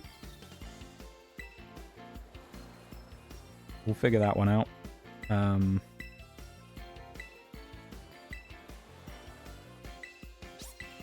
Anything? I don't think there's any other ghosts I can think of that we can get really early, though. Am I not a rival in this game, or is she another boss ghost? Yeah, she's the rival. Yeah. I think she's actually a decent rival. She's kind of interesting compared to some of them. Some of them kind of suck. She's less annoying than most of them.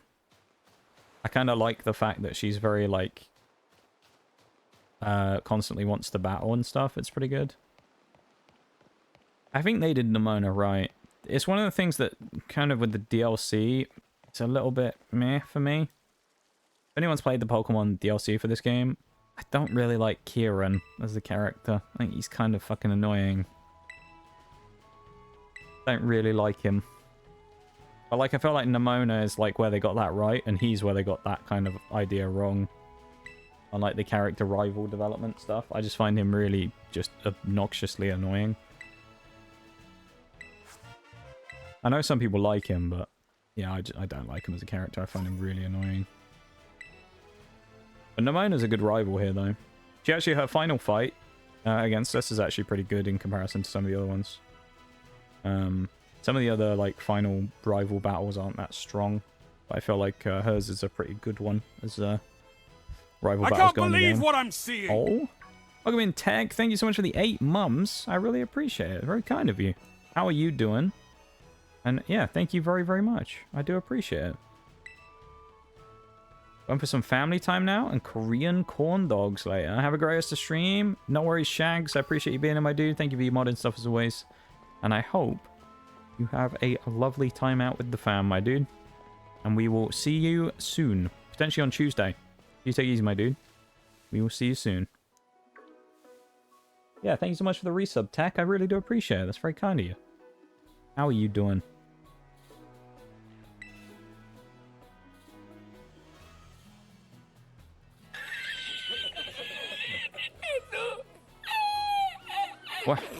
Why are we hitting the... Why are we in the Keg W? Why are we Keg W in, Shags? Unbelievable. Unbelievable, Shaggy. Thank you for the alert, my dude. I appreciate it. I'm a bit sleepy, so I'm going to bed in a few minutes. Fair enough, fair enough. Of course, it is late for you, being European, of course. From what I remember. Makes sense. I'll give the Keg W again. Yeah, I'm glad to see you doing alright though, Tank. Really just gonna keep spamming the KW. It's funny the first time. Come on now. 3 times. Not so funny now. Hey, we got the burn on Lechonk. Thank you for the oof. Yeah, I'm glad to see you doing alright though, Tech. It's nice to see you as always. Thank you so much for those gift subs last month as well. I really do appreciate it. It's very kind of you. I remember you were sneaking in there and doing some of those. I really do appreciate it.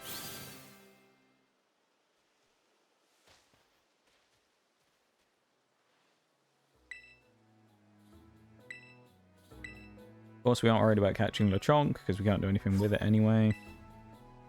With the Yoda death.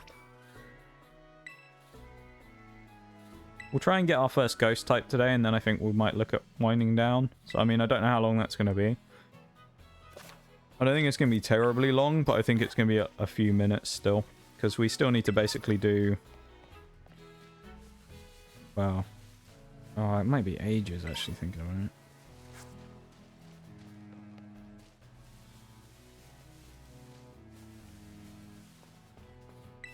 I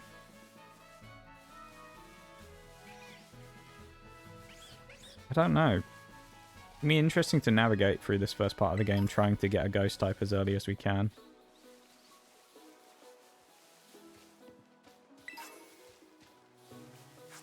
We also don't have the resist to that poor me in fight number 1. Not that it matters. Honestly, you can actually lose the first fight in the game if you didn't know this.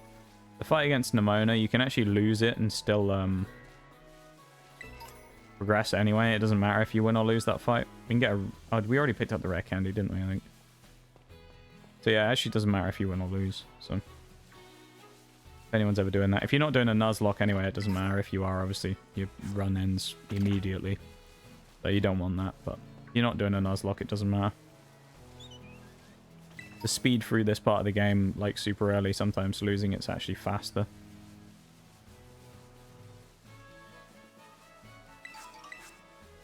Grab all the items we can on the way up here as well. We're going for electric as well. It'll be really easy to get one because we can get poor me this early in the game, which is really nice.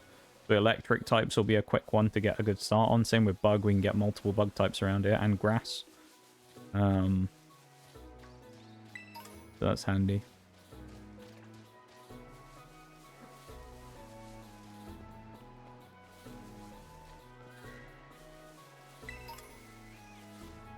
I probably shouldn't be hoovering up as many of these items and things, because it is going to take us a bit of time. I'm trying to think how potentially easy or hard the first gym's going to be with Ghastly. I think it might be really annoying. If we only have Ghastly as well, it's going to be a tough fight against old Katy, I think, with just the Ghastly. Like, I think that's going to be tough with just Ghastly. We'll see.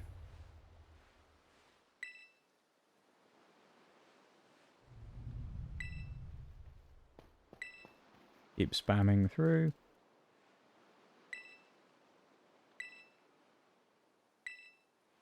Yeah. Only Ghastly is going to be hard.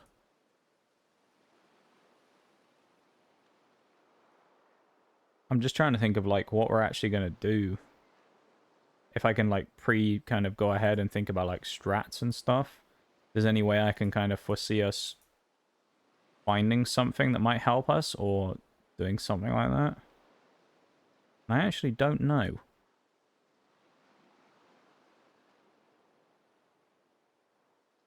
Nothing necessarily comes to mind as a very easy way that we can kind of kick the stuff off with a ghost.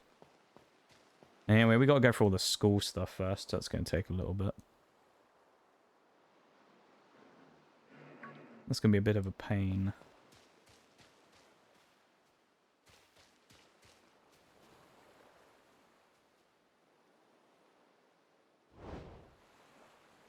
Get through all this. Take us an endless amount of time otherwise to get through all this crap.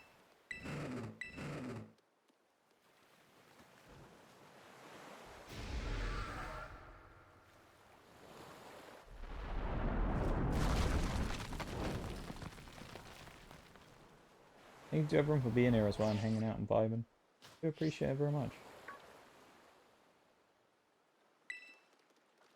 I really do. I appreciate it.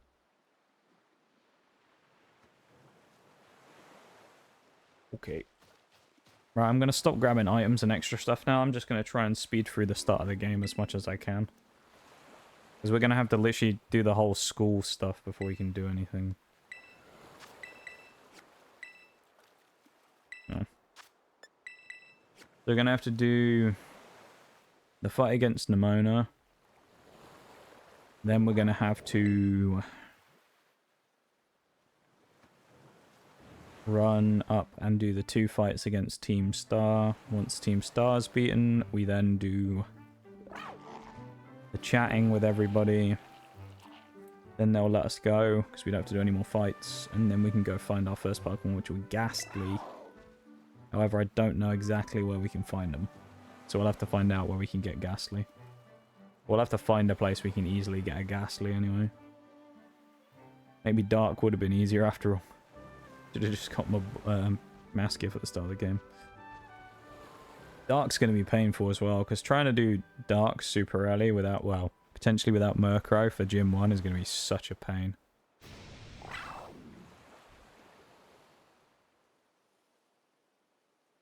A Gym 2 will be fine, but like without Murkrow giving us the benefit of having a part flying type, which again, as I say, we may end up having to unban it purely just because we can't start the game very easily without it. Unless we do the eggs situation. And get something in one of the other games and then box it, which is a potential.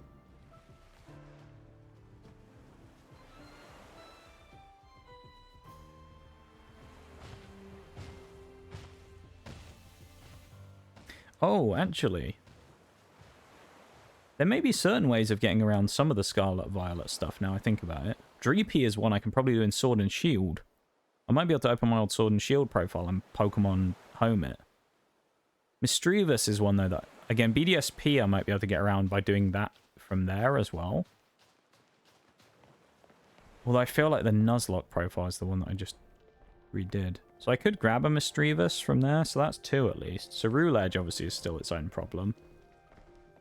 But that would at least fix that problem. Of being able to do Dreepy. We could therefore get Dragapult and the other Mischievous potentially. We could just go and get a Mischievous in the woods, what they called Thingy Forest, Eternal Forest, and then go catch one from there. In theory, I could catch a Ghastly there and do the same thing, but it might be over-leveled. Mischievous might be over-leveled for that point in the game as well, which we'd need it. It'd be like level 14 or something.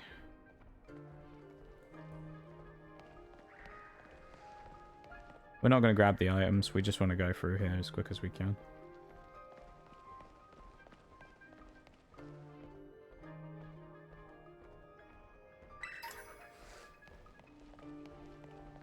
Thank you for being here, everybody, as well, and hanging out. So, I do appreciate it. If you're lurking, chatting, whatever it is, I do appreciate it very much. Or even just coming in to say hi, of course. I appreciate you. Oh, I've got to be Arven as well. Another fight I've got to do. Arven, and then move on further from there. What a slow start this one's going to be.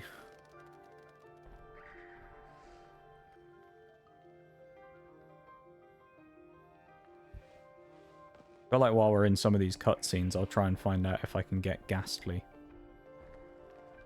Super early. I'm trying to think about where I can get one. At least if there's anywhere I know I can get one. Are we gonna go? Yeah, there we go. Coridon. Good job. Good job walking through the gap, buddy.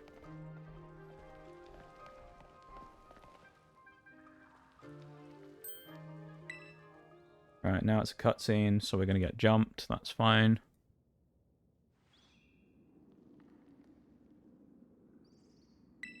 Now I can look for Ghastly.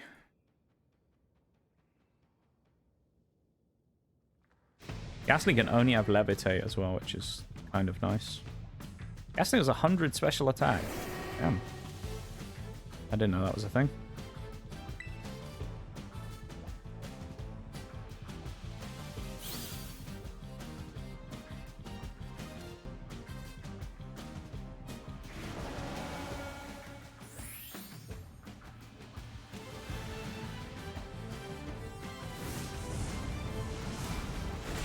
You can't get Sandy Gast on the beach here either, which is kind of disappointing. I don't even get Sableye in caves. We also get Charcadet in a cave, apparently. Oh, this is south. What is this?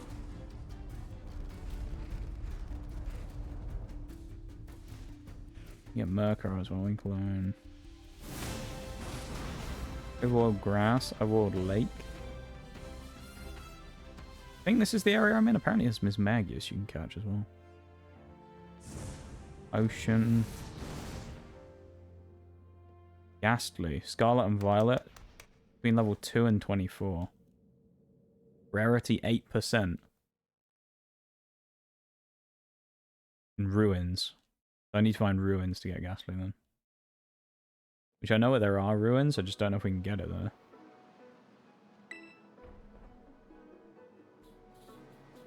Okay.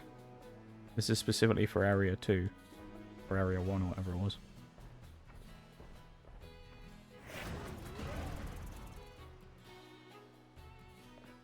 Basically, we'll just go to some ruins and see if we can find him, though. There's in just about every south province we can find him. So. We just need to find ruins in the south provinces and we'll be okay.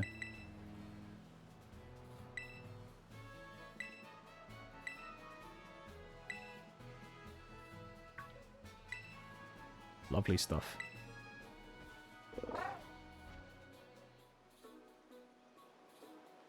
It's a shame we can't ride the legendary either, because that'll make it a lot faster doing a lot of stuff here.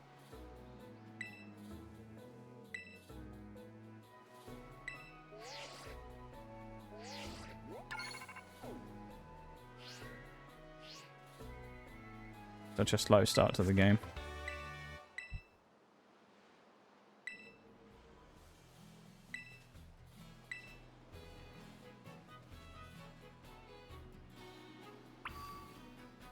There's a lot of very interesting Pokemon we can get actually in this run though. Sableye is a really interesting one. If we can get pranks to Sableye, that'd be really cool. This is Area 1 then, is it? Yeah. Now I know that this is a set of ruins down here. There's a double set of ruins that we might be able to get Ghastly down there. We may be able to check it very early then, like going before. Like, we may be able to go talk to Arven and then immediately go over there and get lucky. So there's a chance, actually, we might be able to get one super early. If we can, that'd be very good. It'd kind of just prevent the extra running around to do. And then we can get Ghastly and then come back next week. And I'll maybe do some work off stream on BDSP and stuff. Try and get myself a Miss Magius or a Misdreavus or something and figure it out from there. Yeah, Misdreavus and then bring it into this game from there. That would work. Anything else, though? I mean, Cerulege obviously is not an option. I can't do that. But unless I have a... miraculously somehow end up getting a copy of Pokemon Violet in the next week. Which isn't going to happen, but still. If that miraculously happened, then we're in luck. But it won't.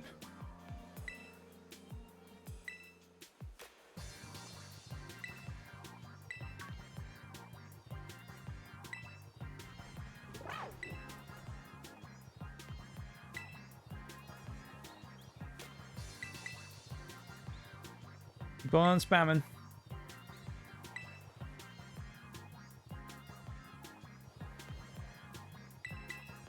There's so much spamming to do in this game. Just pressing the A button over and over and over.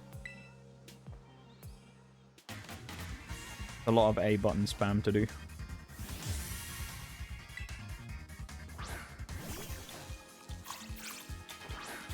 There'll be Arven as well. This fight would be interesting as well. Fight against Arven with ghost types will be kind of funny. Because he won't have his Greedent won't be able to do anything. So. Would have been nice to burn. Not only to drop his attack, but to get a 2-shot kill with the burn damage. But it's okay.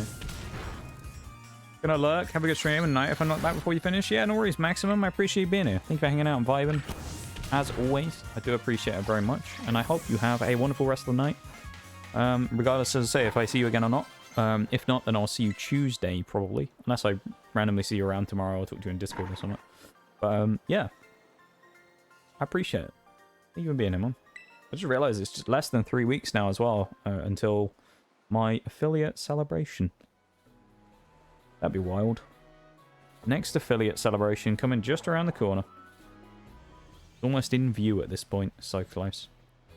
Pretty wild. I don't know what I'm going to do either, so I'll have to come up with something for that. Come up with an idea of what we're going to play or do or whatever. Would be fun. Raiden's Pokeball, we get that stuff. Yeah, I think we might be able to kind of cut the corner off here and actually speed this process up. Because she'll want us to go to the Pokemon Center, which we can avoid doing straight away if we just go and catch Ghastly immediately. Only thing is, we'll only have the one Ghastly unless I figure out a way of, as I say, getting something else early through one of the other games. Sword and Shield's probably the easiest, but then I'd have to figure out how I can get Ditto. Presumably, though, if it's a Nuzlocke, then it means it's one that I've already done. Like, I've already finished the story in that on. Or Nuzlocke or whatever it was, so I might actually have a Ditto available to me at certain parts of the game. I just have to figure out where I can get one. Is there an item up here? I don't ever remember. No, there isn't. I always think there's an item up there. I think there's another lighthouse somewhere where there is an item, and I keep thinking it's this one. Obviously, that's the school that we're going to. It's rather glorious, though, isn't it? You imagine if you were going to a school in a place like that? It'd be pretty crazy. I imagine it'd be rather expensive as well. Very expensive, presumably.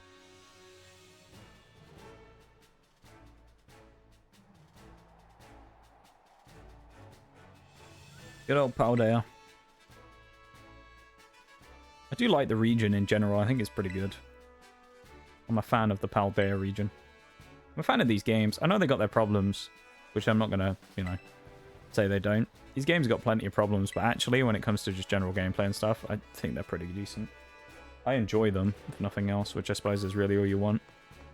They're enjoyable games, and they're fun to do as many runs on as we're doing now. If they weren't, then I wouldn't do them, so...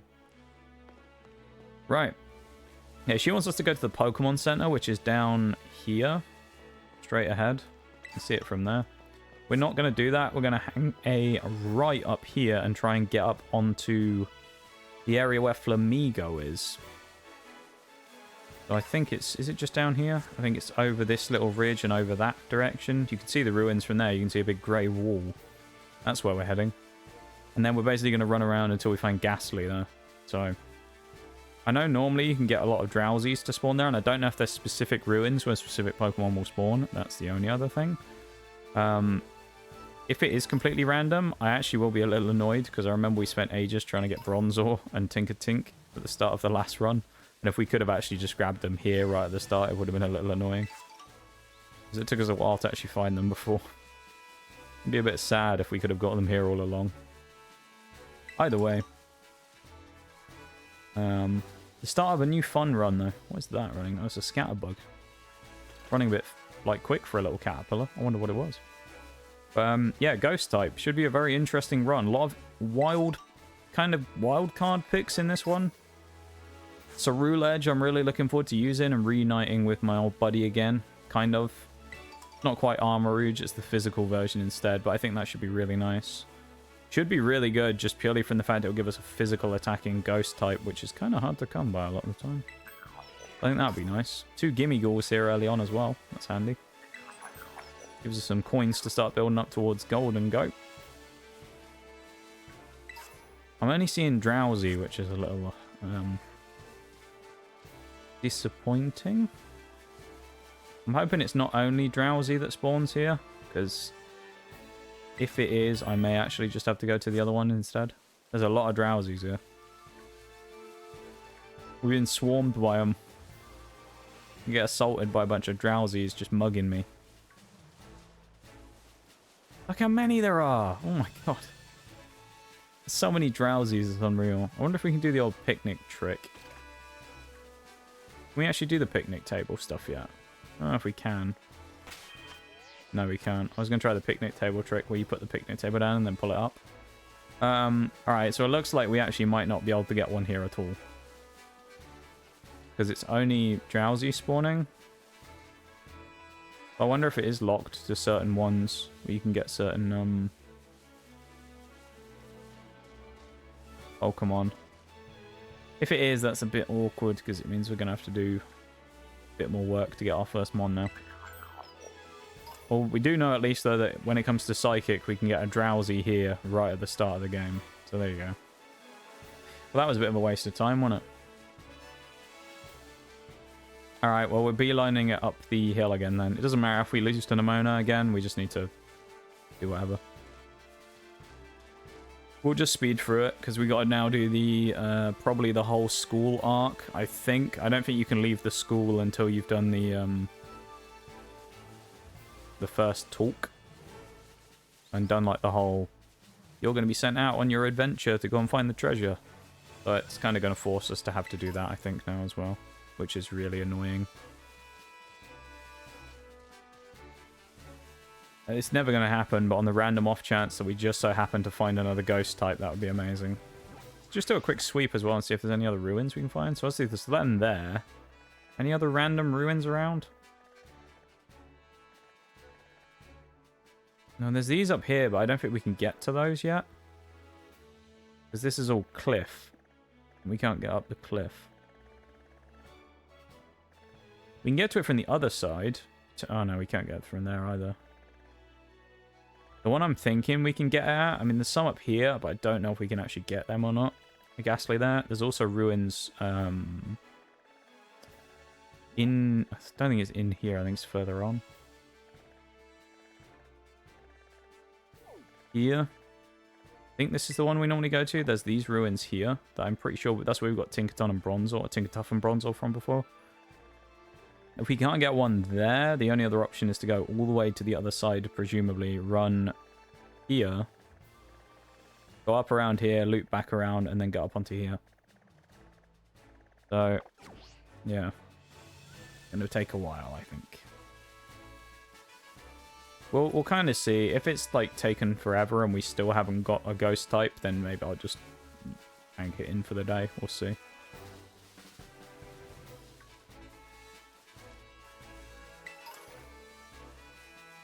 We'll figure it out. But it'd be really nice to run into a random ghost type, but it's not going to happen. I'm pretty sure none of them spawn around here. We'll save the trainers as well for if we have to come back here and grind later on. Not that they're really going to give us much, because they're only low-level trainers, but still. I'm just going to beeline it straight up the hill.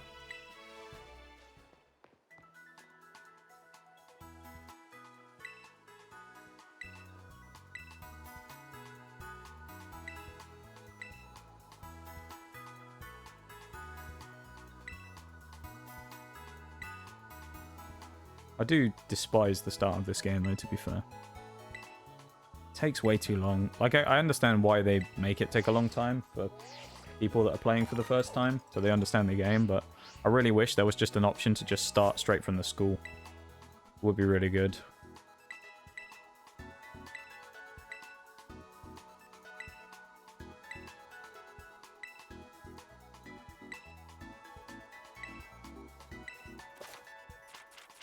We may be able to be really cheeky. I don't think we can. But we might try and be cheeky and see if we can run up and leave out the gates of the school before we've done the talk at the start. I don't think it's going to let us. If it does, that would be kind of amazing, though. I'm pretty sure it's not going to, though.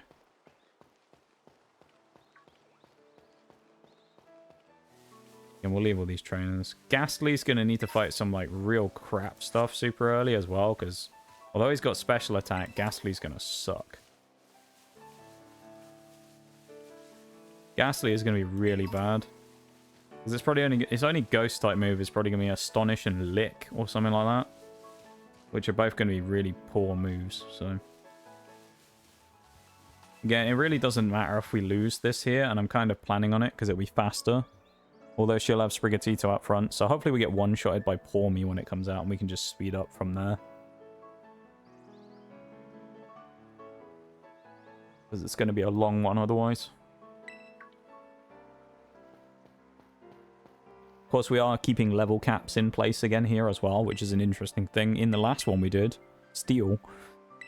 we actually, at the end of the game, we never broke the level cap either. Sometimes when we fought against Sada a few times, we've ended up inadvertently breaking the level cap by having to rematch her a few times.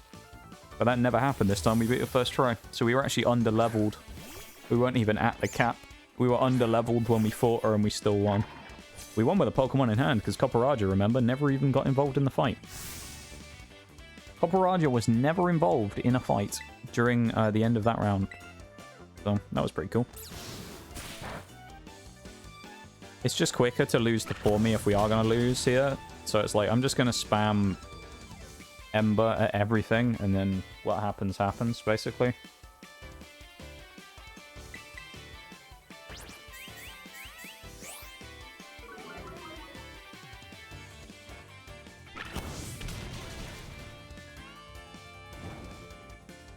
Burn is nice. It's going to leave it with a Sliver, though, I think. Yep. Thought it would. Luckily, we haven't taken much damage. So, I mean, there's probably a potential chance we do win this. Pour Me, I think, its only attacking move. It has, like, Leer. I want to say Leer or Growl and Thundershock. So, it's Terra-boosted Thundershock as well, because it goes Terra Electric. If you're doing a Nuzlocke, I actually think it's kind of unfair that level 9 Terra Pour Me goes Terra Electric and gets a stab Thundershock. I think it's a little unfair, to be honest. It is what it is, but... If you don't know it's coming anyway, it's actually kind of a silly run-killing fight, maybe really early in the game if you didn't know about it, because it's... I feel like Pour Me can catch you out. It's also quite fast, so it should be faster than us, and we're fairly speedy. Sprigatito is really the only starter that if you pick is just designed with, or like inherently will just win this fight, basically because of, ooh, yeah, we'll lose here. But Sprigatito will basically win for free because it will resist the Thundershock, so even Terra Boosted Thundershock will only do like 5 damage. We obviously get clattered by it, so... Remember, this isn't a Nuzlocke, so it doesn't matter. If it was a Nuzlocke, then obviously I would be treating this differently. Arguably as well, you could also say that the run has not officially started, as we still do not have a ghost type as well. So there's also that argument to be made. We don't have a ghost type yet, so it's also kind of unfair to say that we're, you know, if it was a Nuzlocke that we'd lose already or whatever, because we still haven't even, you know, gotten the Pokemon that we're supposed to be using as our starter.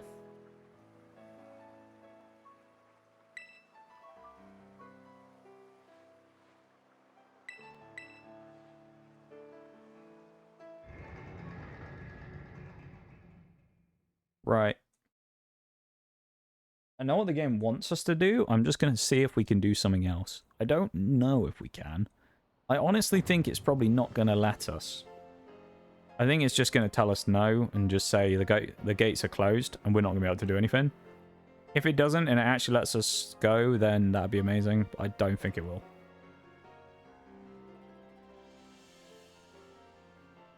Skip. Let me skip this. Please. It's a shame I can't just skip all this. Oh, I haven't put text speed on fast yet. I need to do that in the settings.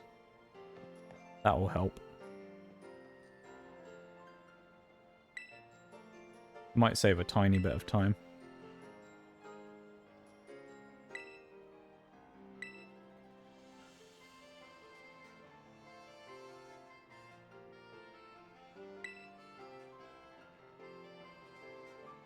Come on, hurry up. Please.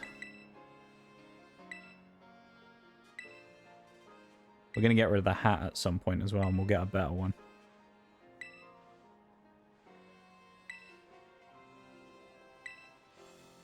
We'll go and find ourselves a nice hat instead. I don't really like the default school hat.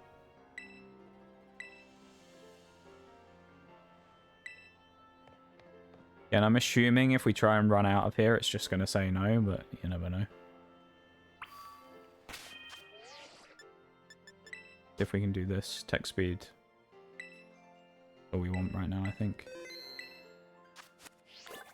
We'll just make things slightly quicker. I don't think for a second it's actually going to let us out of here. But on the off chance that it randomly does, that would be great. Because I feel like if we were able to get out here, you could basically just skip the tutorial. Because you could just, providing it unlocked the rest of the game already, you could just go and fight all the gym leaders and do all that stuff. So, I don't think it's going to let us, but we'll see. There's half a chance maybe it will.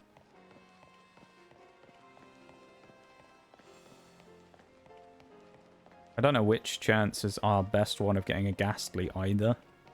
I vaguely recall maybe getting a Ghastly here before on this side, but I don't know. Yeah, we can't go through because Nemona's waiting for us. Typical. Well, it was worth a try, I guess. But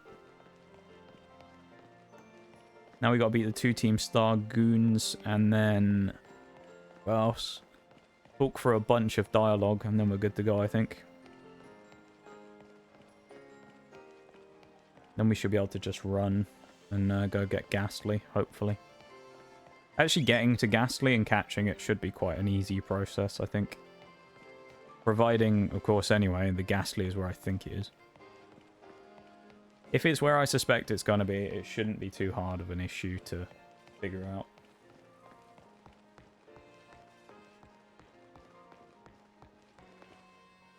Just involves a lot of running. Wild for baby in chat, catch the Pokemon.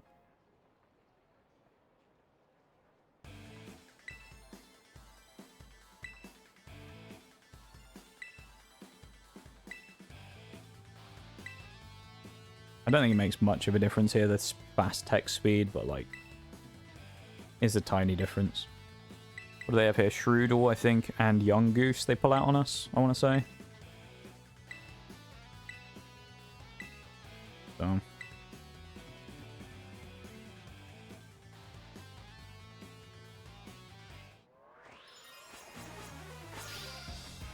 Hopefully we speed through these. I don't actually know what happens if you lose this fight. I don't expect us to, nor do I ever, so...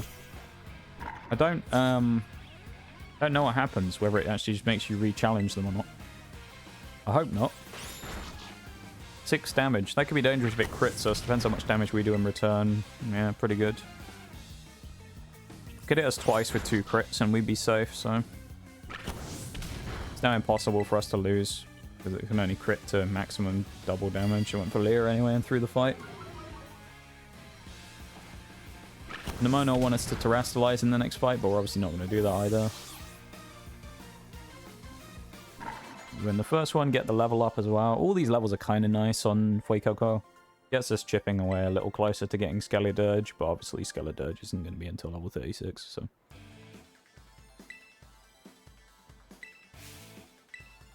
I heard Maxima mentioned. I don't remember why I said it.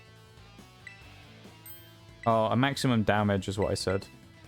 Maximum damage that the crit can do is double, and I don't even think it's double multiplier in this game. I can't remember what it is. I think it's only 1.5.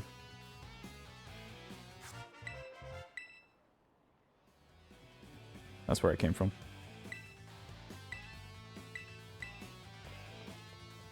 Listening in maximum, I see how it is. Lurking and listening. Goes back to editing with bloodshot eyes, yeah. Good luck with your editing though, my dude.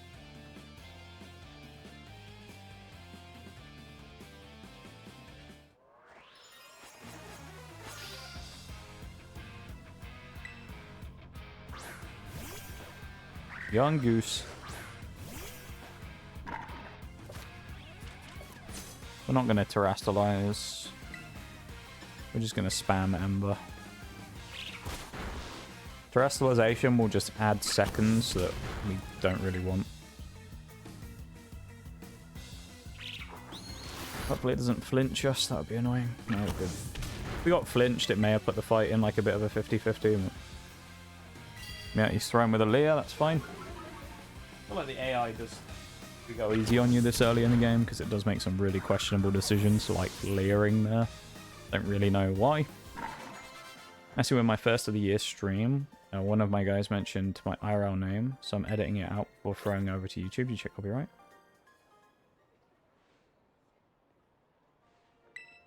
Oh, yeah, I was confused for a second there. You mean someone you're playing with mentions your IRL name? Yeah, no, that's fine. That's, that used to happen to me a little bit back in the day when I first started streaming. It's, there was someone for a while who wanted to, one of my old friends from back in the day who wanted to be on stream to play Siege one day. And, part of the reason why I never ended up playing with them was basically because not only did I knew they'd probably say something controversial, but, they, would have used everyone's IRL names, which I didn't want, so... Yeah, stuff like that's it's kind of one of those ones where I think a lot of people who aren't like streamers and things, you don't necessarily think about it if you don't have like a streamer name, so you've got to be careful sometimes playing with like friends and stuff to make sure that no one ends up saying something, doxing anyone by accident. So yeah, always worth doing something like that, doing a little edit out or whatever. I think I've only ever said my first name like 2 or 3 times on stream before, something like that, maybe 2 or 3 times. Most people don't know it.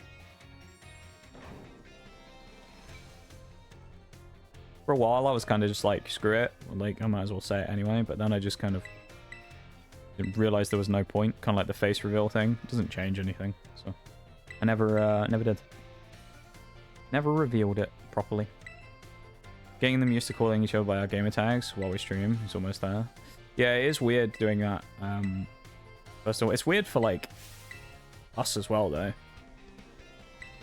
Because, I mean, like, you know, me and Mirage play a lot together and we've known each other for, like, 20 years. But, like, I'm not going to sit there, you know, I'm not going to sit there and be like, oh, Mirage, and just do it naturally. I'm always going to call him by his real name. And then when we play together, we call each other by our real names. But then when if we have a stream together, which back in the day we did a little, we end up doing the old, you know, thingy names. Oh, it's the Clockwork Children. Forgot about this.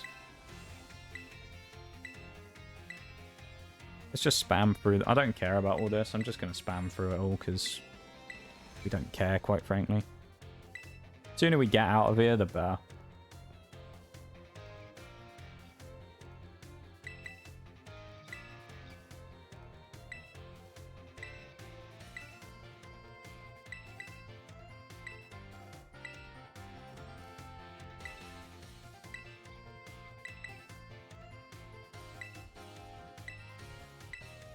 Yeah, she was disappointed then. She's like, yeah, my new rival. And I just say, yeah, I want to complete the decks, mate. Sort of sell it as our code names or gang names. Yeah. It's hard to get used to, but when you do, it kind of just happens. You get used to it. As I say, it takes a little bit, particularly for people who don't stream or anything. Takes a little bit to get used to it sometimes. Where do you want to go? I didn't run out the door. What do you mean?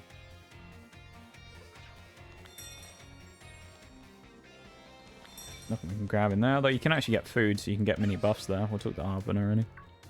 Some nice fresh fruit on the side there. Some comb bee as well. Get some nice honey in the morning. This must be like a lunch buffet or something. I don't know.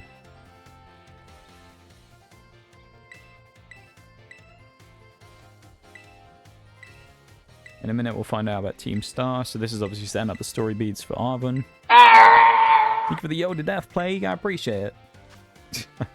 I love that sound. Thank you for the sound. The sound alert. How's your painting going? Is it going well? Reference as well, because I have said that we're going to catch Ghastly and then probably be wrapping up for the day, which hopefully we can do fairly soon. If you do want to catch me any other times, of course, if you enjoy being here and want to come back. And Discord and on Twitter, I post a weekly schedule every Monday. So we stream Tuesday, Wednesday, Thursday, and Sundays every week. Starting at 7 PM GMT. At the moment, we run with the schedule of Tuesday is a hardcore nuzlocke of Brilliant Diamond Shining Pearl.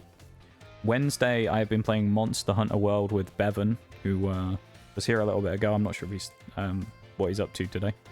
But me and Bevan will be doing some Monster Hunter on Wednesdays. And Thursday and Sunday will be Scarlet and Violet Monotype, so we kind of vary up a little bit, but also stay relatively within the same kind of categories, so very slow. Yo. I've never had the hands to be able to do anything like that. My hands are way too shaky. I feel like I'd be terrible at doing something like that. You know? I'd be so bad at actually painting anything like that. At least I think I would anyway. I don't know. Maybe I wouldn't.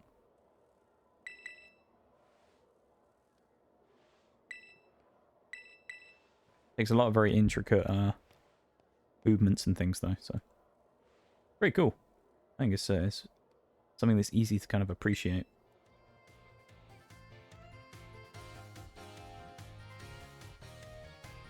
I think we're actually almost at the stage where we can leave, which is good. We're getting there anyway.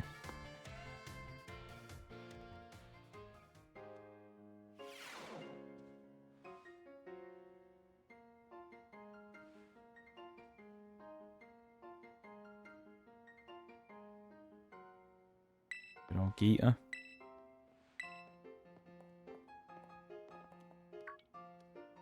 We'll be seeing you again soon, Gita, when we kick your ass for the 5th time. Only this time, only with ghost types. I think Gita actually won't be the worst in the world, thinking about it. The only problem she'll have is King Gambit, really, is kind of the only thing I'm scared of. There's ways of beating King Gambit, though.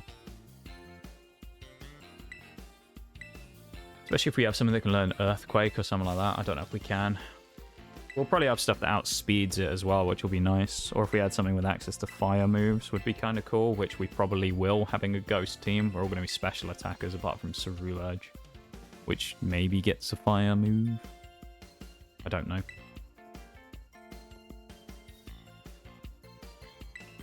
Or, of course, fighting would be good if we can get that on something, but I don't think we can.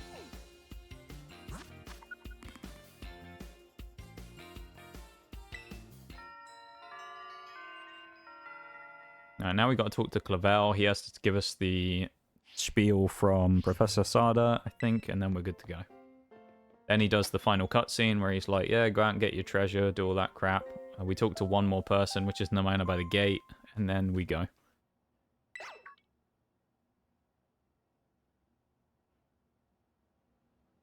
And when we go, we run straight to the right.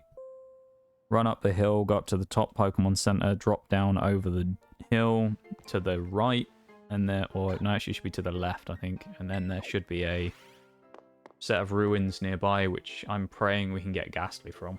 So I'm hoping about 10 minutes and we'll probably be finished. Yeah, I probably spent a load of time messing about earlier on in this run though, trying to figure out what I was going to do, and also deciding if we're going to do Dark type or not. Probably didn't help.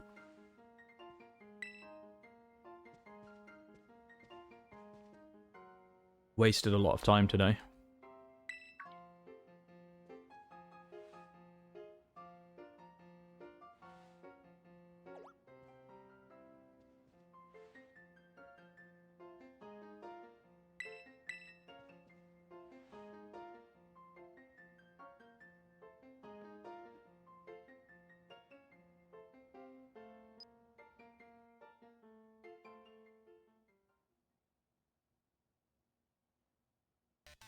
Keep spamming. Always got to keep spamming. So that's like the hardest part about runs through this game is just the repetitive spamming. The repetitive strain injury you pick up on your thumb from spamming the A button about 1 million times getting through all the text. Just need a macro for it, that'd be so nice. Get a macro on like an emulator or something to just spam the A button. It'd be amazing.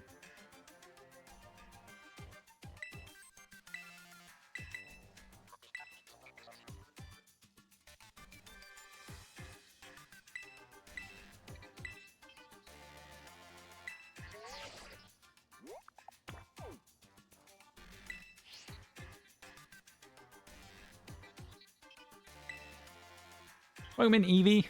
Your voice scared me. It came out of nowhere. My name is Evie. I like your key. Thank you very much. This Nox Cat. Good old Nox Cat. He's a great little guy. Welcome in. It's nice to meet you. I was being a bit quiet then. I was waiting in the shadows for someone to come in. Welcome to stream. I hope you're doing well. I appreciate taking the time to stop in and say hi. We're doing, well, we're starting a Monotype's Ghost run through the game, but we finished a Steel one earlier and now we're starting Ghost, but it's taken a long time to get the prep done. Because we have to go all the way through the tutorial before we can even go and get Ghastly, which will have to be our starter, so it's been a bit annoying. Doing great, Aol. That's what we love to see.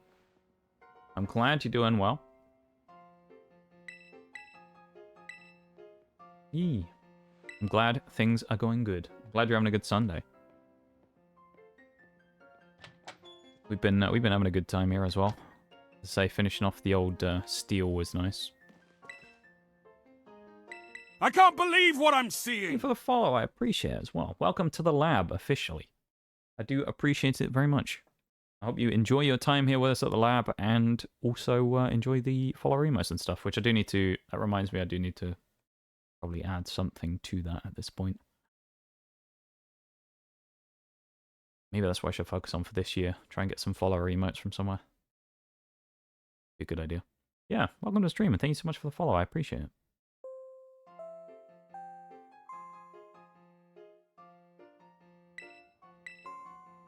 You're nice and interact with me, so you deserve it. I try, you know. I try and interact with everyone who comes into stream. Because, you know, that's kind of the point, isn't it, really? If people don't interact, then I kind of don't understand the point of streaming, to be honest. I know, Chili, one of the mods here, we've always had like a bit of a running joke about something, where there was someone a long time ago who started streaming. And basically didn't like the fact that new people came into the stream. Because they didn't like talking to new people. And I found it a bit weird as to why you would stream if you didn't want people to find the stream. It's just a bit of a weird one. So yeah, I've never understood the mentality of people who just ignore people. It's a bit strange. But yeah, of course. And once again, thank you very much for the follow. I do really appreciate it. I just do my thing, you know? I just play games and talk rubbish. That's what we do.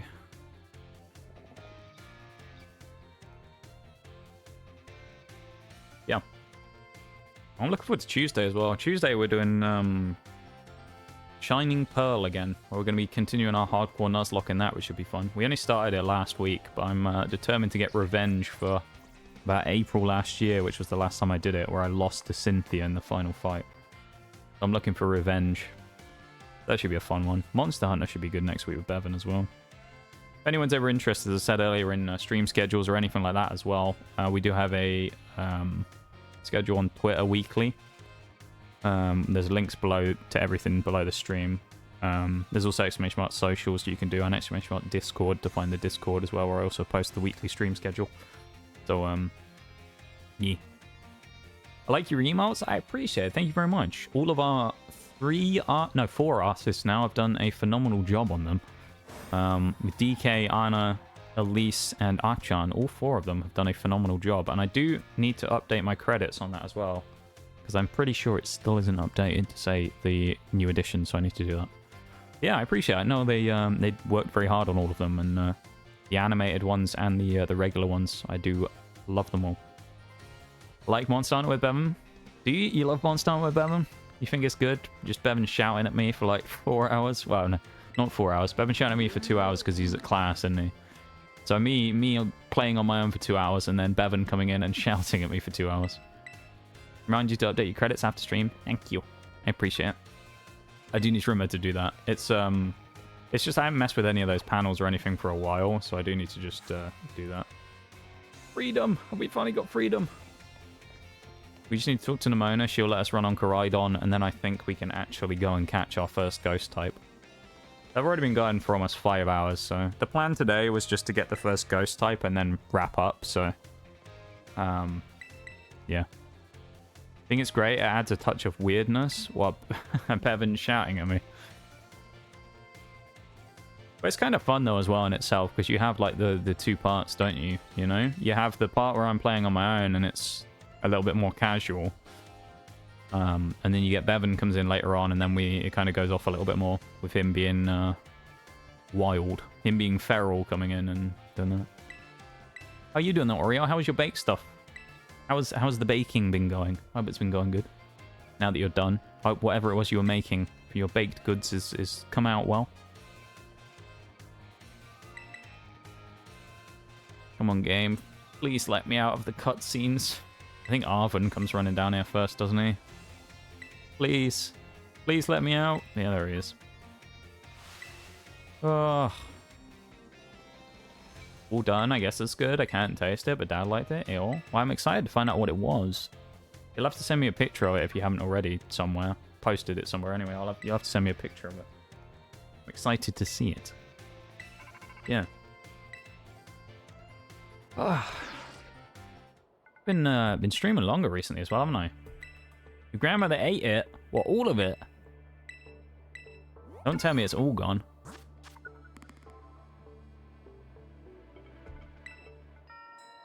No way. That's no good though. That's sad. Not all, but three. Oh my, 3 of the batch. Also, they're like individual mini things. Like muffins or something. Oh no, you said you were melting butter, didn't you? Something like that. I'm intrigued. Yeah, thank you to everyone for being here today, though. I appreciate it as well. I know we're winding down towards the end now, where we're basically just going to go catch a Ghastly, and then that's going to be it. But I do really appreciate everyone being here, whether you're new or you've, of course, been around here for a long old time now. Been streaming for a little while these days, so... but yeah, I appreciate everyone for being here, hanging out, vibing. All of the new folks who've come in as well. It's nice to meet you. And I look forward to seeing you around again soon. Whether it be for BDSP on Tuesday or Monster Hunter or whatever. Yeah. Of course, it's not the end of stream right now, though. I am going to go get Ghastly first, so that'll be another few minutes. But said it was softening butter. There's a difference. All right. Okay. Okay. Okay. Fair enough. Fair enough.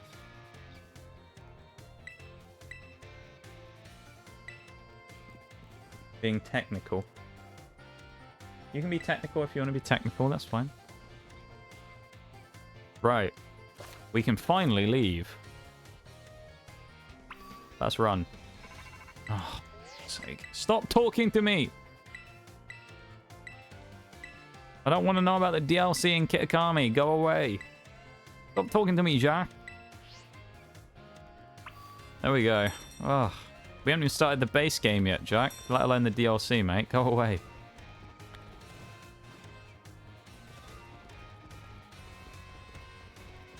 Good old Professor Jacques. Annoying as ever sometimes. Just when you think you're free, it's like, nah, grab your back for another thing. I need to talk to you about something else.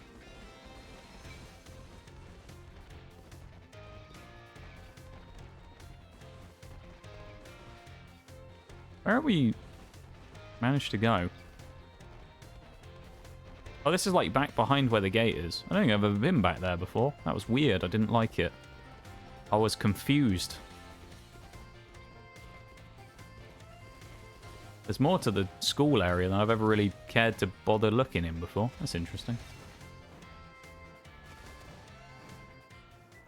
I swear if there's no Ghastly, I'm going to be really annoyed. If we go all the way over here and there's actually no Ghastly, it's going to be really annoying. Stop being so antisocial, he just wanted to tell you stuff. Yeah, but I don't want to talk to him, you know? Why would I want to talk to the teacher? I just want to go and get out on my adventure. Go find my treasure. That's what they all want, you know? Go find my treasure.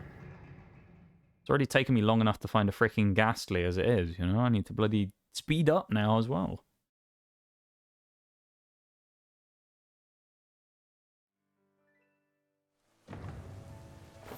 Right. That was kind of cool. It sounded like thunder from the slam of the door there behind us. We get Shinx here as well, that's good. We can get a lot of good Pokemon for other runs. Not necessarily the one we're doing, but for other runs we can get a few good Pokemon around here. We can get Shinx, we can get you know, Knackly. We can get that early Drowsy that we found out about as well, and the early Pour Me. I was supposed to pick that up and I didn't. Oh well.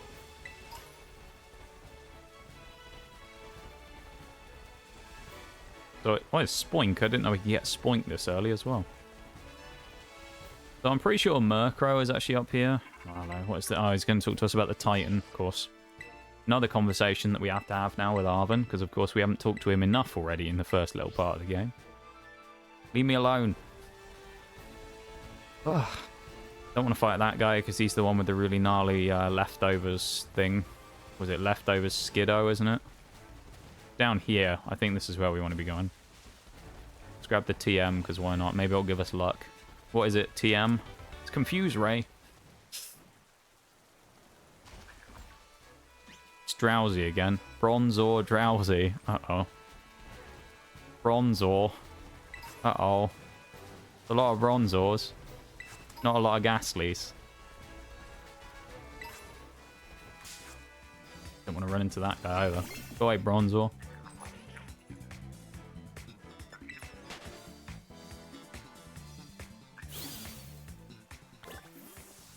I wonder if we have to come back at night in game to get Ghastly though. Try running off over here and then come back. Remy wants to join the team again. He does, I think.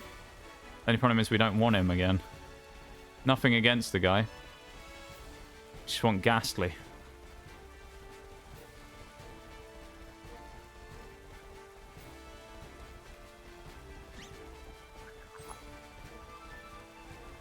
Bronzor. This isn't what we want. I know we can get Tinkatink here as well. It does say that it's like 8% rarity or whatever. So it may just be that they're slightly rare.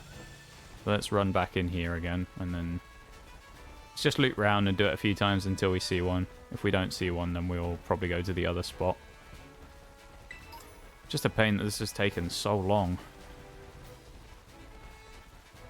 Anything want to spawn this time other than that one Drowsy? No. Just got Drowsy, that's it. We can try the picnic method and see if that works. Basically it despawns everything and then you do that.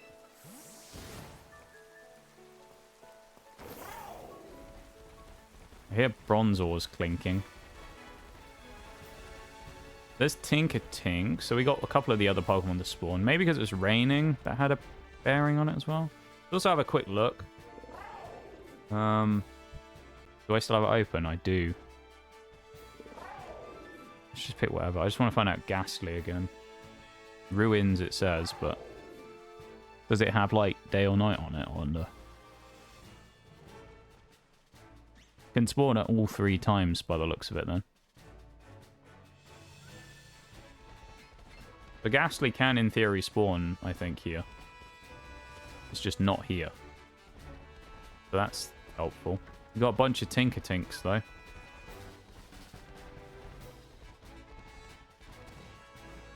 Oh boy. I think we're going to have to go to the other set of ruins, aren't we? He's just shy. Maybe. I wish he would get some confidence all of a sudden, though, because we're already been playing for 5 hours and I don't want to spend ages looking for a Ghastly. Let's go to the other ruins. This is going to take a pain. This is just going to take forever. I don't think we can get up here either, so it's guaranteed to have to go to the other side of the school now. Up here, where we're aiming for then.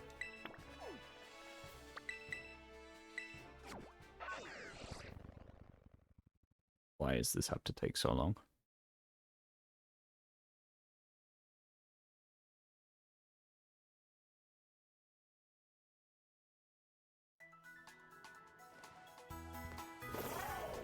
No sprint yet either, of course, so we can only go at regular speed. A little sad. He is shy, though. It's a shy old Ghastly, isn't he? He doesn't like peeking out much, does he? Sad.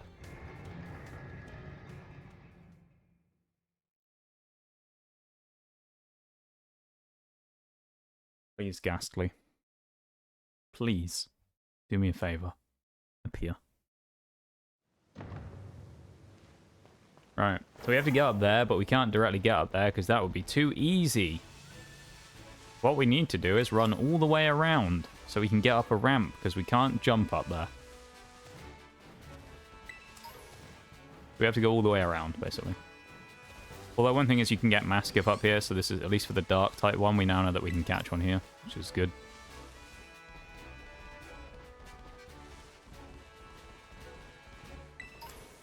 Pretty sure we have to go basically all the way over there so that we can come back around the corner. That gimme ghoul. On the sign, maybe. Oh, I heard him. There he is on the rock. We gotta grab them anyway, so we may as well pick them up when we find them, because if we want to get golden go, which we do, then we gotta do it.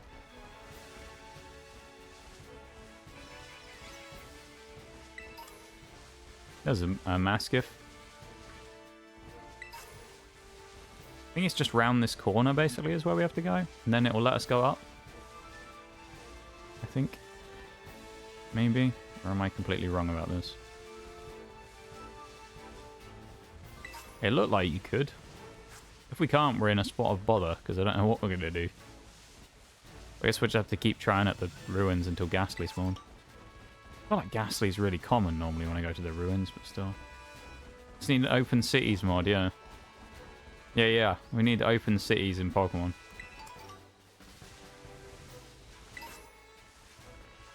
That would just be normal Pokemon, I guess. Old 2D Pokemon. That was open cities.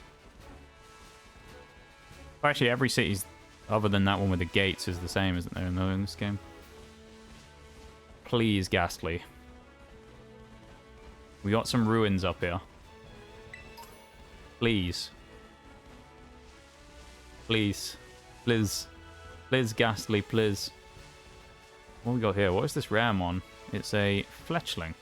Okay. What have we got? I see Drowsy again. Bronzor again. Oh. Here, Gimme Ghoul somewhere.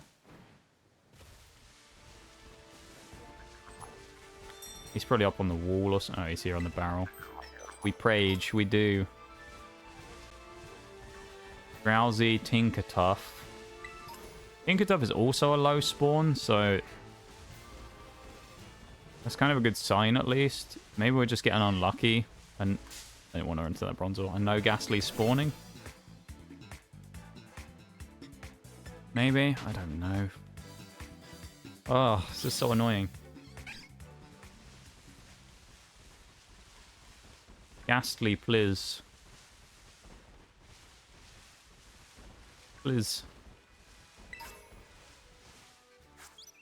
Again, we got Tinkatinks, we got Bronzors, we got Drowsies. What else we got? More Tinkatinks. No Ghastlies, though.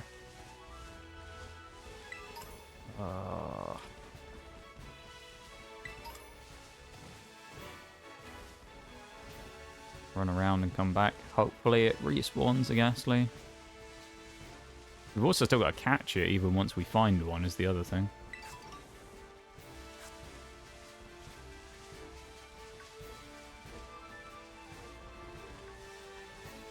Not one spawning here, is there?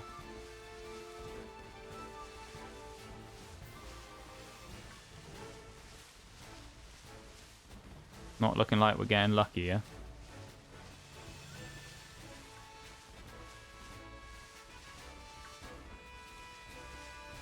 Either we're getting super unlucky on the 8%, or yeah, something else. I don't know. We're just getting BS'd.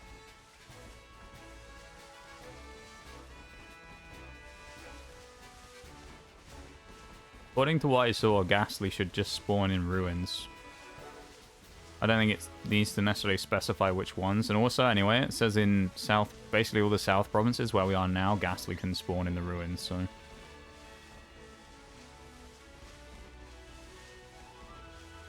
This is the biggest ruins, though, so it makes sense to kind of try and farm for one here, but then at the same time, Clearly there isn't one spawning. There's only Bronzor in that, so I don't know what I should do. I don't know what to do.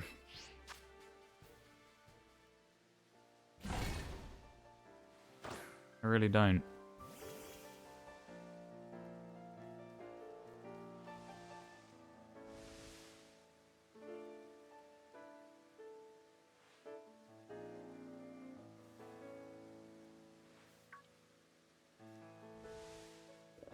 Ghastly. Have a look.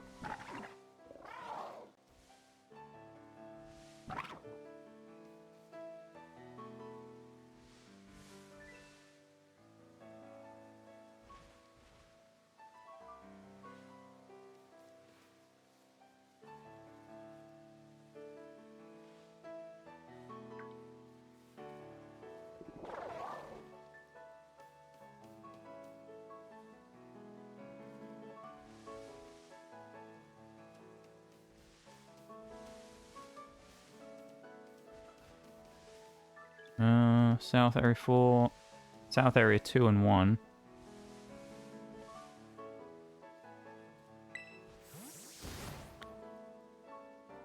Other than that. When I was grind for off stream. Yeah. Maybe. We've got to the point where we can at least do stuff now. Or at least we got to the point where we can start it, providing we get one. I'll just have to figure it out off stream, I guess, because I mean, I have been going 5 hours. I've actually been going over 5 hours now. 5 hours, 1 minute. Yeah. Oh, there we go. We just had to pretend we were giving up. Ugh. We had to pretend we were giving up, and then we got it. I was fully ready to just end it. I was like, nah, call it there. Oh, we burned it as well. That'll help with catching. Naturally, yeah, honestly. Typical.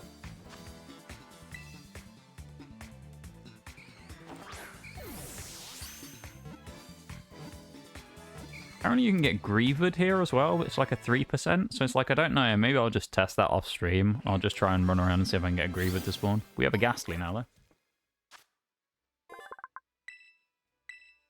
We're going to call Ghastly. Don't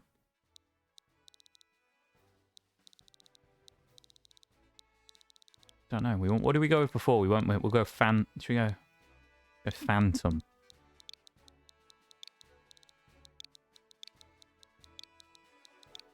Phantom. Nice. Burned Ghastly. Please be a good nature. It's Ghost Terror. Not that makes a difference. It is minus speed. Ugh.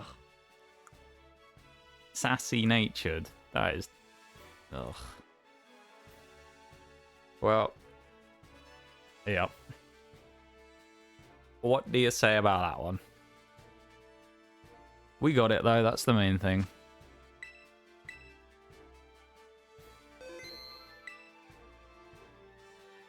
We got the Ghastly. So, let's do that. My brain can't handle any more Pokemon today. My sanity won't stand it. Ugh. Well, there you go.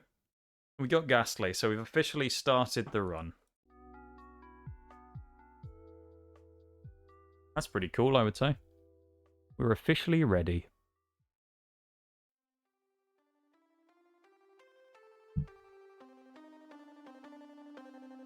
A bit of Pokemon music again, yeah. There's Allberg City, I want to say.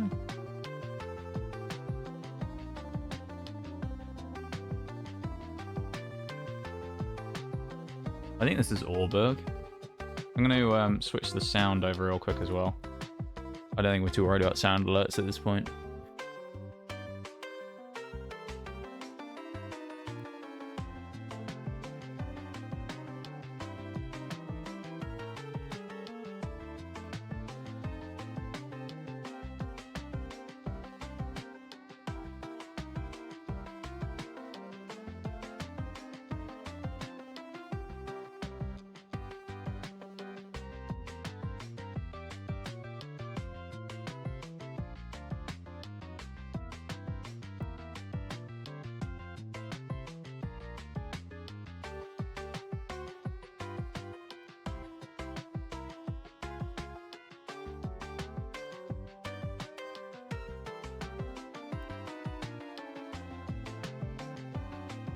Wow.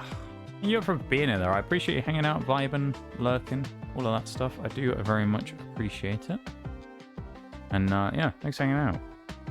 Been a bit of a slog today, hasn't it? We got there in the end, though.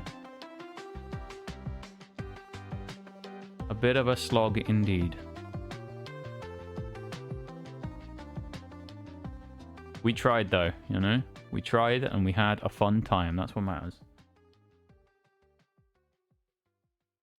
Well, I'm saying we had a fun time. I hope you guys had a fun time. I had a fun time. If you guys had a fun time, then it was a fun time. That's what I say. Was it a fun time? Can you confirm? Was it a fun time? Anyone want to tell me? Was it actually a fun time?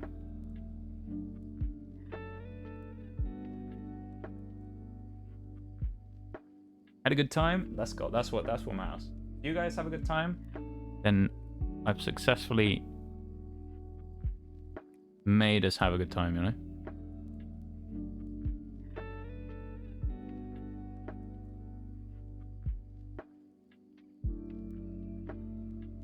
Alright.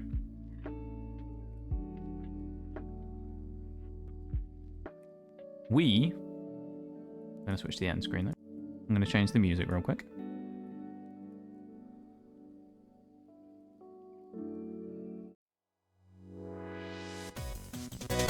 There we go. Alright, chat. I appreciate you guys all being here. Thank you so much for hanging out with me as always. I do really appreciate it. It's been a fun Sunday. We made some great progress. We finished Steel today as well. Made it from start to finish, which was rare for me. Hey, oh, Skull Maximum. Yeah, I appreciate it very much. Appreciate you sticking around for all of it and wanting to stick around for all of it. It's very cool that people even want to be here in the first place, let alone stick around for the entire stream. So, kind of still blows me away. We are going to be raiding out, though. I know. I can hear the cheers in the distance. Thank God he's leaving. I know, you're all saying it. Someone say it in chat so I don't look as crazy. But I appreciate you very much for hanging out with me, everybody. It's good to see you as always. We are going to be raiding out. We're going to be raiding into someone playing Pokemon right now. They've been gone for a long time, so I don't know how long they've been going for. But I was reading through their profile, and really the thing that sold me is one of their rules is do not slander Bulbasaur or talk bad about Bulbasaur. This is a Bulbasaur love channel. I mean, that sold me, to be honest.